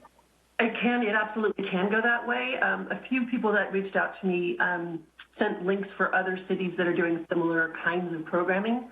And some of them do contract out with their nonprofits that are already doing this work because it's like why reinvent the wheel kind of thing. And I think maybe not all the nonprofits are going to have the capacity to do what we need them to do. We can start smaller and see how this develops to see if it's something that we need to develop more partnerships or larger programming for one specific nonprofit. The regional center works with youth I believe it's up to age 22, if I recall. And then beyond that, people don't have a lot of resources. So the nonprofits are really the groups in the community that are doing this work, that are really supporting these groups. One of the groups that reached out has a group of advocates, self-advocates, and they would like to speak to us. Like they are adults with disabilities who want a voice in this decision. So I know there's a lot of input that could be made here, a lot of really passionate and intelligent and experienced people that would like to have a say. But I do think nonprofits are absolutely valuable resource in this way. I'm more talking about programming than actual parks, just to be really clear here. So that question came up too. Although having some sort of location, like a space where things could be discussed, meetings could be, I don't know if that needs to be part of it or not. I guess that would be discussion down the road. Does that answer that question? It does, yes.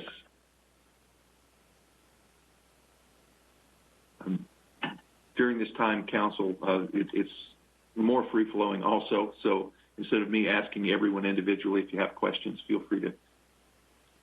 No, I think it's a great idea. The high schools have great programs, and I think that having somewhere for them to go after they transition out of high school will be a huge benefit. I think it'd be great.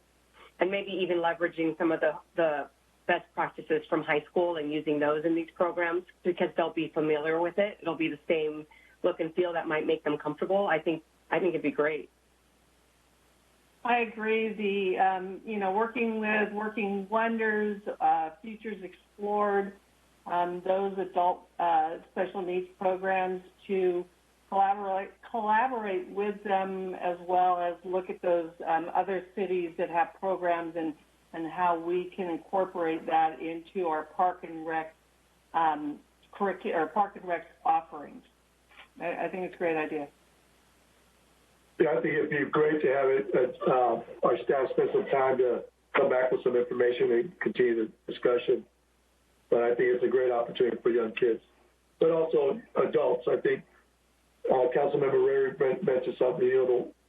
Working Wonders have been around for some time here in Brentwood and groups like that. So, yeah, I think it'd be great to have it part of our agenda. Okay, well, at this time, then, we will open for public comments on this item. If there's anyone in the public that would like to address Council regarding this.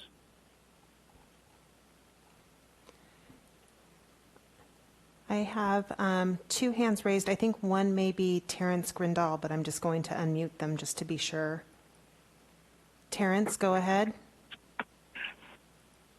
Mine was an accident. Okay, thank you. And the next one would be Kelly Hayes. Kelly, go ahead. Hello, can you hear me? Yes. Yes. Wonderful. Me raising my hand was not an accident, so thank you, Councilwoman Meyer, for bringing this up. I'm a parent of an adult with autism. He's 25 years old, and we moved to the area a couple of years ago.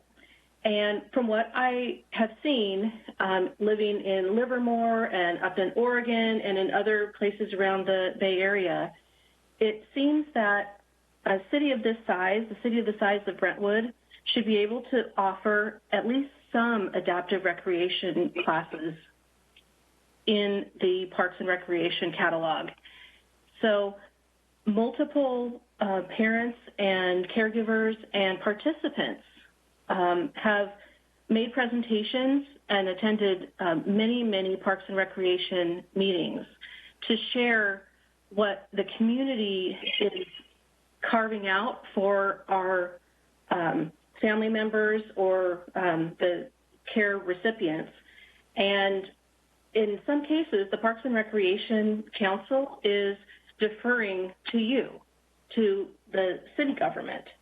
And I'm just participating today to urge you to support and help to motivate the Parks and Recreation to actually come out with some courses, some programs in the catalog, whether it's a karaoke class like my son participated in today from a city in Oregon online, or something in person where after COVID is over, our family members, folks with developmental disabilities or physical disabilities can get together and socialize and learn from their peers and have something else on their calendar.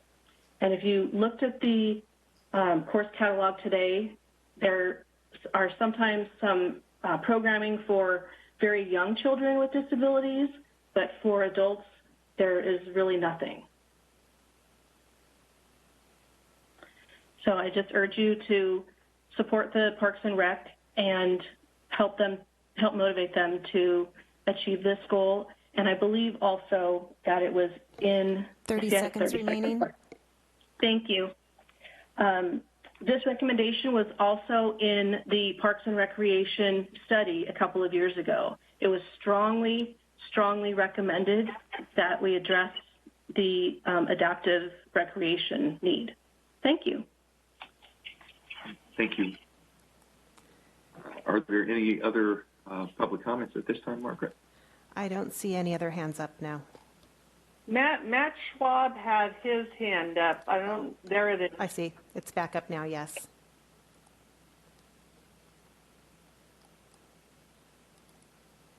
Go ahead, Mr. Hello? Schwab. Go ahead. Yes. Okay. Yeah, I'm president of Working Wonders, a nonprofit that opens doors for adults with intellectual and related disabilities. So this is obviously a topic that's near and dear to my heart. I'm also a special needs parent. One thing I've observed in living in Brentwood is the amazing parks and the great job that the Parks and Rec department does. But I think that we can up our game when it comes to adults with disabilities. It's a vibrant community, I think, as was mentioned. They're very involved in so many different things in the community. Music, dance, Special Olympics, basketball, bowling, arts and crafts, many other social and work-related endeavors. So I think it's a great time for the city to start moving forward on this issue and making it an emphasis that we value this group and we want to see them thrive. In our nonprofit, we see amazing things every day with the adults involved in our program. The young adults around 22, 23, 24 years old, they can do so many things as volunteers. So I'd like to see the city, a city program like I've seen in Hayward and some other areas where it really flatters what they can bring. And it's obviously a family issue as well. So what I'd like to see is more exposure on the website for the city in this category, a central location where people can know this is where you go to be involved in this program. Experts in the field brought in and education and things, and nonprofits like ourselves to provide their input, and just a greater emphasis overall in the community on this issue. And I'm very excited and thrilled that you brought it up tonight, and I'm willing to support you as you move forward. Thank you. Thank you. There's no further speakers with their hands up. Okay, well then at this time we will close public comments and continue with board discussion and recommendation. We do need a motion for this, actually. I just want to make a comment that Ms. Hayes has brought up, as well as Mr. Schwab, is that it was highly recommended and ranked high on during our Park and Rec meeting that we had, the joint meeting we had with the Park and Recreation Department or Commission for our master plan. And so I think moving forward on this, just actually as part of the master plan and trying to push it forward, There are things that can be done virtually, and I think that I'd like to make the motion to have staff spend time and resources on the issue. Okay, we have a first. And a second. And I second. Thank you, both of you. Well, thank you. Roll call vote, please. Councilmember Mendoza? Yes. Councilmember Meyer? Yes. Councilmember Rarey? Aye. Vice Mayor Rodriguez? Yes. Mayor Bryant? Yes. Motion carries. Okay, with that, we have completed one of the longer agendas we've had in a while. And I do want to welcome Council Member Rarey back. It's really, really nice to have all 5 seats filled, and it's going to be great to have your experience with us. So thank you again. And at this time, I need a motion for adjournment. So moved. So moved. Okay, we have a first and a second. Councilmember Mendoza? Yes. Councilmember Meyer? Yes. Councilmember Rarey? Aye. Vice Mayor Rodriguez? Aye. Mayor Bryant? Aye. Motion We are carries. adjourned. Thank you very much, and we'll see you tomorrow. Good night. Bye. Everyone. Have a good night. Good night.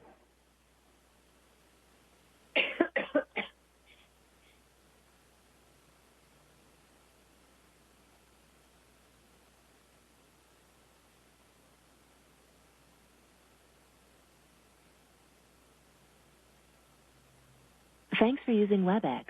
Visit our website at www.webex.com.